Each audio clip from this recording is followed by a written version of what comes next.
welcome to the Rob Burgess Show. I'm, of course, your host, Rob Burgess. On this, our 158th episode, a returning guest is Jonathan Fowler. You first heard Jonathan Fowler in episodes 2, 10, 20, 21, 29, 30, 31, 32, 34, 35, 43, 48, 51, 56, 64, 74, 83, 92, 102, 103, 104, 105, 106, 107, 108, 109, 111, 114, 115, 116, 119, 126, 127, 133, 137, 140, 146, 147, 149, 153, 156, and episode 82, which also featured fellow regular guest Ash Burgess of the podcast. Jonathan graduated with a BA in history from Indiana University in 2006. He is an unabashed left-wing political junkie. He has lived and worked in South Korea for over 10 years, trying to help the citizens of that great nation, hopefully, talk pretty one day. And now on to the show. Getting ready to settle in for the winter. What does that look like? Oh, I don't know. Yeah, just go to and from work. Try to stay warm in the house. Yeah, nothing special. Right. Looks pretty similar the whole world over, I imagine. Everywhere it gets cold. Yes, that's very true. So, yeah. Well, a lot has changed since our last conversation. Holy, yeah. Some people have dropped out. R.I.P. Beto's campaign. Not born for this, apparently, despite previous reports. Yeah. Oh, I was thinking the impeachment situation. Oh, yeah, that too. Totally forgot about that. Yeah. They're finally sort of kind of doing it. Yeah, kind of. We're not quite there yet, but it's plodding along, so. Yeah. Overdue, but yeah, better late than never, I guess. Yeah, surprised to see, I shouldn't be surprised, but the Republicans were calling for them to, oh, why are you doing this in secret? It's not fair. And then they're like, all right, let's not do it in secret. And they're like, we don't like these rules either. Yeah, you're like, trying to publicly humiliate him now. Oh, I'm not going to look at the evidence that you're showing me because I don't like it. Yeah, and some of these Republicans that can be in these hearings aren't even showing up. So it's like they're not even like, even when they have an opportunity, they're disingenuous, Cha, is what I'm saying. Bob, do we even have a country anymore? Right. Yeah, it's ridiculous. I don't know. They're gonna do what they're gonna do. It's up to I don't know, better people to try to make sure that we have a country. I don't know, it's like, I don't know how the country goes on. If these people, it may be that there is an amount of pressure that they can't withstand. I think that we just had elections last night that went our way in Kentucky. Although they're going to try to cheat and steal the election back and stuff in Kentucky, it sounds like. They're trying Virginia to, yeah. as well. Mm-hmm. Went our way. And, that's Mitch McConnell's home turf, and I'm not trying to get my hopes up too much that he's going to get unseated here next year, but you never know. I mean, it's more likely now than it was 48 hours ago, but, I think when the impeachment thing started, at that point, Mitch McConnell basically said that, yes, if it comes to a vote, then we will have to take it up in the Senate, which is not something that he had said before. And I think that, I don't know. I think after announcing the impeachment inquiry officially, I think the calculations changed for a lot of people, and the center of kind of the pressure shifted to the Republicans all of a sudden. Which is something that we'd said before, I'm pretty sure. I mean, we talked about that. It's like, once you start the impeachment, then they have to go on the record for it. Mm-hmm. Excuse an obviously criminal and treasonous president, or face the Republican wrath for doing that. for not doing that, and people are scrambling now. Mm-hmm. So it's just kind of like, why couldn't we have done this sooner? Although, to be fair, the situation with the Ukraine was kind of so incontrovertible. Of course, they're still trying to controvert it, but yeah. Then we had the betrayal of the Kurds. I don't know. So much stuff has happened. It's like I can't even remember what we were talking about last time, but it's just like we're in a different universe now almost. Right. Yeah, I mean, but if you listen to on the Kentucky thing, if you listen to Rona McDaniel, the RNC chair, but Matt Bevin was down by 15 points before Trump came in and gave him a last minute boost. So really, even though it looks like a loss for Trump, it's actually not. So. Oh, okay. Yeah. Meanwhile, this was a Trump plus 30 state in 2016, right? Right. Yeah. Oh, So. boy. Yeah. I'm relieved. Yeah. It sounds like the suburbs are riding to the rescue here. Yeah, absolutely. Well, I mean, if they can do that in Kentucky, I did have the same thought about Mitch McConnell, but who knows how that'll carry over to the general election. But I mean, off-year elections are not usually good for Democrats, so I think that is a good sign, even despite everything, despite all the undemocratic opposition from the other side, which, as you mentioned, is actively trying to overturn these victories, as they seem to always do now. So. Yeah. That's part of the reason why I don't know that we're going to have a country in the respect that we think we do for much longer, because very clearly this party is not interested in democracy.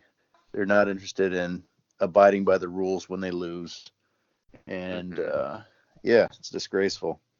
And if we have Democrats who are trying to placate them too much, or try to we need to get back to the middle. We need to get along with people. We need to, work with our countrymen again. It's like, if you go that too much in that direction, I don't know. I'm, excuse me. I've had a bit of a cold here this past week or so. Yeah. We got dosed with microdust here. Yeah. What is that exactly? You heard you mention that. It's, I forget. It's like a ultrafine dust that blows in partially from the Gobi Desert, partially from Chinese pollution, and partially from domestic Korean pollution, I imagine. Oh, great. That is like, I don't know, it's a certain number of parts per million or something in the air, and it goes in your lungs, and it messes you up, and you can't breathe and shit. Ugh. I never had allergies before I came to Korea, but at first then I started getting them in the spring, and then it was kind of like almost every time the seasons changed, I catch a cold that I can't get over for a week or two. Mm-hmm. It's been pretty rough, but yeah, I'm doing okay. I'm weathering it, but still a little bit of a cough. Mm-hmm. Anyways, enough about me. So, yeah, but I don't know. I don't know how much longer the center's going to hold in this country. Mm-hmm. But a resounding wave. I think it's encouraging that the Democrats are still doing this, because I thought one worry was that after the 2018 midterms that some of the wind would go out of Democrats' sails. It doesn't look like that's happening. Mm-hmm. So that's good news. Yeah, I feel like the Democrats really just have to be less look more stable than Trump, because I think that if you give, like you said, the suburban voters a reason to vote for you, they will, and we've seen that in Virginia and in Kentucky. I feel like that's what carried both of those states on Tuesday. So yeah. Well, we'll see how it goes. So the debate, because I've got six pages. Nice. So yeah. Anyways, it's almost criminal how late we're getting to this, but we're busy people. And CNN doesn't make it easy to find, so at least we got that going for us. So people may not have even seen this necessarily until we talk about it. So yeah, thank God for is it the fourth estate, the fifth estate? What is it that the media is? Fourth estate. Yeah, I guess we're part of it in a roundabout way. But Uh-huh. thank God for the fourth estate out there informing the public about the goings on of their government by blocking all YouTube broadcasts of the entire debate, Yeah. dropping about 10 to 15 little snippets of like 2 to 5 minute snippets of what they think is, the curated, correct interpretation of what exactly happened in the debate, and then making it damn near impossible to find the actual 2.5 hour monstrosity of the debate that they actually broadcast, even on the same day that it was broadcast. Like I was on CNN.com trying to find the entire video the day it came out, and it was like nowhere to be found. There were just Mm-hmm. snippets here and there. Right. And don't even get me started on Facebook these days. But Yeah, no you know, kidding. I think a lot of people have said it, and I think it's definitely true. The media has learned nothing from 2016, Mm-mm. so they're absolutely determined to fuck up the next election just like they did the last one. Yep. So yep, we're gonna have to do it ourselves. I guess we just got to vote. Mm-hmm. So this was the fourth Democratic debate, the CNN New York Times debate in Ohio. Anderson Cooper and Aaron Burnett from CNN were on there, I believe, and Mark Lacey from New York Times national editor. Mm-hmm. I don't really know him. I don't know him either. Yeah. So the ground rules. This was on October 15th, 2019. So we're coming to it almost a month late. I don't know. Hopefully the analysis will prove worthy of the delay. Mm-hmm. But okay, there were no opening statements, thank God, because that probably would have added another 30 minutes. Yeah. And the ground rules, the loose ground rules, were 75 seconds for responses, 45 for rebuttals, and 45 seconds for rebuttals, and 15 seconds for clarifications. So yeah, they tried to start off with those rules of the road. And our first topic was impeachment. With the election only 1 year away, why shouldn't it be the voters who determine the president's fate? Because sometimes there are issues that are bigger than politics, and I think that's the case with this impeachment inquiry.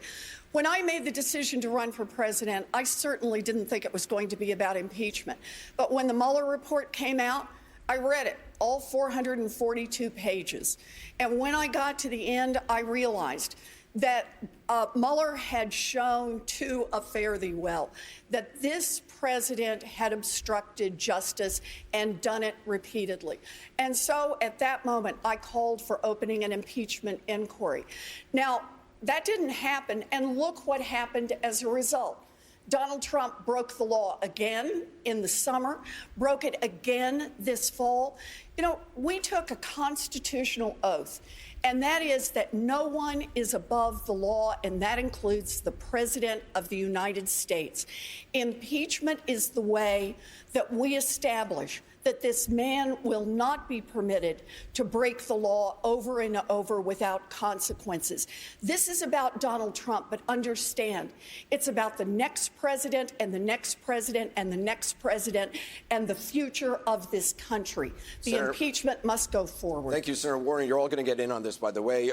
Senator Sanders, do Democrats have any choice but to impeach President Trump? Please respond. No, they don't. In my judgment, Trump is the most corrupt president in the history of this country. It's not just that he obstructed justice with the Mueller report. I think that the House will find him worthy of impeachment because of the emoluments clause. This is a president who is enriching himself while using the Oval Office to do that, and that is outrageous. And I think in terms of the recent Ukrainian incident, the idea that we have a president of the United States who is prepared to hold back national security money to one of our allies in order to get dirt on a presidential candidate is beyond comprehension. So I look forward, by the way, not only to a speedy and expeditious impeachment process, but Mitch McConnell has got to do the right thing and allow a free and fair trial in the Senate.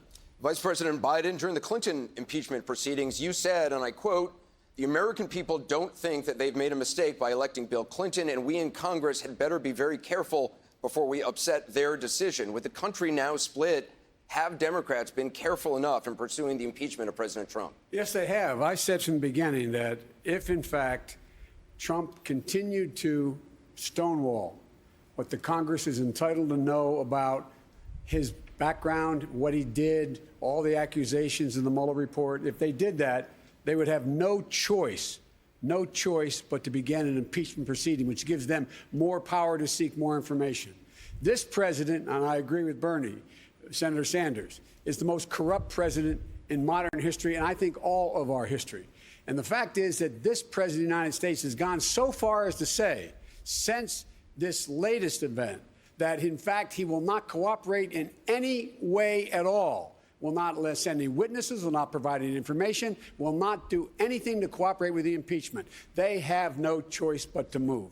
Senator Harris, House Speaker Nancy Pelosi has said that members of Congress have to be, in her words, fair to the president and give him a chance to exonerate himself. You've already said that based on everything you've seen, you would vote to remove him from office. Is that being fair to the president? Well, it's just being observant because he has committed crimes in plain sight. I mean, it's shocking, but he told us who he was. Maya Angelou told us years ago, listen to somebody when they tell you who they are the first time. During that election, Donald Trump told us he could shoot somebody on Fifth Avenue and get away with it.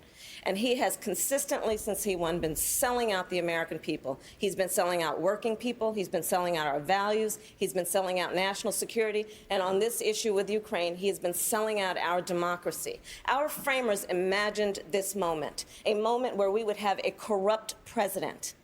And our framers then rightly designed our system of democracy to say there will be checks and balances. This is one of those moments. And so Congress must act.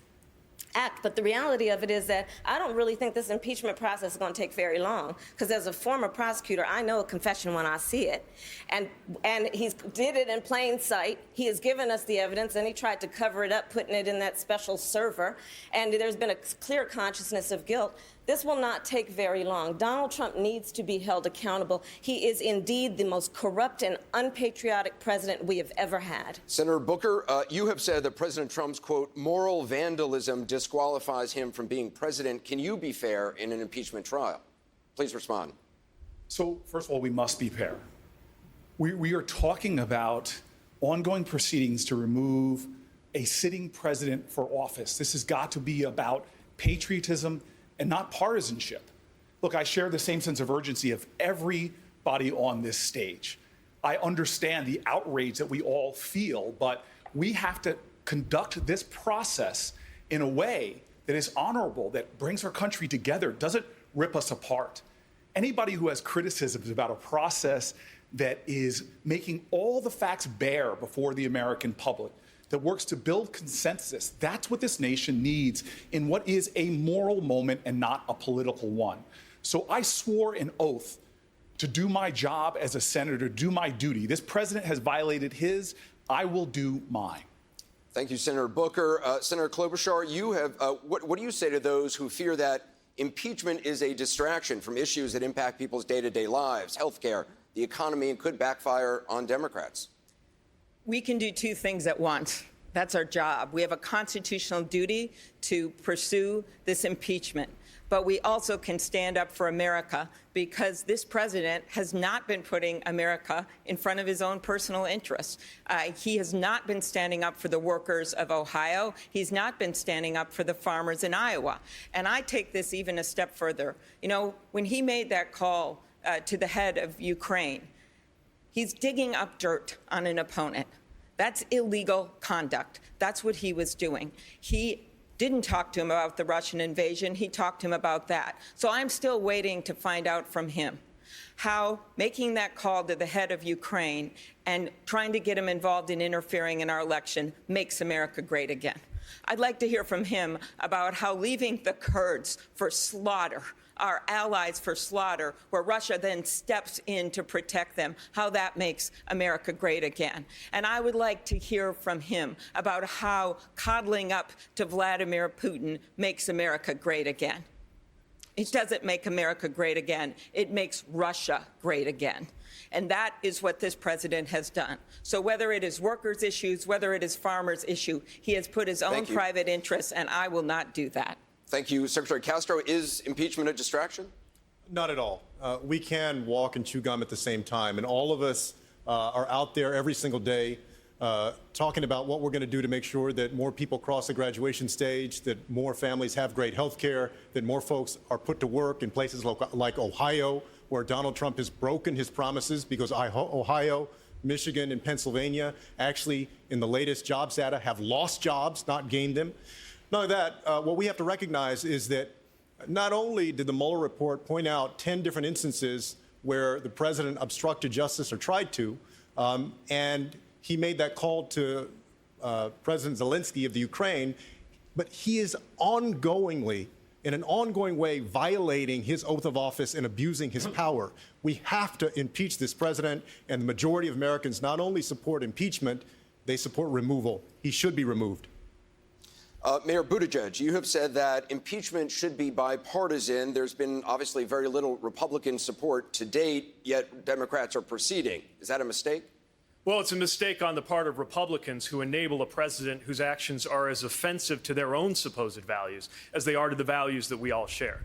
Look, the president has left the Congress with no choice. And this is not just about holding the president accountable for not just the things emerging in these investigations, but actions that he has confessed to on television.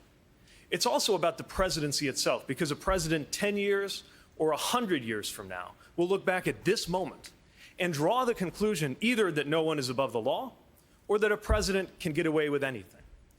But everyone on this stage, by definition, is competing to be a president for after the Trump presidency. Remember, one way or the other, this presidency is going to come to an end. I want you to picture what it's going to be like, what it's actually going to feel like in this country the first day the sun comes up after Donald Trump has been president. It starts out feeling like a happy thought. This particular brand of chaos and corruption will be over, but really think about where we'll be. Vulnerable, even more torn apart by politics than we are right now. And these big issues, from the economy to climate change, have not taken a vacation during the impeachment process. I'm running to be the president who can turn the page and unify a dangerously polarized country while tackling those issues that are going to be just as urgent then as they are now. Thank you, Mr. Mayor. Congresswoman Gabbard, you're the only sitting House member on this stage. How do you respond?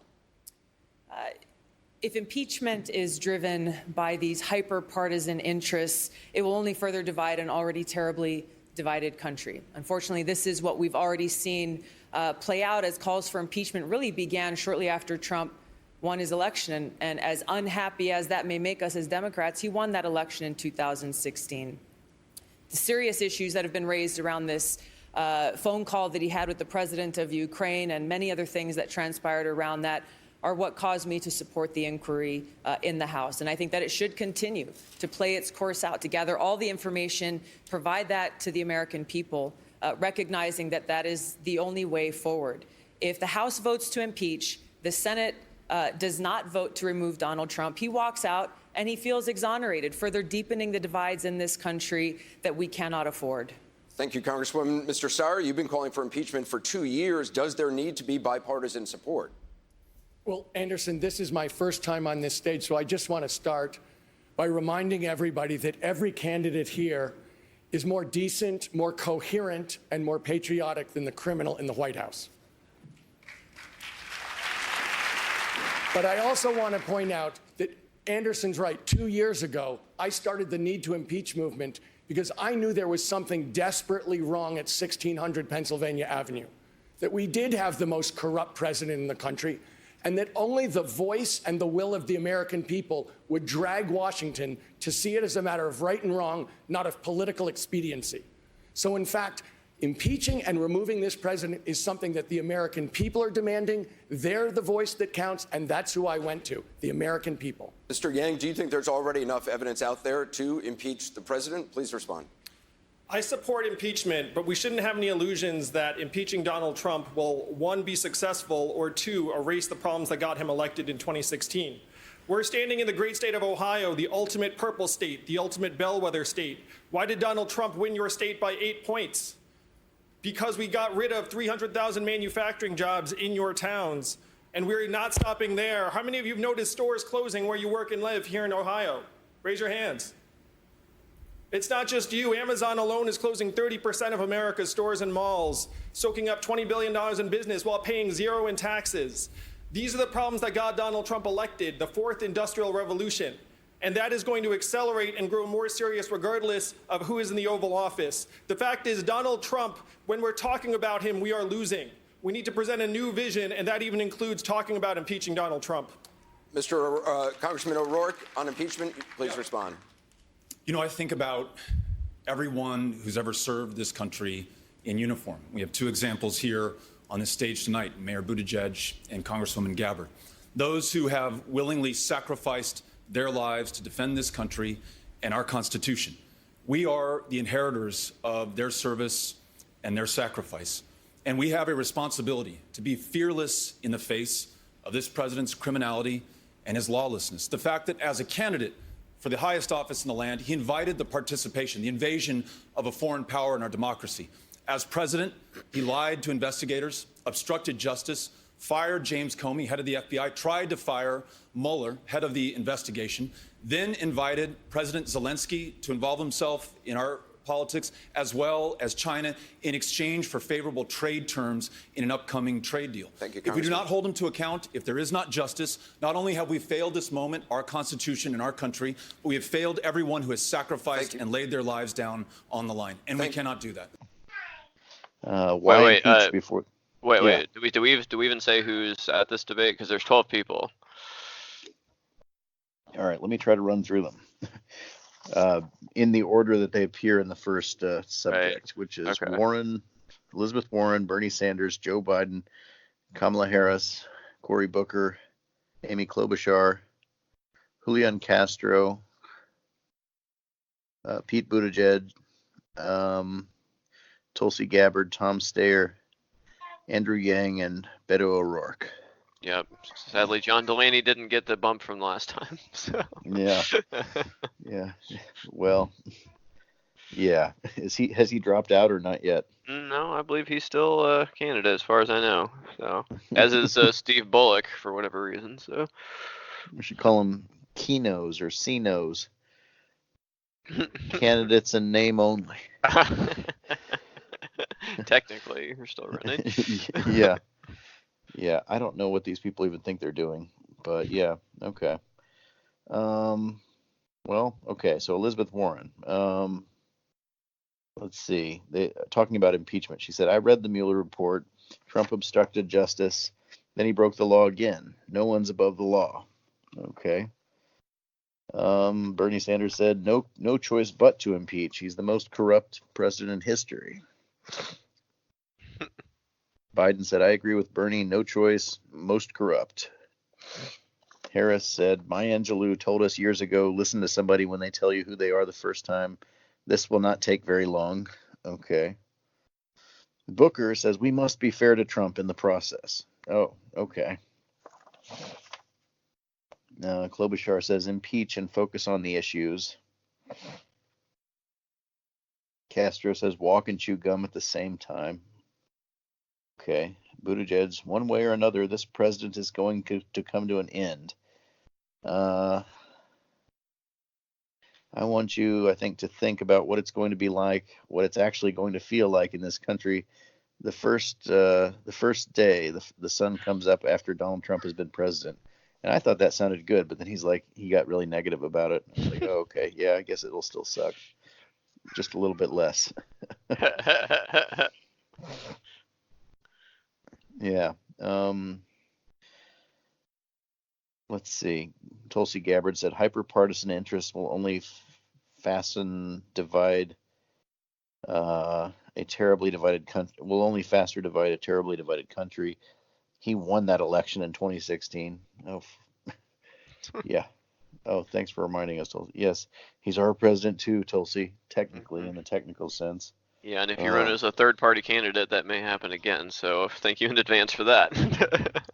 I don't know what she's going to do. She's crazy like a shithouse hog, or however that expression goes. She may or may not run for third party, but she's going to fuck things up one way or the other. I'm sure she's going to continue to be a consultant on Fox News. Yeah, I think it's rat, by the way, in that barnyard. Oh, shithouse analogy. rat. Yeah. Okay. Yeah, who knows what she's going to do? That's a whole other topic we've got to talk about. And well, okay, why don't we go there? Sure. There's probably about 5 other places in this thing where she says something that we could bring it up, but we might as well cross that bridge now that we've come to it the first time and Sure.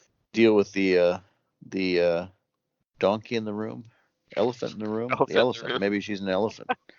Is you a Republican, Bob? You might be. Sounds like it. She's Yeah, friends with Trey Gowdy, so She's a it's red elephant. possible. Yeah, we did hear that. She's friends with Trey Gowdy. Mhm. So yeah, Hillary Clinton on a podcast with what's the guy's name? One of those old Clinton guys. Right. I saw that. I know what you're talking about. Plouffe? Yeah, David Plouffe, I believe. Yeah. She went there, and Although, did she say Tulsi specifically, or did she just say there was a candidate and then Tulsi was like, "Are you talking about me?" yeah, drop the audio in there if you can. Well, But yeah. she did not name Tulsi by name, but it was, everybody knew. We all knew. Tulsi knew. Donald Trump, as you know better than anyone in the world, only got 46.1% of the vote nationally. He got 47.2 in Wisconsin, 47.7 in Michigan. If you had said those before the election, you would have said he's going to lose in a landslide. Right. But one of the reasons he was able to win is the third party vote. Right. And what's clear to me, you mentioned, he's going to just lie. I mean, you forgot, he's going to say whoever our nominee is will ban hamburgers and steaks and you can't fly and infanticide, and people will believe this. So how concerned are you about that? For me, so much of this does come down to the win number. If he has to get 49 or even 49.5 in a bunch of these, I don't think he can. So he's going to try and drive at people, not to vote for him, but just to say, you can't vote for them either. And that seems to be, I think, to the extent that I can divine a strategy, their key strategy right now. Well, I think there's going to be 2 parts, and I think it's going to be the same as 2016. Don't vote for the other guy. You don't like me, don't vote for the other guy, because the other guy's going to do X, Y, and Z, or the other guy did such terrible things. And I'm going to show you in these, flashing videos that appear and then disappear, and they're on the dark web and nobody can find them. But you're going to see them, and you're going to see that person doing these horrible things. They're also going to do third party again. And I'm not making any predictions, but I think they've got their eye on somebody who's currently in the Democratic primary and are grooming her to be the third party candidate. She's the favorite of the Russians. They have a bunch of sites and bots and other ways of supporting her so far. And that's assuming Jill Stein will give it up, which she might not, because she's also a Russian asset. Agent, yeah, she's a Russian asset. I mean, totally. And so they know they can't win without a third party candidate. And so I don't know who it's going to be, but I will guarantee you they'll have a vigorous third party challenge in the key states that they most need it. A struck dog does squeal, Bob. however that phrase goes, right? You're bringing out all the animal analogies today. I got idioms, Bob. I got idioms for days. People warned me in 2016 that my endorsement of Bernie Sanders would be the end of my quote-unquote political career. They said Clinton will never forget that she and her rich and powerful friends, her allies in politics and in the media, will make sure that you are destroyed. Well, there have been countless hit pieces full of smears against me from day one of this campaign. They've tried to destroy my reputation and my lifetime of service because I stood up to them. I've spent over 16 years of my life proudly serving in the Army National Guard. I still serve as a major today. I volunteered to deploy to the Middle East twice. I've served in Congress now for nearly 7 years, serving on the Foreign Affairs Committee, the Armed Services Committee, the Homeland Security Committee, and I am not afraid to openly express my love for our country. But if they can falsely portray me as a traitor, then they can do it to anyone. And in fact, that's exactly the message that they want to get across to you. That if you stand up against Hillary and the party power brokers, if you stand up to the rich and powerful elite and the war machine, they will destroy you and discredit your message. But here is the truth. They will not intimidate us. They will not silence us. We are not here just to protest their corruption. I am running for president to take the Democratic Party and our country back from the corrupt elite. I'm running for president to bring about a new Democratic Party and new leadership that will fight for peace, fight for the people, and protect our planet. So I want to ask every single one of you to join me in speaking truth to power. Don't be afraid. Let's root out the corruption in our party and our country. Join me to end the war machine's stranglehold over our leaders and ensure that our government is truly of the people, by the people, and for the people. Hillary Clinton, your foreign policy has been a disaster for our country and the world. It's resulted in the deaths and injuries of so many of my brothers and sisters in uniform. It's devastated entire countries, millions of lives lost, refugee crises, our enemy Al-Qaeda and ISIS strengthened. We've seen an increase in Iranian and Russian influence in the region. Turkey is emboldened, and we've seen an exacerbation of the problem of nuclear proliferation by overthrowing Gaddafi in Libya. Yet, despite this damage that you have done to our country and the world, you want to continue your failed policies, directly or indirectly through the Democratic nominee. It's time for you to acknowledge the damage that you've caused. And it is long past time for you to step down from your throne so that the Democratic Party can lead with a new foreign policy, which will actually be in the interest of and benefit to the American people and the world. I think I misquoted that one too. A struck dog will bark or something like that, or yelp or something. I don't know how it goes exactly, but yeah. So what do we think about that? Because I'm going to keep it real. Like, you and I have never been accused of having too much love for Hillary Clinton, especially after 2016. But I'm with her. I'm 100% with her. We've been saying things about Tulsi Gabbard for 6 months, a year. Right. Mm-hmm. Something's up with her. We've noted it multiple times. It would be the height of hypocrisy for us to now back up and say, fall back, Hillary Clinton. You're way out of your league on this one. She's on to something. She probably has sources of information that we're not privy to. Mm-hmm. And I can't find a single person who can give a logical explanation that acquits Tulsi Gabbard of being up to some wacky shit. Yeah, the only defense I've heard of, and this was disappointing to hear from even other Democratic candidates, is, oh, she's a veteran, you shouldn't smear her like that. It's like, really? That's all you got? Like, so if you're a veteran, you can do or say anything, and you can't say anything about it? Like, it doesn't make any sense. So. Yeah, I think that's a saving grace right now of having Pete Buttigieg still in the race right now, is that at one point during the debate, he took her to task on her foreign policy stuff, which was good. Mm-hmm. So I think he needs to stay in at least as long as she does. Yeah. Right. So, and people I've talked to so many people, various people, Republican stuff. They're like, that Tulsi's making lots of sense. Hillary Clinton's a crazy bitch and she's out to get her and she says she's working with Russia.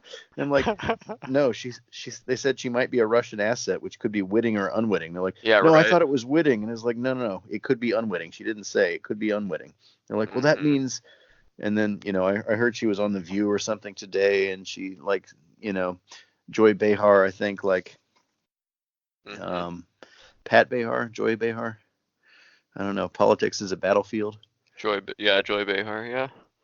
Is that Pat Behar? Pat Benatar? Who am I thinking of? Pitt. I'm mixing up somebody from The View. Joy Behar is on The View. Pat Benatar was a singer. Love is a battlefield? Yes. Okay. It works still, sort of. So she went after her, and she's like, I can't believe I'm being accused of this or something. And she's like, well, she's saying you could be witting or unwitting. She says, so you're saying I'm either a traitor or I'm stupid. I don't have to take this. Or I didn't watch it, but I read a bit about it or something. It's like, I want to watch the clip and stuff because it sounds fun. So before I ask you the first question, what's happening with the telescope and the stuff? Oh, gosh. The challenge is ongoing. The challenge is ongoing. Okay. Yeah. What is that? So Just explain. They decided, it was decided that they were going to go on sacred land. Oh, yeah. I remember this. And put up a telescope and do all this stuff. And the Hawaiians said, no, you're not going to do that. So it's been a fight. Tulsi's been at the forefront. And I try to bring it up, you know, I remember. when I can, because it's, I think sacred land is sacred land. You can't, you know, you can't Anywhere. mess with it. So I have to ask you this instead. So we were just talking about EU Ambassador Sondland changing his testimony yesterday, that he had to be refreshed about quid pro quo, and you've been skeptical more than a lot of the Democrats about the impeachment inquiry. Were you surprised by what he did yesterday? Well, look, the facts are important, and we'll get to that. I want to start with something that I think is also important about facts, because recently on your show here... I was just going to get to that. Good. Helping you out. You want me to ask you the question? No, look, some of you have accused me of being a traitor to my country, a Russian asset, a Trojan horse, or a useful idiot, I think was the term that you used. Which basically means that I'm naive or lack intelligence to know what's going on. They use that. I want to let your viewers know exactly who I am. All right. Set the record straight. I am a patriot. I love our country. I am a strong and intelligent woman of color, and I have dedicated almost my entire adult life to protecting the safety, security, and the freedom of all Americans in this country. It was the attacks on 9/11.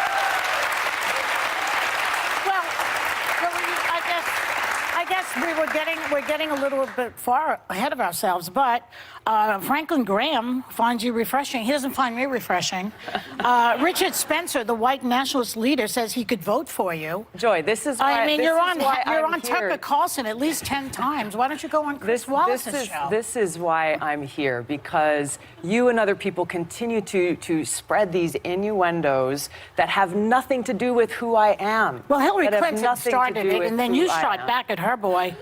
You called her the queen of warmongers. You doubled down, unfortunately, you doubled down on the baseless accusations that she made that strikes at the core of who I am. I'm a soldier. Because of the attacks on 9/11, I enlisted in the military to go after and defeat and destroy the evil that visited us on that day. I've served now for over 16 years, deployed twice to the Middle East during the height of the war, where every single day I saw firsthand the terribly high human cost. It's why I ran for Congress. We actually have the clip of Hillary Clinton, just to put this in context of what we're talking about. Let's take a look at that. I'm not making any predictions, but I think they've got their eye on somebody who's currently in the Democratic primary and are grooming her to be the third-party candidate. She's the favorite of the Russians. They have a bunch of, sites and bots and other ways of supporting her so far. That's assuming Jill Stein will give it up, which she might not, because she's also a Russian asset. So really? I mean, this is outrageous. This is outrageous and offensive on so many levels. I've served as a member of Congress now for almost 7 years, receiving high-level national security and intelligence briefings, serving on the Foreign Affairs Committee, the Armed Services Committee, the Homeland Security Committee, working to ensure the safety and security of the people of this country. This is why I'm running for president, to continue that commitment of service. So are you surprised, though, that when people see bots and things and all the things that we've sort of been seeing heading your way, that people have these questions? Because she's not the only one. Hillary, I don't think, is the only one. So what she's saying is she feels they are grooming you. You're saying nobody's grooming me. I'm doing what I'm doing because I'm a soldier and a patriot. It's offensive to me as a soldier, as an American, as a member of Congress, as a veteran, and frankly, as a woman, to be so demeaned in such a way. But you called her the personification of rock. So demeaned She's a woman in such too. a way. Well, I'm pointing to the fact that she has continued this legacy of being the world's police around the world, that has waged wars costing the lives of thousands of my brothers and sisters in uniform. I'm speaking out against that, and What's your evidence to that? To change. Well, can I? Are you serious? Let's hear it. Are you serious? Let's hear it. I served in the war Not in you, Iraq. her. You're saying that she's exactly. She's a I warmonger. served How do in you the come war up with in that? Iraq Yeah. that she championed. She championed a regime change war Did you not in believe Libya. in that war?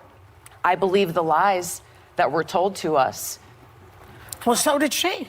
Look, it is indisputable. It is indisputable to say anything other than the fact let me just close this out, that Hillary Clinton throughout her career has led with a foreign policy of interventionism and being the world's police, going and toppling dictators in other countries that has caused such destruction and loss of life. I'm against that. I'm running for president to change that. Rather than actually debate me on the issues, she and others are resorting to these smear tactic campaigns, seeking to undermine me, smear my character, and sending a message to anyone who dissents.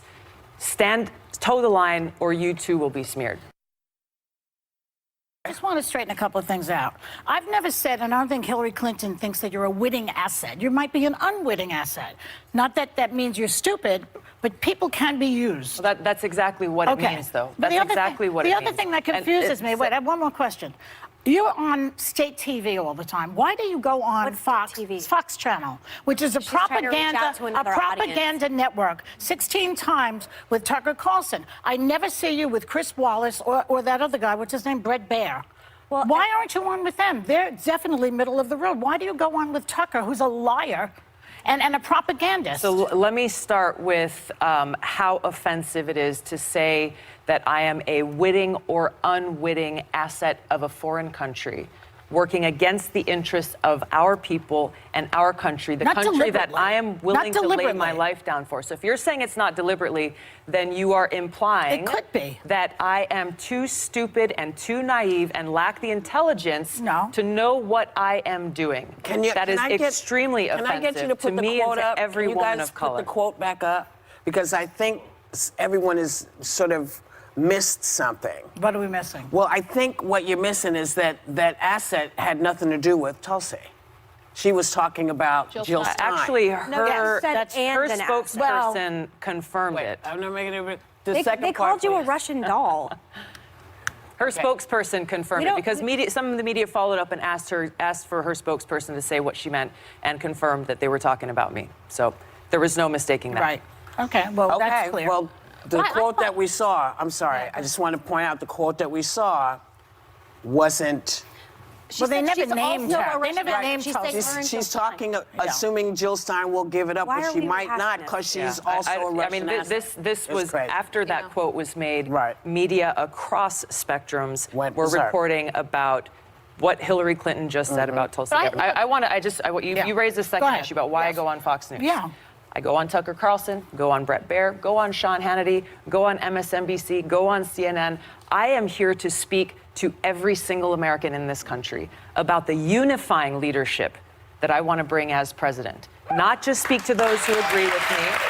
It's nice to think that but to speak with those who may disagree with me, recognizing that I'm asking for the opportunity to serve every single person in this country. We have to come together for our country and our country's future. They become outrageous. They lie all the time. Well, they just I think the reason why so many Republicans respond to you is because you don't treat us like we're garbage. You actually care about the audience and care about reaching out, which to a lot of conservatives, which by the way, you're going to have to win them over to get to the White House one way or another, is important. And I think just negating all of Fox's audience, I called Elizabeth Warren to task on it. Not their audience. We're talking about Tucker Carlson right now. But I'm there to Sean speak. Hannity. I'm there to speak to the Two audience. liars. They both have some of the largest audiences on television today. But I do want to ask you something else. Kamala Harris said recently that her race and gender are, quote, the elephant in the room, and that many still question if America is ready for a woman, and specifically a woman of color, to be president. And you're also a woman of color. Is that, you feel, been a problem for you? And do you agree with her? No, I think the American people are ready for a president that will put people ahead of politics, put people ahead of profits. Then why is she saying that, you think? You have to ask Kamala that. I can't speak to why she's saying that. But what I've seen in our travels across New Hampshire, we just came from New Hampshire yesterday, across the early states, we have some New Hampshire people here, is we are building a coalition of support that is very diverse. Yes, it crosses party lines. People who are looking out for the best interests of our country, which, by the way, makes me the best candidate to defeat Donald Trump so that we can then begin to do the very important work that begins the morning after to bring about the systemic change we need to see to take our government back from the rich and powerful who control it and make it so our government is truly of, by, and for the people. Day one, you wake up as president, do you say first 5 big companies are going to return money to the people who are here? Maybe mixing up some of Andrew Yang's plan of how to do that. Do you say you're going to be able to write stuff off again so you can take your family on vacation if you need to? Is that your day one? Yeah, I think day one starts with making it so that, for example, with healthcare, we do not have big insurance and big pharma at the table as we're writing legislation to make sure that our healthcare policies are actually serving people and not driving up their profits. But you're going to give us some money back? Yes. The money, look, this is a fact, though. The money has been going. You have all these tax loopholes and giveaways that we saw with the last tax bill that was passed by Trump and the Republicans that were, by and large, a huge, huge boon to those with the very most and leaving the rest of us behind, maybe with a few crumbs along the way. It's completely changing the paradigm of what our government is doing and who we're serving. Right. So day putting one, people first. you putting us back. Day one and every day You're that also follows. not going to take my guns. I appreciate that, too. All right. I would. I'll take Well, maybe not all of them. One thing you have not been afraid to do. And look, this is what the show's for. So thank you for coming on. This is what these conversations are for. But one thing that you've not been afraid to do is go up against your own party. Yeah. You even threatened to boycott the last debate. You say that the process has been rigged. Do you think it's been rigged against you? And would you ever run as an independent? Because you heard Hillary Clinton say that. There are other people that think that that's something that you will ultimately do. No, very clearly. And I've said no every time for months that I've been asked that question. If the party's rigged against you? Because I'm running to build a new Democratic Party, to take our party out of the hands of the corporate special interests, the greed and the warmongers, and actually make it so that our Democratic Party is a party that is of, by, and for the people, fighting for peace. Our party used to be the peace party. What happened to that? Actually be the party for the people, protecting our planet and fighting for peace. Yeah, well, I think my biggest problem among many with Hillary's comments were if that were something people in Congress actually believed, there should be an investigation. Exactly. And they're not doing that. And I think you can't just throw things like that, which is trafficking in McCarthyism all the way. The term Russian asset goes back to the McCarthy era. And we can't be doing that to people who are veterans across the board. Or to anyone. Yes, or to anyone, but specifically the only female combat veteran running for office. You evoke really strong reactions from people. I know what that's like, from the left and the right. And you seem to be a threat to both sides. Why do you think you trigger so many people in so many different ways? Because I don't completely understand it, but I myself am a trigger, so maybe that's why I don't get it. Because I'm speaking truth to power. And those in power know they can't control me. So they view me and the truth that I'm speaking as a threat to that power base. Whether you're talking about the military-industrial complex or the political elite who are in power in both political parties in Washington, those who would rather do all they can to maintain their own selfish special interests, to include self-serving politicians, rather than actually being a champion for, being a voice for, and speaking up for the people in this country who are struggling and who are facing many great challenges and who I'm seeking to serve. All right. And then, of course, Meghan McCain said, thank you for going on to Fox News and talking to us, non-Trump conservatives and making us feel okay about ourselves. Bob, you there? Go start where you were saying over. I had a little bit of a problem with the kids. Go on. Oh God, I don't know if I can recapture the emotion. Well, just pretend like pick up where you left off. So yeah, you can listen to it in post and it'll be okay. All right. Okay. But just basically Meghan McCain came and did her thing, which was like, thank you for going on Fox News and talking to us, never Trump Republicans, and making us all feel okay about ourselves. After Behar tears into her, of course. Republicans, what's the use of them, right? Any of them. It's like, oh God. Yeah, exactly. Sniveling, I don't know, whatever. Trust fund, baby. Got a job, ain't qualified. Oh boy, whatever. Okay, so yeah, anyways, Tulsi Gabbard on the impeachment thing, she reminded us all that he won the election in 2016. Yeah, by cheating, by working with Russia, who you are, conspicuously, I don't know what the word would even be, proximate to via your stances on American foreign policy, nuclear policy, global crises, Assad, Middle Eastern interventionist wars or whatever, I don't, Tulsi Gabbard, I don't really have the energy for her anymore. She needs to, I don't know. She's not going to run for re-election or whatever in Hawaii, and I guess we can all say aloha to that. And by Hopefully aloha in this case, I mean goodbye. I don't mean hello. We don't mean hello. No. And I don't mean that other thing that she said it means. Too ambiguous. What'd you say it means? She said at one point that, okay, hold on, let me find it because it was near the end.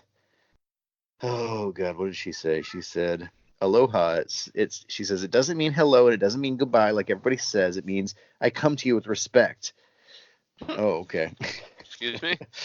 Yeah, apparently, I don't know if that's true or not. It sounds nice, I suppose. But I mean it in the goodbye sense, so goodbye. Yes, goodbye. That's what we mean. And then there was a bunch of concern trolling about Hillary Clinton. Like, Hillary Clinton just did the stupidest fucking thing ever because now Tulsi Gabbard has been benefiting from, what Hillary Clinton said, and her poll numbers have jumped. And it's like, what, they jumped from what? They jumped from 1% to 2%? Oh, my God. Yeah. Yeah, not worried. No, not worried at all. I'm going to, I don't want Hillary Clinton to entertain any ideas about jumping into this race at this late date. I don't want her to do anything crazy like that. But I'm going to say, Hillary, I'm with you there. I'm absolutely with you there. And frankly, there's a lot of, left-wing media people who are like, this is bullshit. She shouldn't say this, and what did Tulsi say in a response? She said, you're like the warmonger, the queen of the warmongers or something. It's like, what in God, where do you get this language, lady? Yeah, well, straight from Russia with love, I'm sure. But, I didn't see her denying this idea that she's a Russian agent. Like you said, just basically repeated Russian talking points in response, which doesn't really speak much of you. if that's all you can do is just further confirm what people have been suspecting about you. So. Yeah, I wondered about things like when she announced she wasn't going to run for re-election in Hawaii, because a lot of people read that as, oh, she's going to mount a third-party campaign. Like, I don't know that she will, but I don't know if some people within the Democratic Party came to her and sat her down and said, look, this is what we've got on you. You're going to run out your presidential campaign. You're not going to win, and you're not going to run for re-election. It's like, I have no idea what's going on there. I have no idea. That's extreme speculation, but again, there's no good way to find out. We have no way of knowing exactly what's going on behind the scenes with her and the Democratic Party. So I don't know, Bob. I'm always worried that we're gonna stir up the Tulsi hornet's nest here at some point with our broadsides. But I think it might be worthwhile dropping in the audio of that one time, if you can find it, where she made that speech about the greatest threat to the world or something right now being nuclear war, and how we've never been this close to nuclear war. I think it might be worthwhile to drop that audio in here just so people can and make everybody have everybody take a thought. Like, if somebody asked you what the greatest threat in the world is right now, climate change, Miami's going to be underwater pretty soon. Who knows? The situation with I don't know, ISIS, chemical warfare, Russia's increased military stuff around the globe, including in Europe, parts of Europe and Eurasia, Chinese economic dominance, possibly threats like that coming around the world, with China, basically committing genocide on certain peoples in parts of China. And you're worried about nuclear war between who and whom? Who are the subject and object of this nuclear war? Is it us and Russia? Why would it ever get to that? What's she talking about there? I also think it would be worthwhile maybe to drop in, even prematurely, her audio where she mentions the interventionist regime change wars 9 times in one clip, basically, Yeah. later in this debate. Mhm. Because when we say that there's something wacky going on with her, we're not just like making stuff up out of whole cloth. There's stuff that we've been noticing for a long time with her that doesn't add up, pretty much, no matter where you are on the domestic American political spectrum. These are just not things that anybody else, Democrat or Republican, is saying. And that's not because she's speaking some hard truths that nobody else will say. It's because she is wildly outside of normal political speech. And there's a reason for that. We don't know what it is. We may never know, but just saying. Yeah. Totally agree. So, okay, we got to keep going with impeachment. So after she said that, Tom Steyer said, "I started the need to impeach movement, right or wrong, right and wrong, not political expediency." Okay, so Tom Steyer, we don't need another billionaire president. But this guy, he's not stupid. He's not a stupid guy from what I heard overall throughout the debate. He did not do a bad job for himself. I'll say that. I'm not going to vote for the guy, but he didn't do a bad job. Yeah. Honestly, I feel like he could just put his money towards some more useful things than running for president, and it's not going to work. I just feel like he's wasting his money on this, but at least he's on the right side, I guess, but. Yeah. And, I think he kind of, had a decent rebuttal and follow up to Gabbard, which is she's like, we don't need to impeach him. He won the election fair and square. And he's like, no, I said 2 years ago, we need to impeach the guy.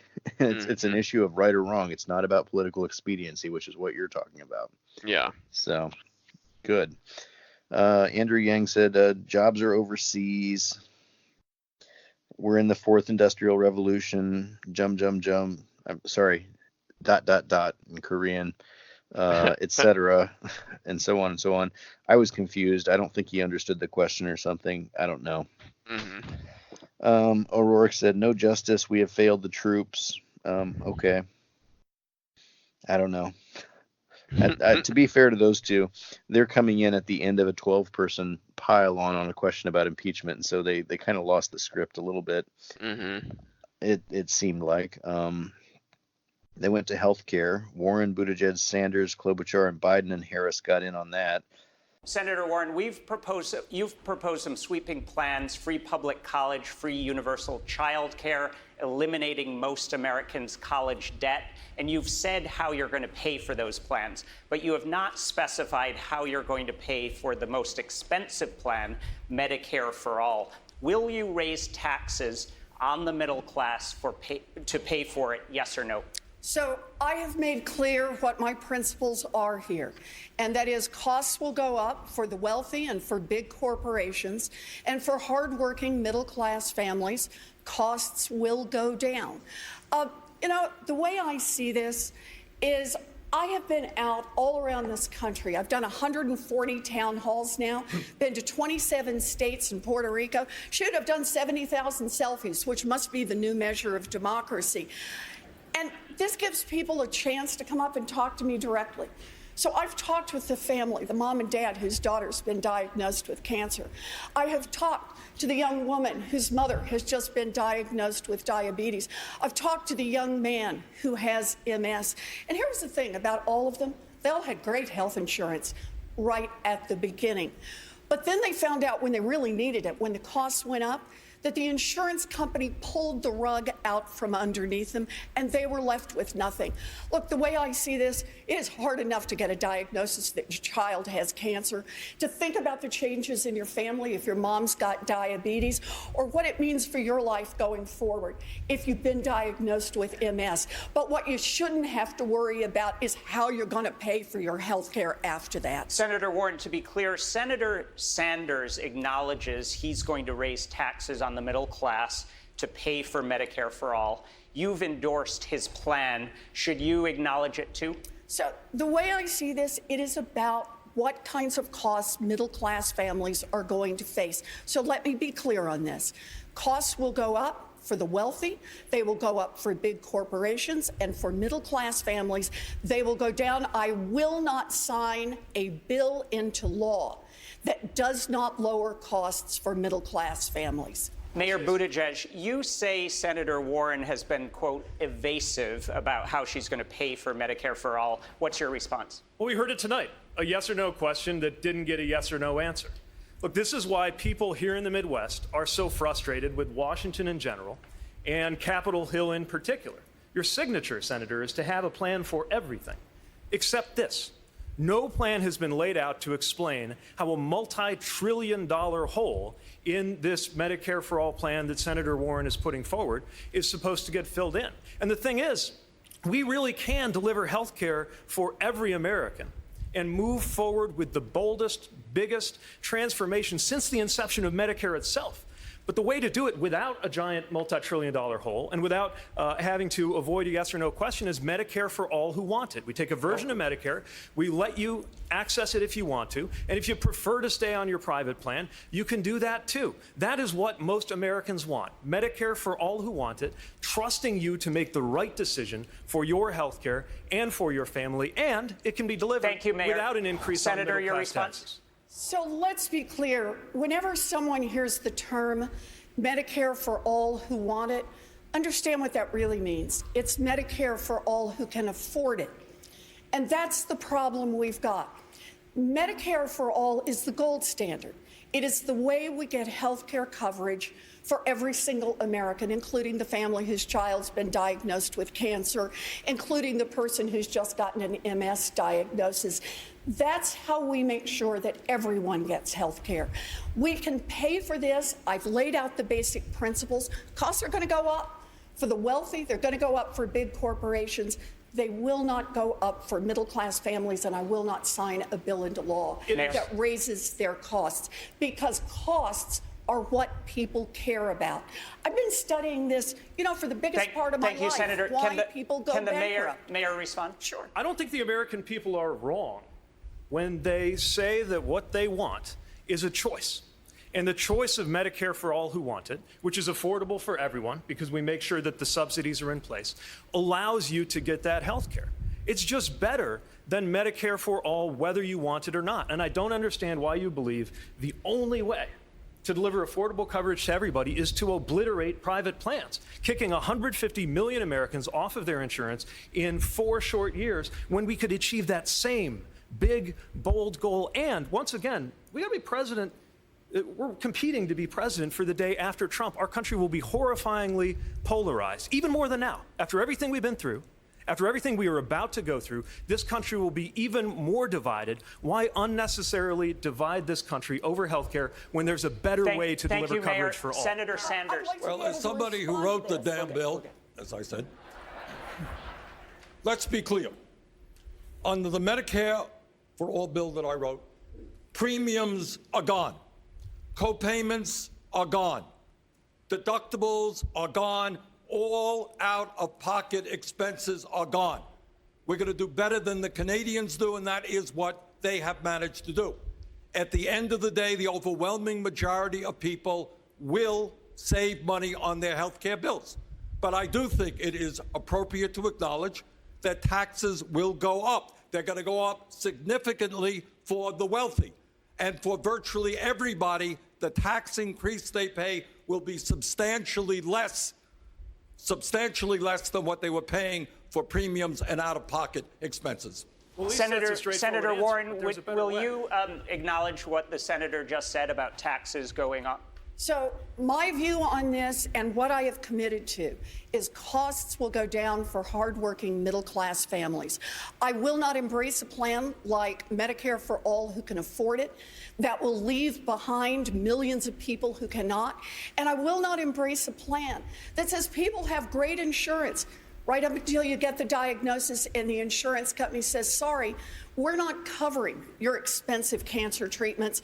We're not covering your expensive treatments for MS. We're not covering what you need. At least Bernie's being honest here and saying how he's going to pay for this and that taxes are going to go up. And I'm sorry, Elizabeth, but you have not said that. And I think we owe it to the American people to tell them where we're going to send the invoice. I believe the best and boldest idea here is to not trash Obamacare, but to do exactly what Barack Obama wanted to do from the beginning, and that's have a public option that would bring down the cost of the premium and expand the number of people covered and take on the pharmaceutical companies. That is what we should be doing instead of kicking 149 million people off their insurance in 4 years. And I'm tired of hearing, whenever I say these things, oh, it's Republican talking points. You are making Republican talking points right now in this room by coming out for a plan that's going to do that. I think there is a better way that is bold, that will cover more people, and it's the one we should get behind. Senator Warren. You know, I didn't spend most of my time in Washington. I spent most of my time studying one basic question, and that is why hardworking people go broke. And one of the principal reasons for that is the cost of health care. And back when I was studying it, 2 out of every 3 families that ended up in bankruptcy after a serious medical problem had health insurance. The problem we've got right now is the overall cost of health care. And look, you can try to spin this any way you want. I've spent my entire life on working on how America's middle class has been hollowed out and how we fight back. I've put out nearly 50 plans on how we can fight back and how we can rebuild an America that works. And a part of that is we've got to stop Americans from going bankrupt over health care Senator Klobuchar, do you want to respond? Yes, I do. And I appreciate Elizabeth's work. But again, the difference between a plan and a pipe dream is something that you can actually get done. And we can get this public option done, and we can take on the pharmaceutical companies and bring down the prices. But what really bothers me about this discussion, which we've had so many times, is that we don't talk about the things that I'm hearing about from regular Americans. That is long-term care.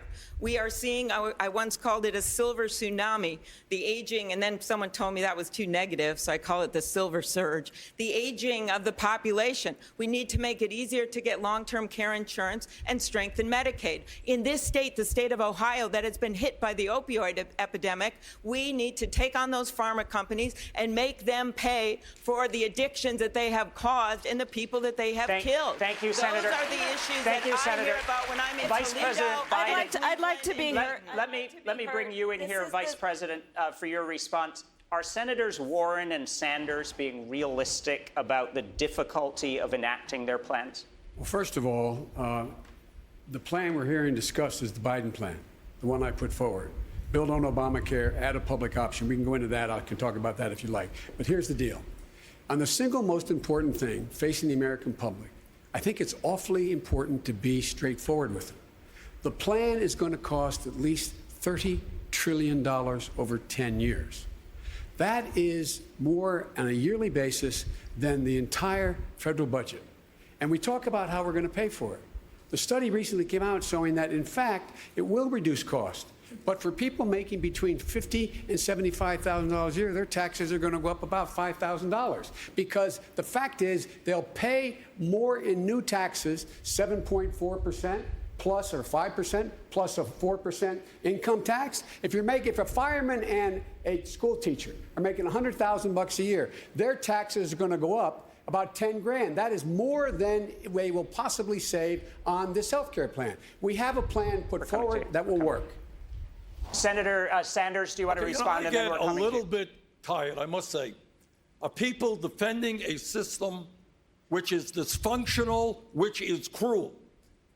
87 million uninsured, 30,000 people dying every single year, 500,000 people going bankrupt.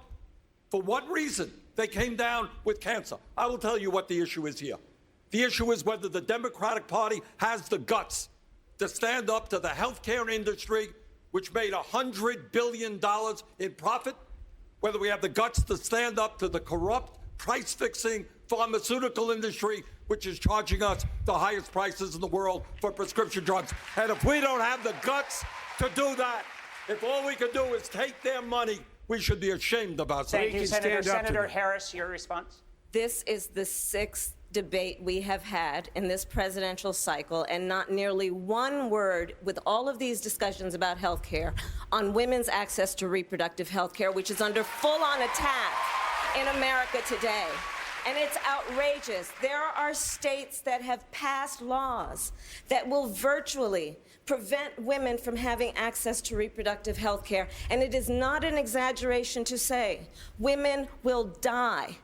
Poor women, women of color will die because these Republican legislatures in these various states who are out of touch with America are telling women what to do with our bodies. Women are the majority of the population in this country. People need to keep their hands off of women's bodies and let women make the decisions about their own lives. Thank you, Senator. And let's talk Thank you, about Senator. that. That is a significant health care issue in America today.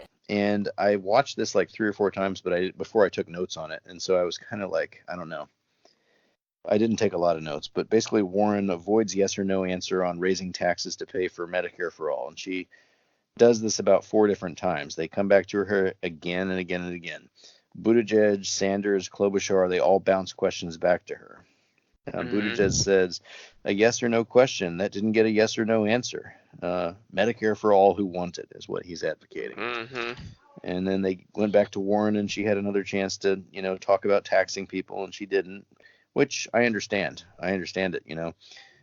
The media wants to get her stuck on a controversial talking point right now in the Democratic primary, which they can then pull out and beat her over the head with if she wins the general, if she goes into the general, and then they've got this controversial thing that she said that they can trot out on their cable news programs and, bang like a drum and stuff like, oh, well, she wants to raise taxes. And then everybody in America who thinks like taxes are the end all be all of political conversation, gets butthurt, and we know how that goes. So a lot of people want to, they want to box her in, and I understand that. It's frustrating when she won't give a straight answer, but at the same time, I understand what she's trying to do, which is to avoid getting locked in saying something that is wildly controversial with lots of people. To be fair to her, she's taken plenty of wildly controversial positions aside from taxing, and it's her prerogative to limit her exposure there, I think. So Bernie Sanders says, as someone who wrote the damn bill, I'm like, come on, Bernie. Okay, I know you've used that line in the last 2 debates at least. Just come on. I know, and I know we're not the audience for it, right? We're not the audience for that line. It's the people who didn't watch the other 3 debates and stuff and haven't been following this, and so it's going to come fresh to them to some degree. But he's, as someone who wrote the damn bill, as I've said before, he said, and he says it's appropriate to acknowledge that taxes will go up. So he's, and then Amy Klobuchar jumps in and says, oh, at least Bernie's being honest here. She wants Obamacare with a public option. She said something about a silver tsunami, but then people said that was too negative because she's complaining about people getting old. And she said, okay, I changed it to a silver surge. Okay, so that's more positive. Okay. Right. Aloha, Amy Klobuchar. Goodbye. Get out of here. We don't care how you phrased it. You talk about you never lost an election in your life. Well, butter up, buttercup. Pucker up, buttercup, or however the expression goes, because here comes your first big loss. I'm going to put a big L in that column. Yeah, I did notice later, I know we haven't gotten into it yet, but when they were talking about Russian meddling in the election, when she was like, no, that's not what I call meddling. Meddling is when I talk to my teenage daughter on the phone, and then she was like, I'm sorry. Like, she even in the middle of saying that, she was like, knew it was like falling flat, you know what I mean? So I don't see a moral equivalency between our country and Russia. Vladimir Putin is someone who has shot down planes over Ukraine, who has poisoned his opponents, and we have not talked about what we need to do to protect ourselves from Russia invading our election. This wasn't meddling. That's what I do when I call my daughter on a Saturday night and ask her what she's doing. Sorry. This was much more serious than that. This was actually invading our election. So to protect ourselves in 2020, what we need, 1, backup paper ballots in every single state. That is the bill that I need, and we need to stop Mitch McConnell from stopping that from happening. And then we need to stop the social media companies from running paid political ads, including ones last time in rubles, without having to say say where those ads came from and who paid for them. That's the Honest Ads Act. That's a bipartisan bill that I lead, and we can't wait to become Senator. president to get that done. We need to get it done now.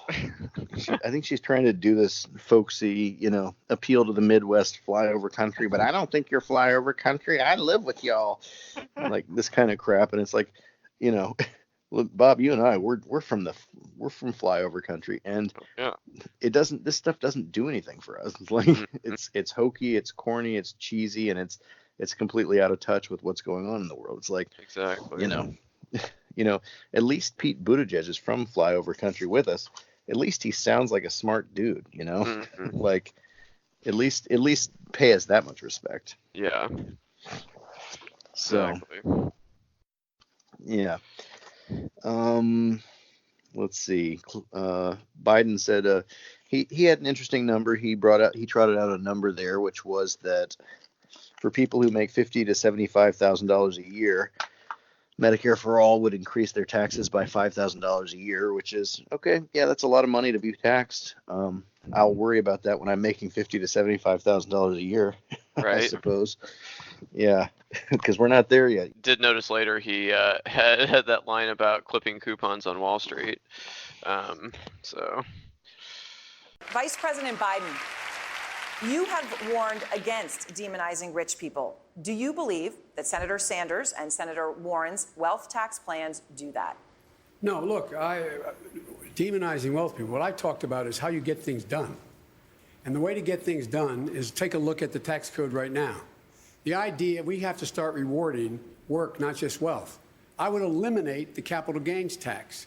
I would raise the capital gains tax to the highest rate of 39.5%. I would double it. Because guess what? Why in God's name should someone who's clipping coupons in the stock market in fact, pay a lower tax rate than someone who, in fact, is, like I said, a school teacher and a firefighter? It's ridiculous, and they pay a lower tax. Secondly, the idea that we, in fact, engage in this notion that there's $1,640 billion in tax loopholes. You can't justify a minimum $600 billion of that. We could eliminate it all. I could go into detail had I the time.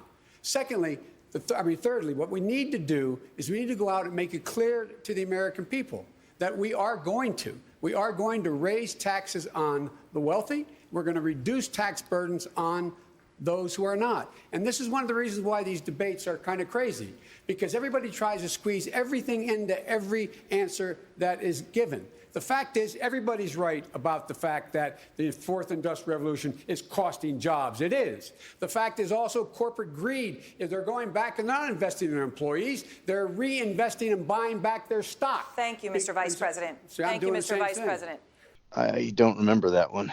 What did he say there? It was some line he obviously messed up that was like, people that are sitting in their living rooms clipping coupons on Wall Street. Like, I think he was like trying to say something about Wall Street next, but he confused it with what he was saying about clipping coupons. So I don't know. It was kind of a clunker as well.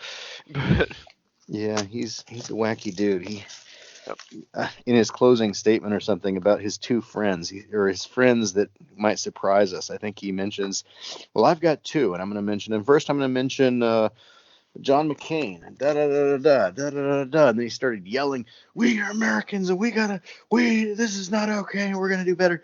And he's like, "And that's my message." And I was just like sitting there, like waiting, like, dude, who's the second person? You forgot to mention your second Republican friend. Yeah, it's true. This guy, he's I don't think he did as bad as maybe he's done in some previous debates, although. Actually, in a way, he did much worse. We'll talk about the exchange with Elizabeth Warren here later, right near the end, which was, I think, career-ending. Mm-hmm. But, like, yeah, he's still all over the place, even when he's a little bit more cogent than he has been in other debates. So, yeah, that exchange with Warren was pretty brutal. So.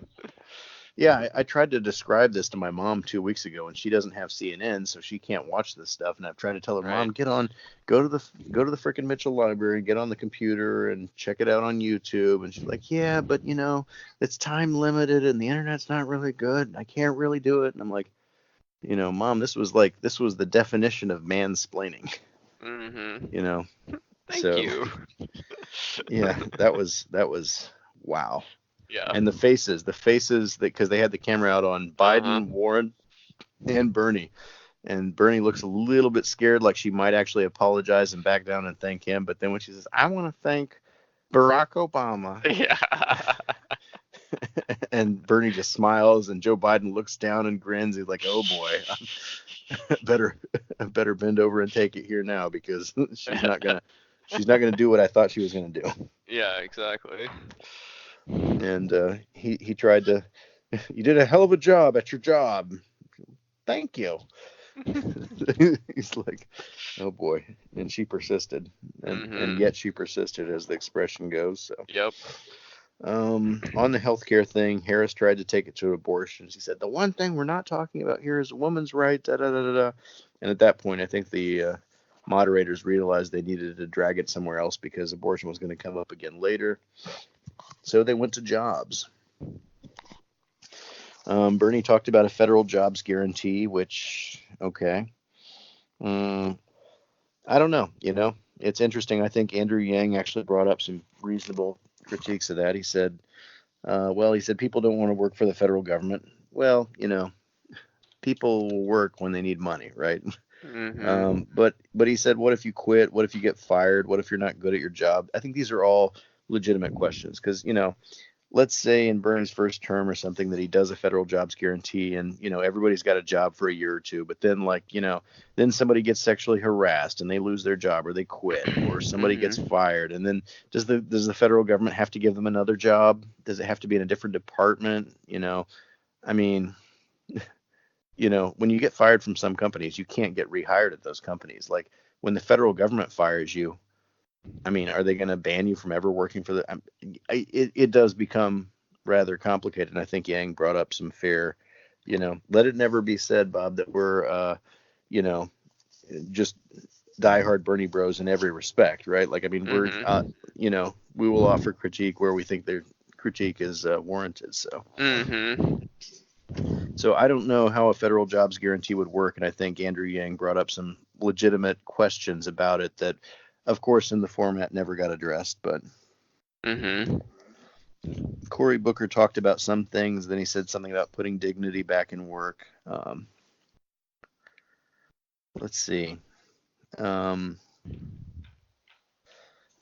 on, I can't read what I wrote. I think I did a much better job. But once again, this thing. Warren said something trade policy costs bad trade policy costs jobs, not automation. 40% of board of directors of large companies should be elected by the workers to reduce offshoring. Interesting policy.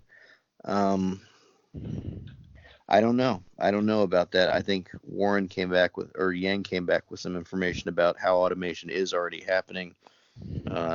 You know, McDonald's self-service checkout, grocery stores, automatic driving cars. I mean, these are all real things. I don't think he's crazy. Castro, willing to pilot a UBI system, he said. He wants to do Green New Deal for jobs. Okay. Tulsi Gabbard said something that was not worth repeating. Not because it was disgusting, but just because it was unmemorable. Beto O'Rourke said people don't want a handout. They don't want a jobs guarantee. They just want a shot. Okay, again, what if you're going to find when you give a lot of Americans a shot, they're not going to run with it, and then where you're back at square one. And then we're going to have Republicans. We gave you a shot. You got fired after about 2 weeks. Yeah.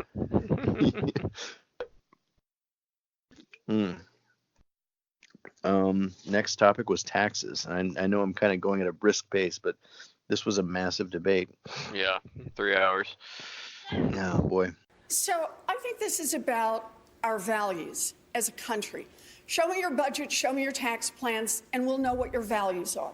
And right now in America, the top 0.1% have so much wealth.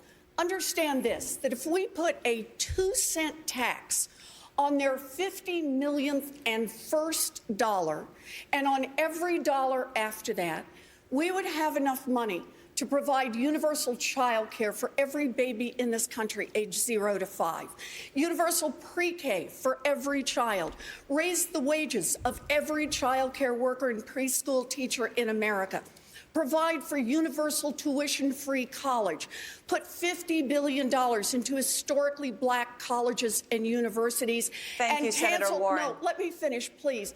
And cancel student loan debt for 95% of the people who have it. My question is not why do Bernie and I support a wealth tax? It's why does everyone else on this stage think it is more important to protect billionaires than it is to invest in an entire generation of Americans? Thank you, Senator Warren. No one Mayor is supporting Buttigieg. billionaires. Mayor Buttigieg, your response. I'm all for a wealth tax. I'm all for just about everything that was just mentioned in these answers. Let me tell you, though, how this looks from the industrial Midwest where I live.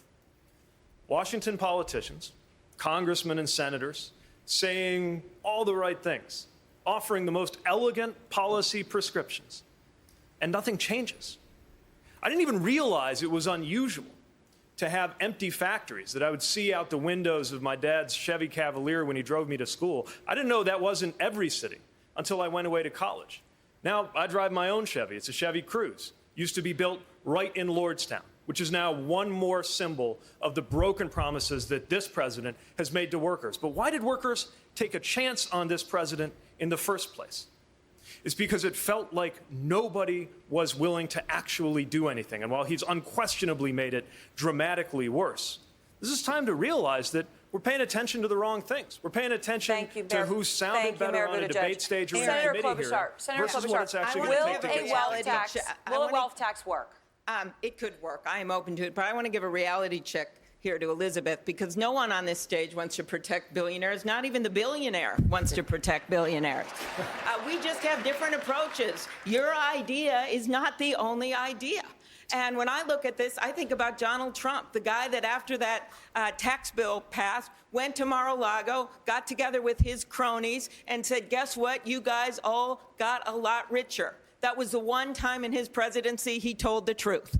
So we have different ways. I would repeal significant portions of that tax bill that help the rich, including what he did with the corporate tax rate, including what he did on international taxation. You add it all up, you got a lot of money that, one, helps pay for that child care, protects that dignity of work, make sure we have decent retirement, and make sure that our kids can go to good schools. It is not one idea that rules here. Senator Warren, please respond.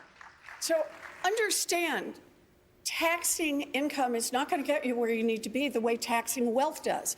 That the rich are not like you and me. The really, really billionaires are making their money off their accumulated wealth, and it just keeps growing. We need a wealth tax in order to make investments in the next generation. Look, I understand that this is hard, but I think as Democrats, we are going to succeed when we dream big and fight hard, not when we dream small and quit before we get started. I would like to respond to that. Senator Klobuchar, respond, please. I think simply because you have different ideas doesn't mean you're fighting for regular people. I wouldn't even be up on this stage if it wasn't for unions and the dignity of work. If my grandpa didn't have unions protecting him in those mines, he wouldn't have survived. If my mom didn't have unions that as a teacher, she wouldn't have been able to make the wages she made when my parents got divorced. So just because we have different ideas and get to the same place in terms of beating Donald Trump and taking this on, we are in Ohio. We can win Ohio in the presidency, but only if we unite around ideals and don't go fighting against each other and instead take the fight to him. Thank you, Senator. Senator Harris, you want to give working families a tax credit of up to $6,000 a year to help close the income gap. Right. Is that a better solution than a wealth tax? Well, here's how I think about it. When I was growing up, my mother raised my sister and me. We would often come home from school before she came home from work. She'd come home, she'd cook dinner, and at some point we'd go to bed, and she'd sit up at the kitchen table trying to figure out how to make it all work. And when I think about where we are right now in 2020, I do believe justice is on the ballot. It's on the ballot in terms of impeachment. It's on the ballot in terms of economic justice, health justice, and so many other issues. So when I think about this issue, I'm thinking about that dad who tonight is going to be sitting at his kitchen table after everyone's gone to sleep and sitting there with his cup of tea or coffee trying to figure out how he's going to make it work. And he's probably sitting there deciding that on that minimum wage job that does not pay enough for him to meet the bills at the end of the month, he's going to have to start driving an Uber.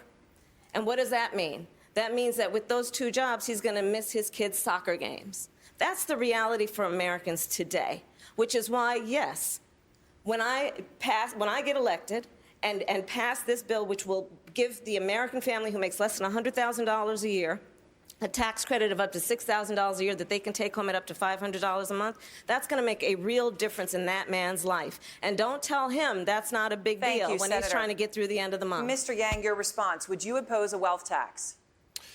Senator Warren is 100% right that we're in the midst of the most extreme winner-take-all economy in history. And a wealth tax makes a lot of sense in principle. The problem is that it's been tried in Germany, France, Denmark, Sweden, and all those countries ended up repealing it because it had massive implementation problems and did not generate the revenue that they'd projected. If we can't learn from the failed experiences of other countries, what can we learn from? We should not be looking to other countries' mistakes. Instead, we should look at what Germany, France, Denmark, and Sweden still have, which is a value-added tax. If we give the American people a tiny slice of every Amazon sale, every Google search, every robot truck mile, every Facebook ad, we can generate hundreds of billions of dollars and then put it into our hands because we know best how to use it. Thank you. Thank you. Congressman O'Rourke, do you think a wealth tax is the best way to address income inequality? Your response? I think it's part of the solution, but I think we need to be focused on lifting people up. And sometimes I think that Senator Warren is more focused on being punitive or pitting some part of the country against the other, instead of lifting people up and making sure that this country comes together around those solutions. I think of a woman that I met in Las Vegas, Nevada. She's working 4 jobs, raising her child with disabilities, and any American with disabilities knows just how hard it is to make it and get by in this country already. Some of those jobs working for some of these corporations, she wants to know how we are going to help her, how we're going to make sure that her child has the care that she needs, that we strengthen protections for those with disabilities, that she just has to work one job because it pays a living wage. And Senator Warren said, show me your budget, show me your tax plan, and you'll show me your values. She has yet to describe her tax plan and whether or not that person I met would see a tax increase. Under my administration, if you make less than $250,000 a year as a family, you will not see a tax increase. That Thank family you, needs to know Congressman. that. Let me say, I want to give Senator Warren a chance to respond. So I'm really shocked at the notion that anyone thinks I'm punitive. Look, I don't have a beef with billionaires. My problem is you made a fortune in America. You had a great idea. You got out there and worked for it. Good for you. But you built that fortune in America. I guarantee you built it in part using workers all of us help pay to educate. You built it in part getting your goods to market on roads and bridges all of us help pay for. You built it at least in part protected by police and firefighters all of us help pay the salaries for. And all I'm saying is you make it to the top 0.1%, then pitch in 2 cents so every other kid in America has a chance to Senator, make it. thank you. That's Secretary what Castro, this is about. your response? I just want to make sure that we're lifting up those families who are working and need help through an expanded earned income tax credit or child tax credit, which we will do in my administration. That is the point. This is universal child care for every baby in this country. Early educational opportunities for every child. Universal pre-K, no matter where you live, for every 3-year-old and 4-year-old. But in addition to that, will they see a tax increase? No, raising the wages of every child care worker and preschool teacher in this country. This is about universal college, about investment in our HBCUs, about making sure that we get rid of the student loan debt burden. Thank you, Senator. Thank you, Senator. Secretary Castro, I want to get Secretary Castro in here, please. Congressman, Thanks go a ahead, lot, Secretary. Aaron. And you see that everybody has their own plans. And let me just say that the way that I view this is born out of my own experience. I grew up like I bet a lot of folks in this room grew up, and folks that are watching on TV. I grew up with my twin brother Joaquin in a single-parent household where my mom was working hard to support us and also her mom, my grandmother. And we knew what it was like to wonder whether we were going to be able to pay the rent at the first of the month, or sometimes have the electricity turned off. And when I was a kid, to look at the grocery list that seemed to get shorter and shorter. And that's what's happening to a lot of families these days. I was in Las Vegas a few months ago, and I visited people who are homeless, who are living in storm drainage tunnels under the Las Vegas Strip, in the shadow of hotels and casinos that are worth hundreds of millions of dollars, where people from around the world are spending so much money on vacations. We can do better than that. I believe that a wealth inequality tax, as I've proposed, is part of the answer, but also I've proposed an inheritance tax, raising the top marginal tax rate, and investing in things like universal child care Senator and Booker, affordable please housing. respond. Well, first of all, I just want to respond by, we've got one shot to make Donald Trump a one-term president. And how we talk about each other in this debate actually really matters. I've had the privilege of working with or being friends with everybody on this stage, and tearing each other down because we have a different plan, to me, is unacceptable. I have seen this script before. It didn't work in 2016, and it will be disaster for us in 2020. And so I have a different plan than Elizabeth Warren. I have a different plan than many people on this stage. And it involves, again, fair taxes for the richest. We have a lot of work to do there, but we've had 20 years of presidential debates, and we have never talked about the violence in America of child poverty. We have got to begin to talk more eloquently and more persuasively and urgently about doing the things, not just to make sure fair taxes are paid by people on the top, but that we deal with the moral obscenity of having the highest levels of child poverty in the industrial world. My plan will focus on that, and these are some of the issues we should be talking about, not defining ourselves just by what we're against, but we need to win this election by talking about who and what we are for. Thank you, Senator Booker. Yeah, Bernie wants to raise taxes on the top 0.1%. Steyer agrees with Bernie on wealth tax, which is okay. More power to him. He's a billionaire. He wants to tax billionaires. Okay, I can dig it. I'm not voting for the guy, but he's not wrong. Don't worry, Biden Sean. says, You'll never have the chance to vote on the guy. yeah, that's true. Biden says raise capital gains tax. Okay. Elizabeth Warren went way over time. Agreed with Bernie. 2-cent tax on the 50 millionth dollar of the top 10th of 1%. Raises enough to cover something, a lot of things, good things. Buttigieg said something I didn't record, not worth it.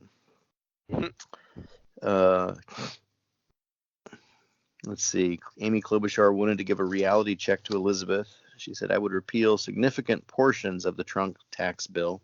What the hell does that mean? Significant portions of his bullshit tax bill.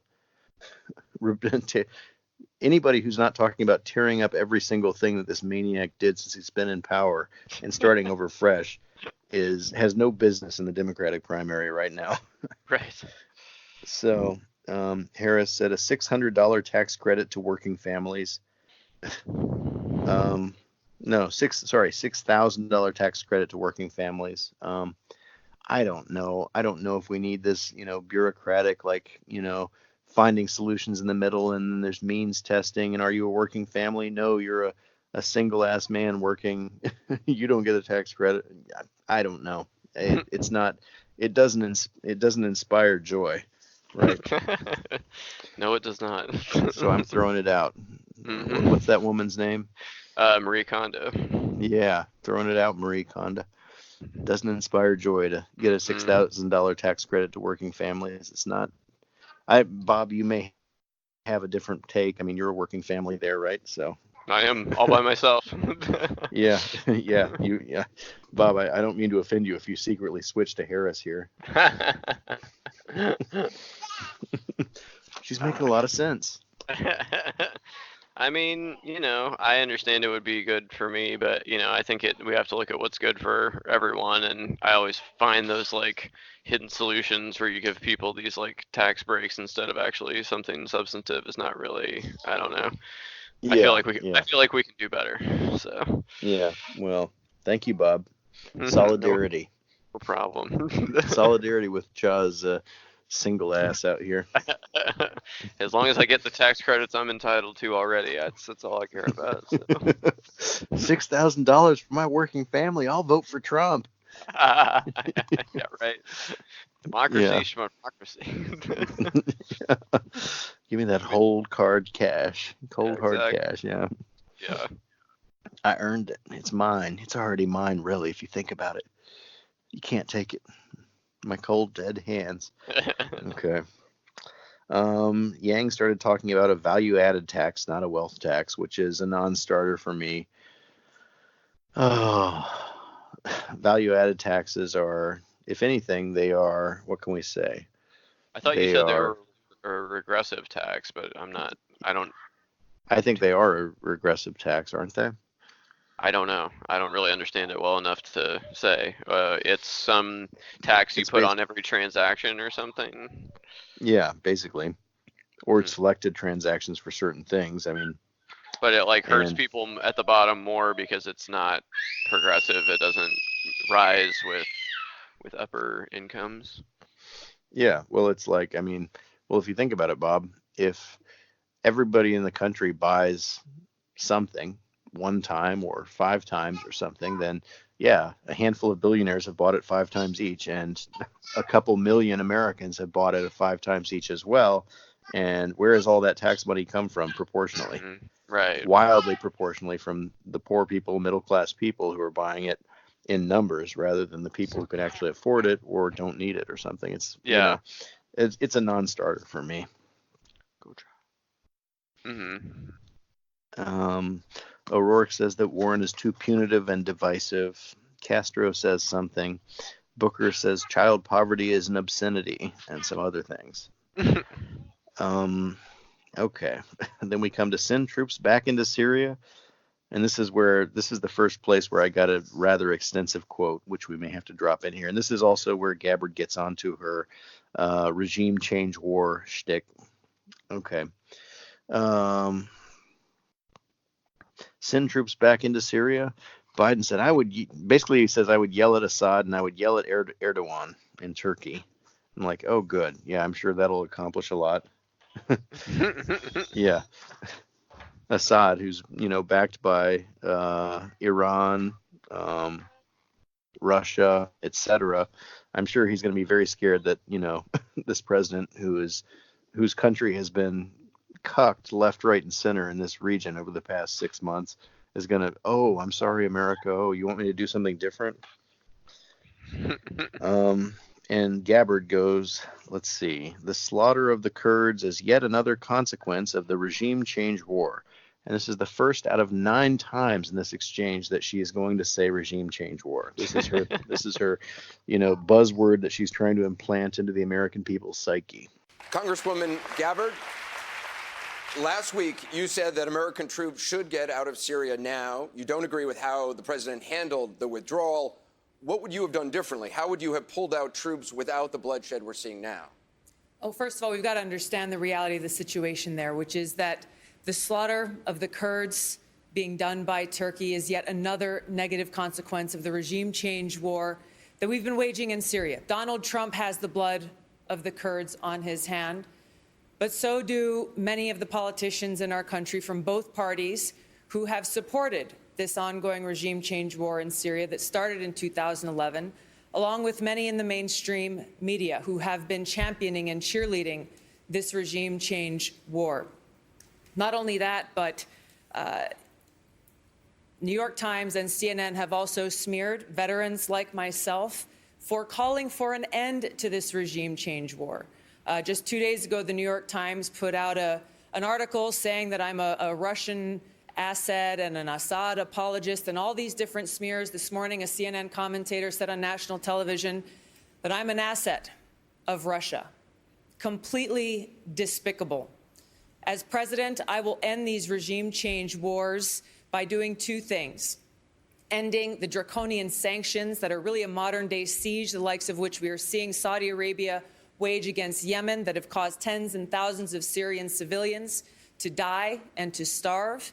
And I would make sure that we stop supporting terrorists like al-Qaeda in Syria who've been the ground force in this ongoing regime change war. I'd like to ask Senator Warren if she would join me in calling for an end to this regime change war in Syria, finally. So look, I think that we ought to get out of the Middle East. I don't think we should have troops in the Middle East, but we have to do it the right way, the smart way. What this president has done is that he has sucked up to dictators. He has made impulsive decisions that often his own team doesn't understand. He has cut and run on our allies, and he has enriched himself at the expense of the United States of America.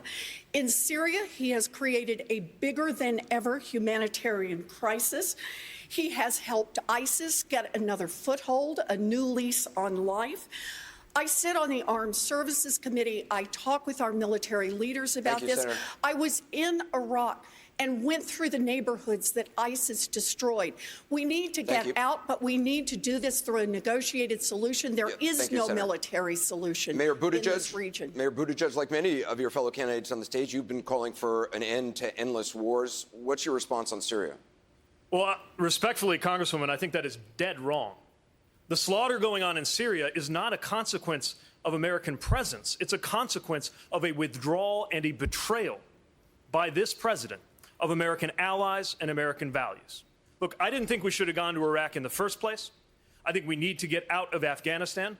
But it's also the case that a small number of specialized special operations forces and intelligence capabilities were the only thing that stood between that part of Syria and what we're seeing now, which is the beginning of a genocide and the resurgence of ISIS. Meanwhile, soldiers in the field are reporting that for the first time they feel ashamed of what their country has done.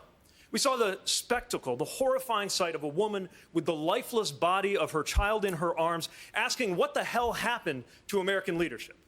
And when I was deployed, I knew one of the things keeping me safe was the fact that the flag on my shoulder represented a country known to keep its word, and our allies knew it, and our enemies lose Thank you, that. Mayor. You take that away, you are taking away what makes America America. Mayor. It makes our troops and the world a much more dangerous place.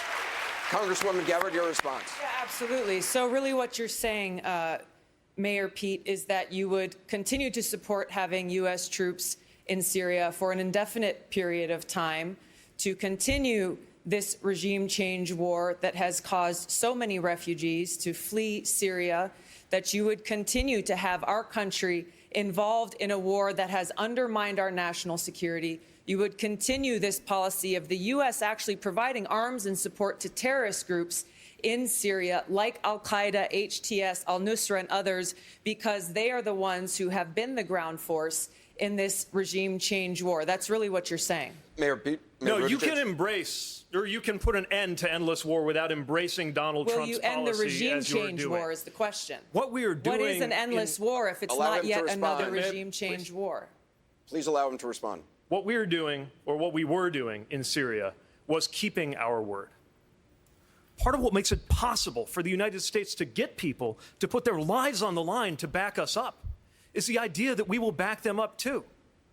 When I was deployed, not just the Afghan National Army forces, but the janitors put their lives on the line just by working with U.S. forces. I would have a hard time today looking an Afghan civilian or soldier in the eye after what just happened over there. And it is undermining the honor of our soldiers. You take away the honor of our soldiers, you might as well go after their body armor next. This president has betrayed American values. Our credibility is in tattered. I will restore U.S. credibility before it is finally too late. And this is also one of the first times where she goes directly after Warren. She's like, I'd like to ask Warren if she would join me in calling for an end to this regime change war in Syria, finally. And then Warren says, I don't think we should have troops in the Middle East. Negotiated solution. And she says, so what you're saying, oh, okay, sorry. Then she goes after Mayor. Okay, hold on. Sorry. Okay, edit this. Let me start this over. Okay. So Tulsi Gabbard says the slaughter of the Kurds is yet another consequence of the regime change war. And this is the first instance out of 9 times in the exchange where she'll use this new catchphrase that she's using that I'm sure she wants to implant into the American psyche, regime change war. She goes after Elizabeth Warren for the first of several times directly and says, I'd like to ask Warren if she would join me in calling for an end to this regime change war in Syria, finally. Elizabeth Warren says, I don't think we should have troops in the Middle East. Negotiated a solution.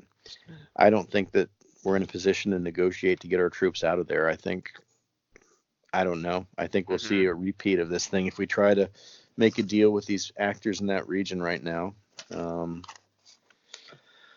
And then Pete Buttigieg jumps in and he goes crazy on Tulsi Gabbard, which is where he's earning his keep, I suppose. And yeah, a lot of people on the left are going to say Elizabeth Warren had the promise at the beginning or whatever of being a left-wing person, but he's kind of tacked back to the center, and now he's trying to be this neoliberal, perpetual war guy or something. But I don't know.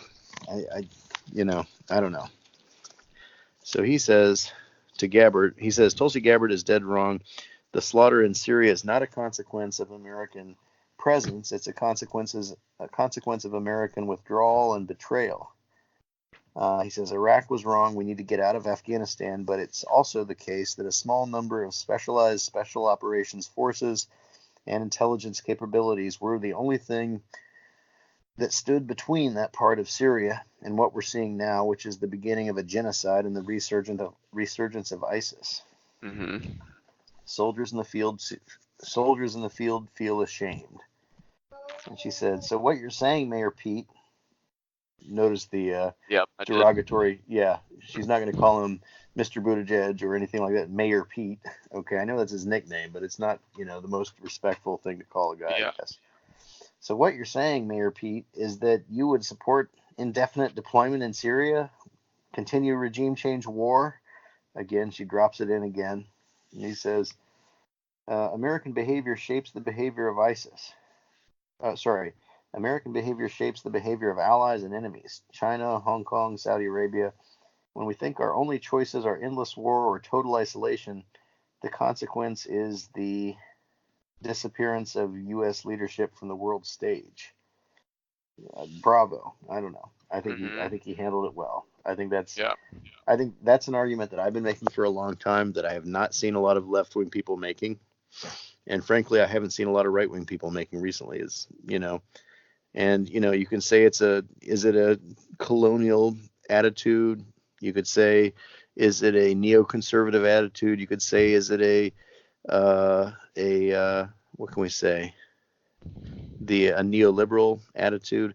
I don't know, but I think it's a fact, and we've seen that. All these people who are saying, pull the troops out, we need to draw down troops all over the world, we need to get out of, Afghanistan, we need to get out of South Korea, we need to get out of Germany, just bring them all home. Like, I think this is what happens. Mm-hmm. Russia and China and places like that and regional powers like Turkey swoop in to fill the vacuum, and they are quite often on genocidal missions. It's like, this is what happens. This is the test of your theory that if only America would back out of all these places, that the world would be a nicer place. It wouldn't.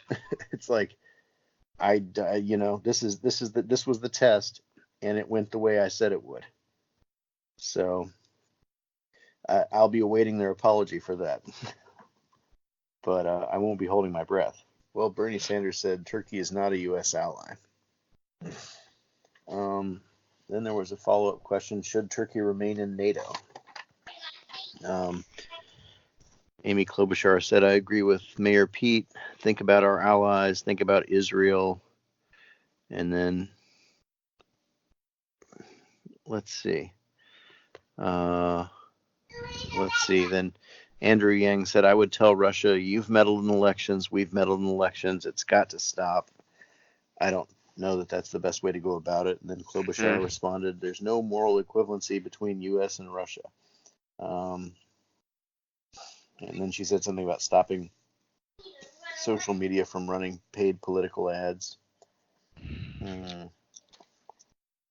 Harris said there are 4 winners in this situation: Russia, Iran, Assad, and ISIS. Castro said we've got to beat Donald Trump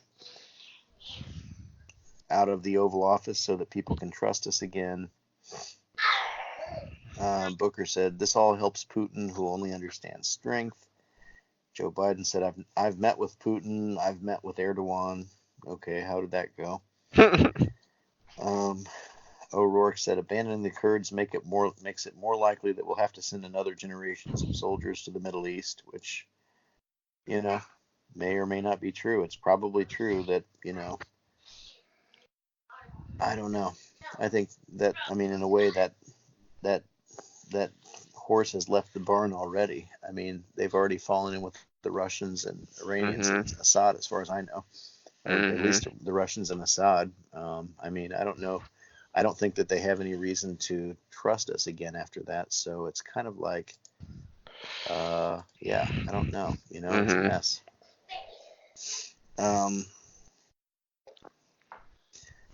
Stayer said, we can't do things by ourselves, work with allies and frenemies around the world. I don't know. I don't know. I think America needs to be much more careful with frenemies in the future. I think frenemies have gotten us into so much of this shit. You know, how much have the Saudis given us here for all this stuff? So, yeah. Anyways, the next topic was gun violence. Look, we're going to make sure that the priority is saving the lives of our fellow Americans. I think almost everyone on this stage agrees that it's not right, and as president would seek to ban the sale of AR-15s and AK-47s. Those are weapons of war. They were designed to kill people effectively, efficiently on a battlefield. You mentioned the massacre in Dayton. 9 people killed in under 40 seconds. In El Paso, Texas, 22 were killed in under 3 minutes. And the list goes on throughout the country. So if the logic begins with those weapons being too dangerous to sell, then it must continue by acknowledging with 16 million AR-15s and AK-47s out there, they are also too dangerous to own. Every single one of them is a potential instrument of terror.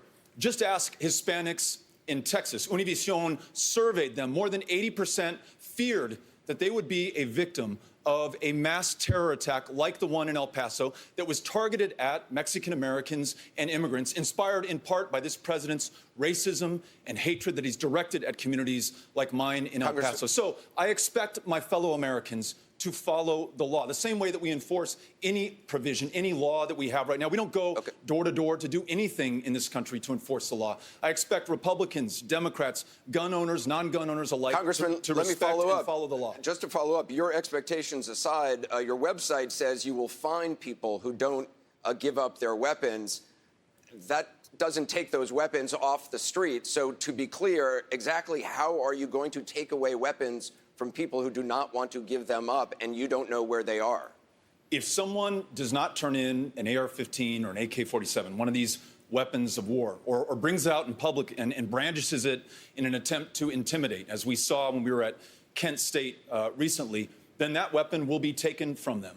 If they persist, there will be other consequences from law enforcement. But the expectation is that Americans will follow the law. I believe in this country. I believe in my fellow Americans. I believe that they will do the right thing. Thank you. Mr. Mayor Buttigieg, just yesterday you referred to mandatory buybacks as confiscation and said that Congressman O'Rourke has been picking a fight to try to stay relevant. Your response on guns? Well, Congressman, you just made it clear that you don't know how this is actually going to take weapons off the streets. If you can develop the plan further, I think we can have a debate about it, but we can't wait. People are dying in the streets right now. We can't wait for universal background checks that we finally have a shot to actually get through. We can't wait to ban the sale of new weapons and high-capacity magazines so we don't wind up with millions more of these things on the street. We can't wait for red flag laws that are going to disarm domestic abusers and prevent suicides, which are not being talked about nearly enough as a huge part of the gun violence epidemic in this country. We cannot wait for purity tests. We have to just get something done. This is not a purity test. This is a country that loses 40,000 of our fellow Americans every year to gun violence. This is a crisis, and we've got to do something about it. And those challenges that you described are not mutually exclusive to the challenges that I'm describing. I want to make sure we have universal background checks and red flag laws and that we end the sale of these weapons of war. But to use the analogy of healthcare, it would be as though we said, look, we're for primary care, but let's not talk about mental health care because that's a bridge too far. People need that primary care now, so let's save that for another day. No, let's decide what we are going to believe in, what we are going to achieve, and then let's bring this country together in order to do that. Listening to my fellow Americans, to those moms who demand action, to those students who march for our lives, who in fact came up with this extraordinary, bold peace plan that calls for mandatory buybacks. Let's follow their inspiration and lead and not be limited by the polls and the consultants and the focus groups. Let's do what's right while we have time to do what's right. Mayor Buttigieg? The problem isn't the polls. The problem is the policy.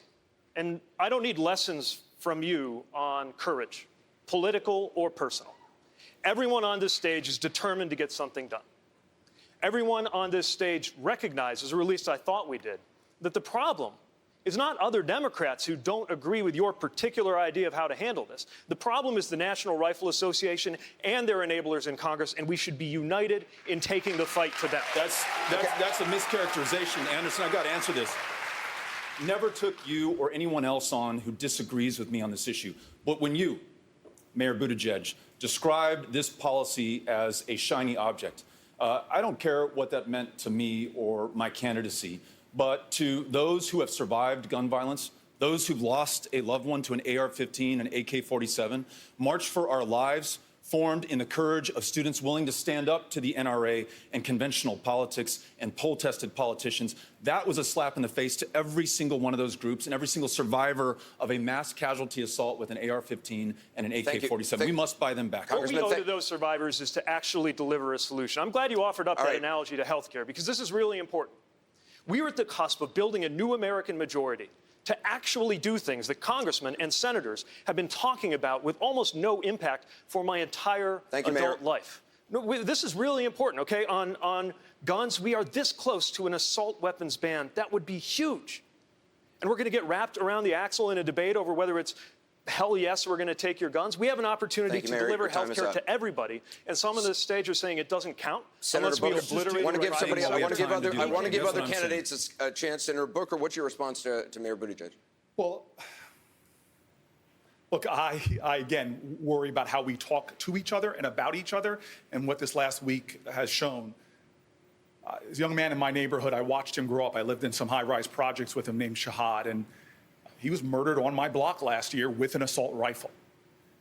I'm living with a sense of urgency on this problem because when I go home to my community, like millions of Americans, we live in communities where these weapons, where these gunshots are real every single day. And I know where the American public is. This is not about leadership.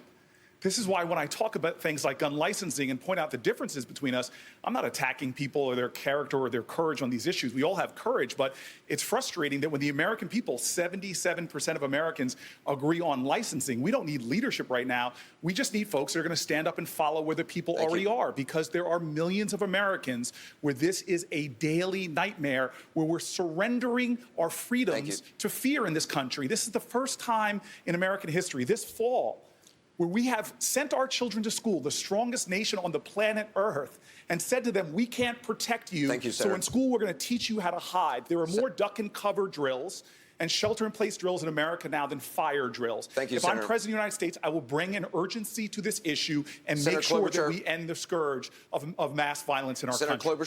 Senator Warren supports a voluntary, Senator Klobuchar, you support a voluntary buyback, if I'm correct, right?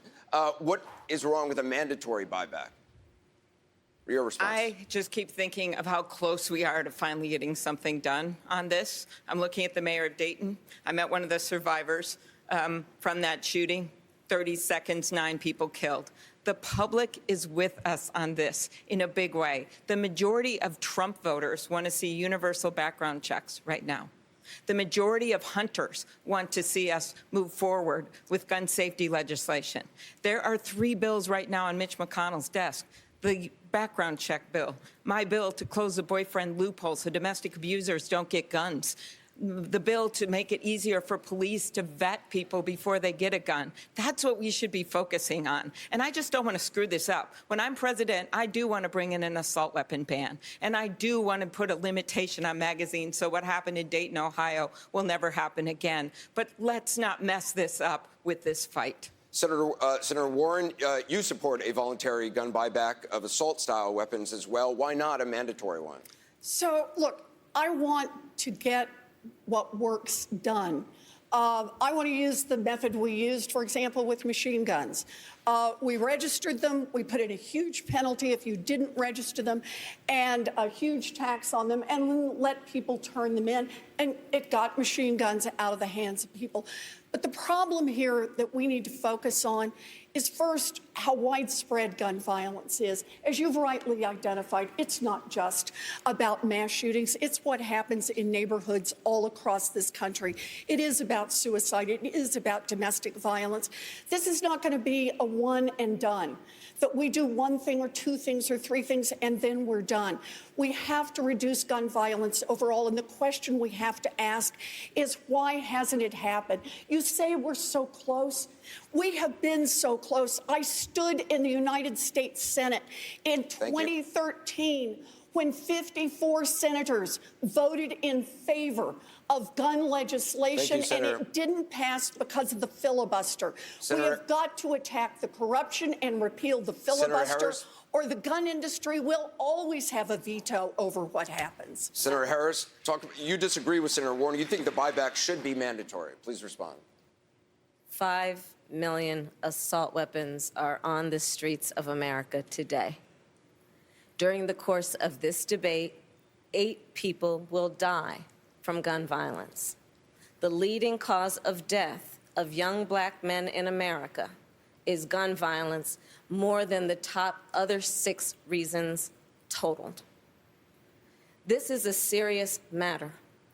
I have personally hugged more mothers of homicide victims than I care to tell you. I have looked at more autopsy photographs than I care to tell you. I have attended more police officer funerals than I care to tell you. I'm done. And we need action. And Congress has had years to act and failed because they do not have the courage. When I'm elected, I'll give them 100 days to pull their act together, put a bill on my desk for signature, and if they don't, I will take executive action and put in place a comprehensive background check requirement and ban the importation of assault weapons into our country, because it is time to act. Senator Biden, Vice President Biden, your response. I'm the only one on this stage who has taken on the NRA and beat them twice. We were able to get assault weapons off the streets and not be able to be sold for 10 years. Recent studies show that mass violence went down when that occurred. The way to deal with those guns and those AR-15s and assault weapons that are on the street, are not on the street, that people own, is to do what we did with the National Firearms Act as it related to machine guns. You must register that weapon. You must register it. When you register it, the likelihood of it being used diminishes exponentially. I'm the only one that got moved to make sure that we could not have a magazine that had more than 10 rounds in it. I've done this. I know how to get it done. If you really want to get it done, go after the gun manufacturers and take back the exemption they have of not being able to be sued. Thank you, Mr. Vice President. Secretary Castro, the vast majority of homicides committed with a gun in this country are from handguns, not assault-style weapons. What's your plan to prevent those deaths? Thank you very much for the question. You know, I grew up in neighborhoods where it wasn't uncommon to hear gunshots at night, and I can remember ducking into the backseat of a car when I was a freshman in high school, across the street from my school, my public school, because folks were shooting at each other. You know, in the neighborhoods, though, let me answer this question about voluntary versus mandatory. There are 2 problems I have with mandatory buybacks. Number 1, folks can't define it. And if you're not going to door to door, then it's not really mandatory. But also, in the places that I grew up in, we weren't exactly looking for another reason for cops to come banging on the door. And y'all saw a couple of days ago what happened to Tatiana Jefferson in Fort Worth. A cop showed up at 2 in the morning at her house when she was playing video games with her nephew. He didn't even announce himself, and within 4 seconds, he shot her and killed her through her home window. She was in her own home. And so I am not going to give these police officers another reason to go door to door in certain communities, because police violence is also gun violence, and we need to address that. Beto O'Rourke talked about a mandatory gun buyback program. Mm-hmm. He said if assault rifles are too dangerous to sell, then they're too dangerous to own. And, cue the gun right people like saying they're not all assault rifles. AR stands for Armalite, which is a company that makes the AR-15. I know. Yeah. I know. You know what I mean. We all know what we mean. Come on. Buttigieg was talking about, he was fighting with O'Rourke over something about his tone, or maybe about judging other Democrats too much, maybe Democratic infighting. I don't know. I wasn't really sure. Booker said something. Klobuchar talked about voluntary buyback, not mandatory. Let's not mess this up when we're so close. I don't know. She's not totally wrong here. I do think, like, I don't know, the thing about O'Rourke in this, and we don't really have to worry about it too much because he's not in it anymore, is that, talking about mandatory buyback of guns, forced confiscation, and stuff like that, this is the Republican, gun nut nightmare that they've been dreaming about for years, but has never actually come to pass. And if you give them this talking point, they're gonna use it for the next 15 years probably. So just don't. Can we? I don't know. Yes. The shootings are terrible. I don't know. It's all exasperating, but in your long shot run for president, that's not going to happen. Don't give them a anti-democratic talking point like this. I don't know. It's just my thing. So,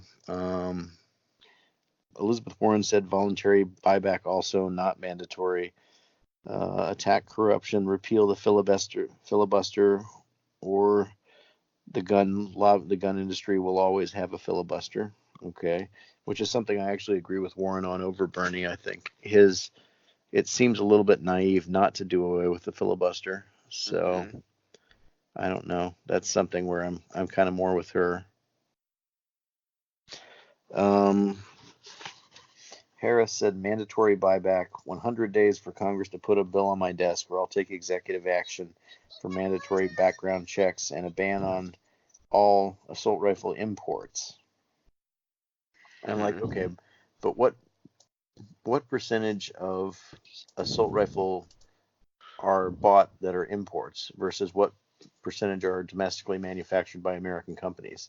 So is that, it feels like she's actually avoiding, she's trying to say something that avoids the issue or something. It's really just like American gun manufacturer protectionism if you ban imports, isn't it? Yeah, pretty much. Maybe I'm not understanding her policy, or maybe she kind of tried to combine two policies or something and it didn't come out right. I'm not really sure. Really sure what she was going for there. Joe Biden said ARs must be registered. Crime goes down exponentially, which is probably true. It's probably true that if your name is on the books for owning the gun, that you are going to be much less likely to use that gun in a crime. We can talk about sales and stuff. We can talk about stolen weapons. We can talk about various things. I mean, but he's probably somewhat right on that. Withdraw gun manufacturer. Can't read this word. Exemptions for being sued, which is an interesting idea. He says, I'm the only one up here who has beat the NRA twice. Again, Joe Biden is definitely trying to make experience arguments, right? He's trying to say, like, I've done this. I've met with these leaders. I've done this before. I've beat the NRA. I've got the experience. Trust me. Which, fair enough to him. That's an argument that he can make in his arsenal, and he should be making it if he wants to win this thing. So more power to him, I suppose. It's probably his best argument, I would say. So yeah. Castro said cops going door to door doesn't need to be encouraged. No mandatory buybacks, which is also a fair critique. If you say the government's going to come and take your weapon if you don't register or turn it in, and then you've got police going door to door, I think the implication here especially is in minority neighborhoods and stuff, and they're going to be trigger happy and some people are going to get shot. It's, it's a reality that I don't know, Again, Beto O'Rourke leads with a lot of passion, and I'm not sure how thought out some of his ideas are. So it's probably a fair critique. Then they came to opioids. This is something that should never have happened to begin with. I remember when I was a prosecutor, these were not the kind of cases that were coming in our door, and it's gotten worse and worse, and we now know why. As the evidence is coming out of those lawsuits, probably one of the most horrible things that I saw was the email from one of the pharma executives that actually said, keep pumping them out, they're eating them like Doritos. So my first answer to that question, and which is included in my plan, is that the people that should pay for this, that should pay for the treatment, are the very people that got people hooked and killed them in the first place. And that is the people that are manufacturing these opioids. That's the first way. And you can, with a 2 cents per milligram tax, bring in the money, plus with the federal master settlement, to help in rural areas where they're so isolated, and also in urban areas where it's, by the way, not just opiates. There's still meth issues and crack cocaine issues. This is personal for me. My dad, he struggled with alcoholism his whole life. And by his third DWI, they said to him, the prosecutor, you got to face jail or you got to go to treatment. He picked treatment, and he was pursued by Grace. And he has been sober ever since. And now he's 91 and in assisted living. And he said to me last year, it's hard to get a drink around here anyway. But he still has an AA group that visits him there. And so for me, I believe that everyone in this country, including the people in rural America, have that same right to be pursued by Grace. Thank you, Senator. Mr. Steyer, how would you address the opioid epidemic that exists here in Ohio and around the country? Please respond. Well, I think this is one of the most heartbreaking experiences that America's had. 72,000 people died of opioid overdoses last year. And that's not only a tragedy for them, it's a tragedy for their family and their communities. And so I think we have to treat this as a health crisis. We have to move the resources and the support there to try and help people. But I think that Senator Klobuchar makes a good point. The reason I'm running for president is that we have a broken government. And we have a broken government because corporations have bought it. And every single one of these conversations is about that broken government. It's about drug companies buying the government and getting what they want. It's about the gun manufacturers buying the government and get what we want. We need to break the corporate stranglehold on our government.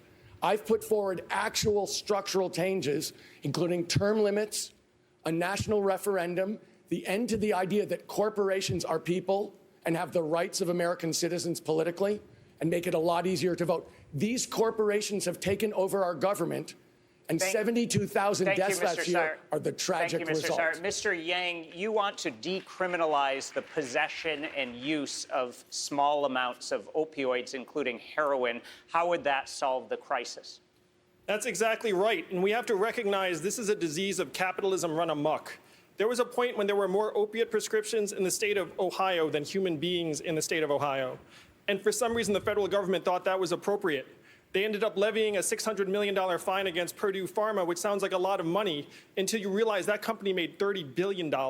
They got a 2% fine, and they killed tens of thousands of Americans 8 an hour. So if the government turned a blind eye to this company spreading a plague among its people, then the least we can do is put the resources to work in our communities so our people have a fighting chance to get well. Even though this is not a money problem, we all know this is a human problem.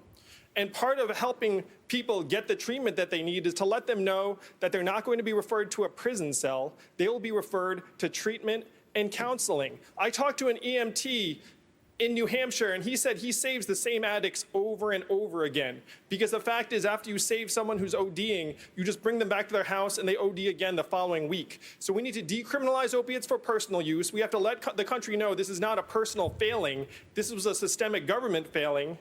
And then we need to open up safe consumption and safe injection sites around the country because they save lives. Thank you, Mr. Yang. Congressman O'Rourke, is decriminalizing opioids part of the solution? Please respond. Yes, it is, for many of the reasons that Mr. Yang just described. And also just from some personal experiences I've had as a member of Congress where constituents of mine have come forward, in some cases publicly, at a town hall meeting to describe their addictions. I remember a veteran telling me that he bought heroin off the street because he was originally prescribed an opioid at the VA. Now, imagine if that veteran, instead of being prescribed an opioid, had been prescribed marijuana, because we made that legal in America, ensured the VA could prescribe it. expunged the arrest records for those who've been arrested for possession, and made sure that he was not prescribed something to which he would become addicted. I also want to agree with Senator Klobuchar. Until we hold those responsible accountable for their actions, Purdue Pharma, Johnson & Johnson, we're going to continue to have this problem going on again. So that veteran that I met, and anyone with drug addiction today, is not a problem for the criminal justice system. They are an opportunity for our public health system. Senator Harris, you want to hold the drug manufacturers that fueled the crisis accountable. Are you in favor of sending those drug company executives to jail? I am. And I will tell you, as a former prosecutor, I do think of this as being a matter of justice and accountability, because they are nothing more than some high-level dope dealers. They have been engaged. And I've seen it happen before. I've taken on the pharmaceutical companies when I was Attorney General of California and led the second largest Department of Justice. I've seen what they do. The biggest pharmaceutical companies, the 8 biggest pharmaceutical companies and insurance companies last year profited $72 billion on the backs of people like the families that we are talking about that have been overwhelmed by this crisis, which is a public health epidemic. And they knew what they were doing. They were marketing false advertising. They knew what they were pushing in communities and states like Ohio without any concern about the repercussions, because they were profiting and making big bucks. And yes, they should be held accountable. This is a matter of justice. And so as President of the United States, I would ensure that the United States Department of Justice understand that you want to deal with who is really a criminal. Let's end mass incarceration and end that failed war on drugs, and let's go over after these pharmaceutical companies for what they've been doing to destroy our country in states like Ohio. Thank you, Senator. Secretary Castro, are you in favor of sending those drug company executives to prison? Please respond. Yes, I am. They need to be held accountable, not only financially, but also with criminal penalties. And, you can draw a straight line between making sure that we hold executives accountable, whether it's these drug manufacturers or Wall Street executives that should have been held accountable a decade and a half ago. Klobuchar talked about taxing companies to pay for drug treatment in rural communities. Yeah, I don't know.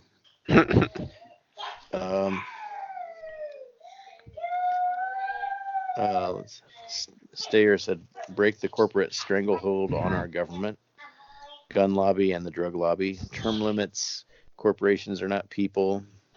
Yeah, he's not saying wrong things there.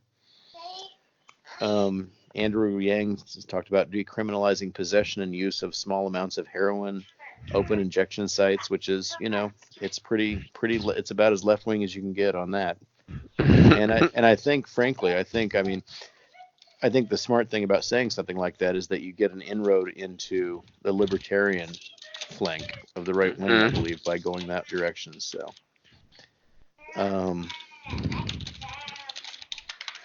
Beto O'Rourke agreed and kind of supported Yang and said, yes, legalize and prescribe weed.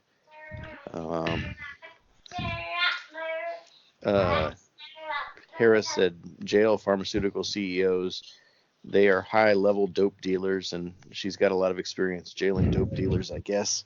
And Castro agreed and supported Harris. He agreed to jail them and Wall Street executives, which I think is something that many people can get behind. Booker said, Senator Sanders is in favor of medical marijuana. And Sanders says, but I'm not on it tonight. Yeah, I saw that. Zing. They were still talking about that, and of course the moderators are trying to shift to the next topic, which was the health of candidates. Now to the issue of candidates and their health. Senator Sanders, I want to start with you.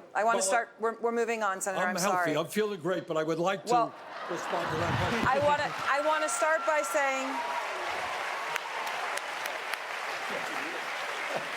And Senator Sanders is in favor of medical marijuana. I want to make sure that's clear as well. Thank you. Senator Sanders, this debate does mark your. This debate.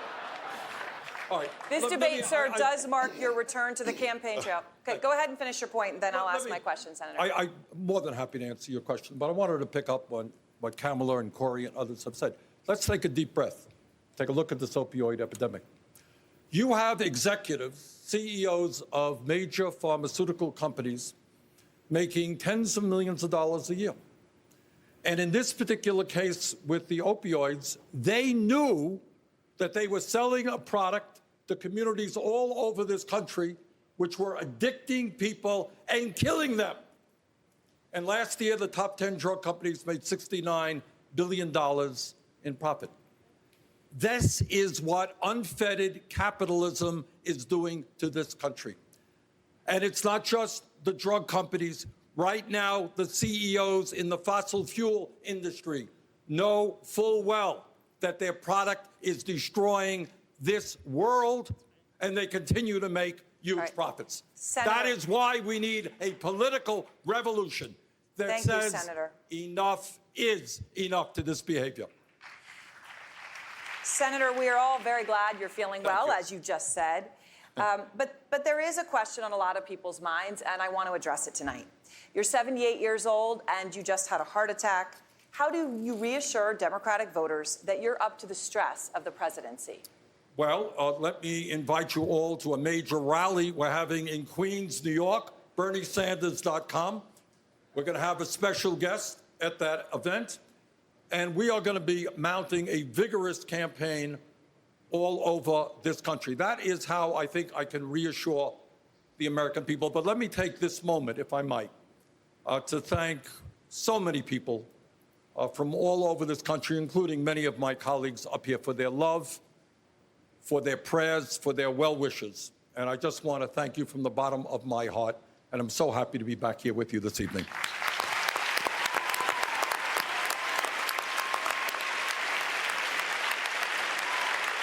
Vice President Biden, if you're elected, you will turn 80 during your first term.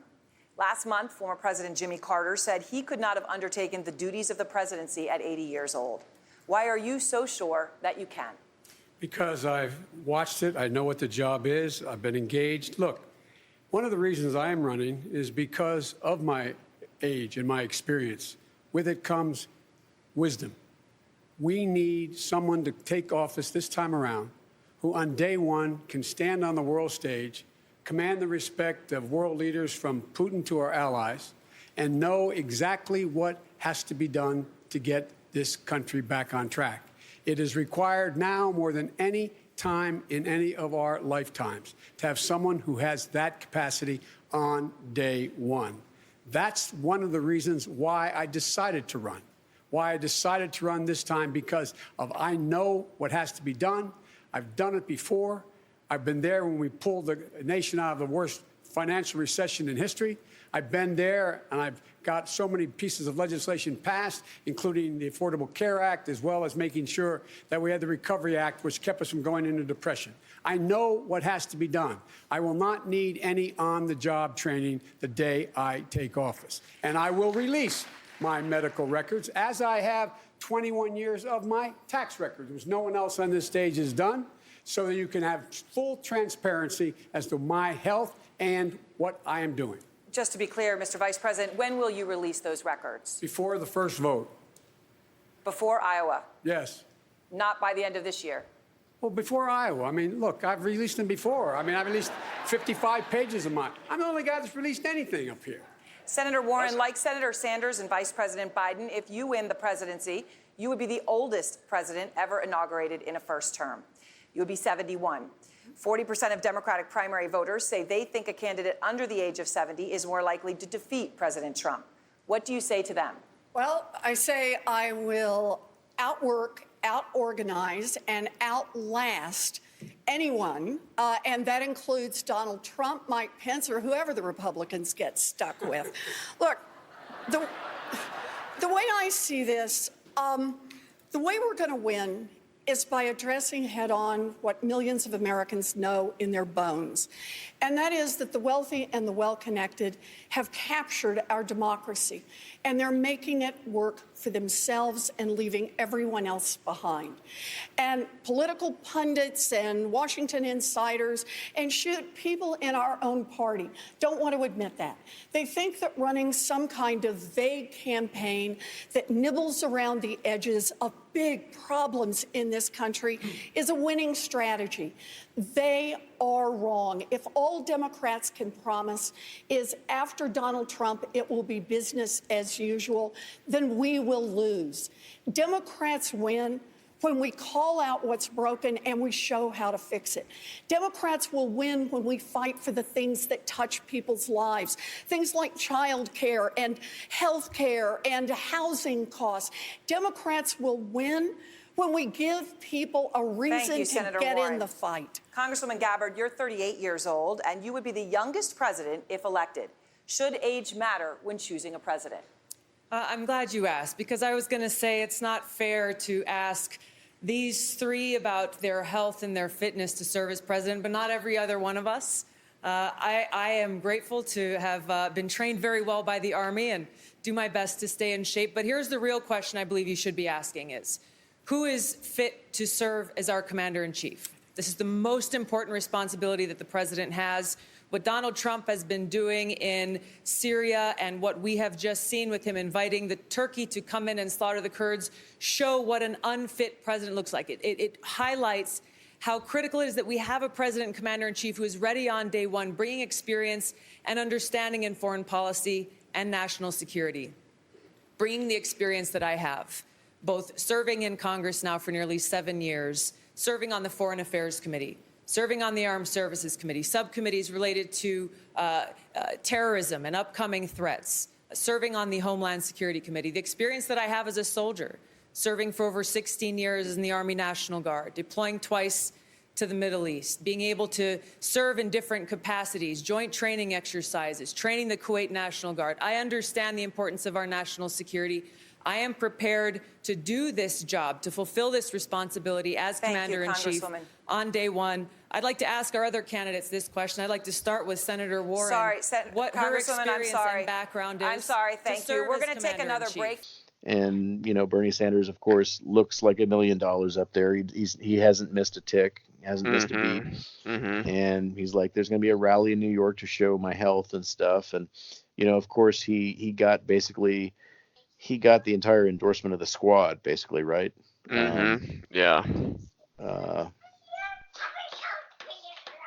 AOC, Ilhan Omar, and Rashida Tlaib. I don't know if he got Presley. Did he get Presley too or not? Did he? Ayanna Presley. Yeah, I don't know. I think it was 3 of the 4. Yeah, at first I thought it was all of them. It would be nice to have all of them, but yeah, I thought, and that was powerful, of course. I think, wow. You know, I've said months ago, you know, I'm with the squad on just about, you know, I'm pretty much ride or die for the squad. And on 99% of issues, basically. So, way to go. Biden said age comes with wisdom.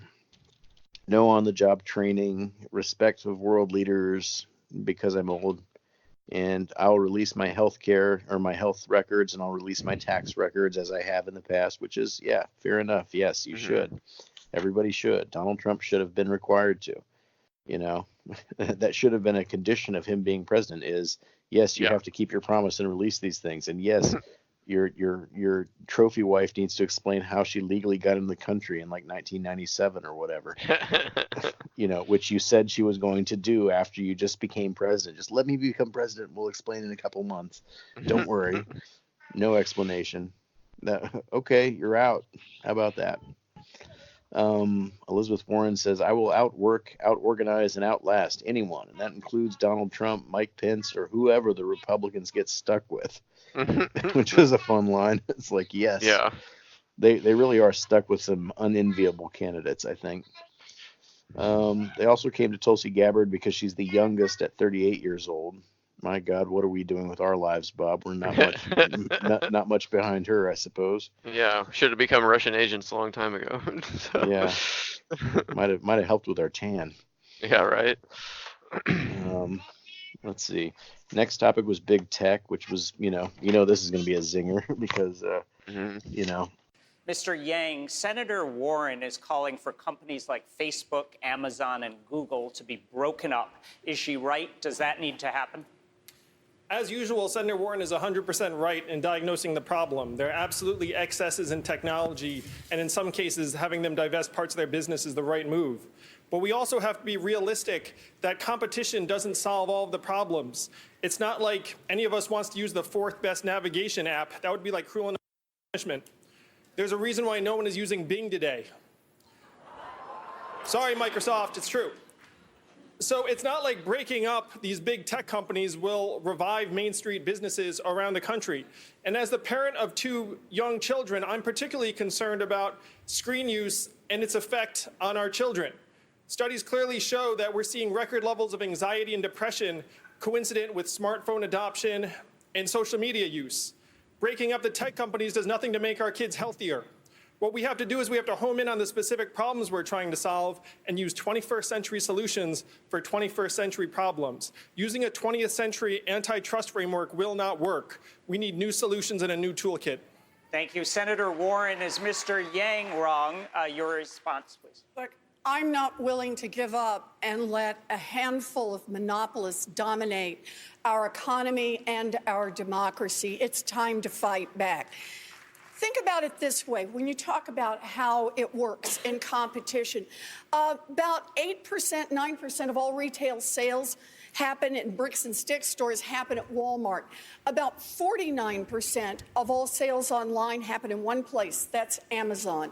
It collects information from every little business. And then Amazon does something else. It runs the platform, gets all the information, and then goes into competition with those little businesses.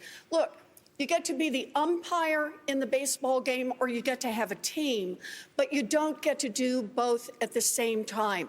We need to enforce our antitrust laws, break up these giant companies that are dominating big tech, big pharma, big oil, all of them. Mr. Steyer, your response?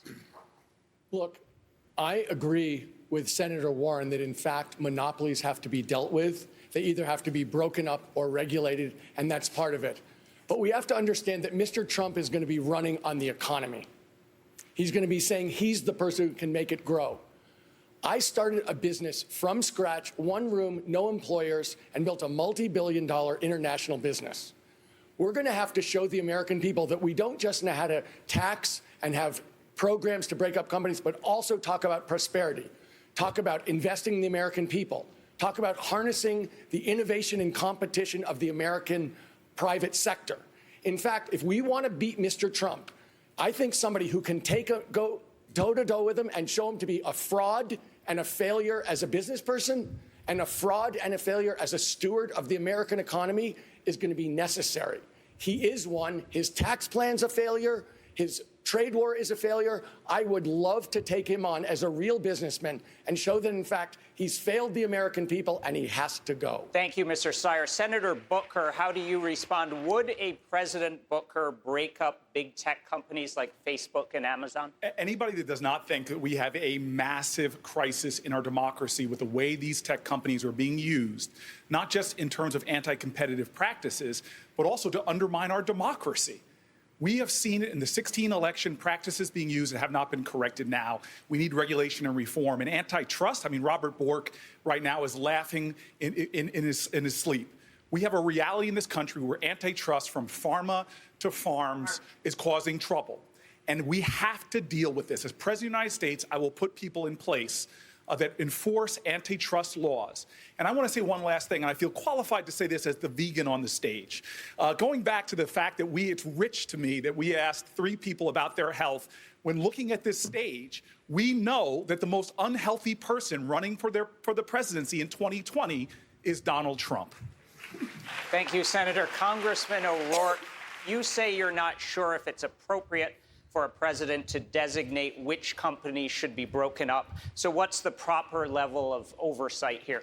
Yeah, we need to set very tough, very clear, transparent rules of the road, the kind of rules that we do not have today that allow these social media platforms where we, the people, have become the product to abuse that public trust and to do so at extraordinary profits. Right now, we treat them functionally as a utility, when in reality, they're more akin to a publisher. They curate the content that we see, our pictures and personal information that they share with others. We would allow no publisher to do what Facebook is doing, to publish that ad that Senator Warren has rightfully called out, that CNN has refused to air because it is untrue and tells lies about the vice president. Treat them like the publisher that they are. That's what I will do as president. And we will be unafraid to break up big businesses if we have to do that. But I don't think it is the role of a president or a candidate for the presidency to specifically call out which companies will be broken up. That's something that Donald Trump has done, in part because he sees enemies in the press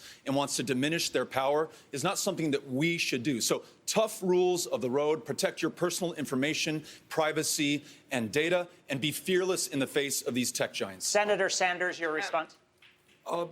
When we talk about a rigged economy, it's not just the grotesque level of income and wealth inequality.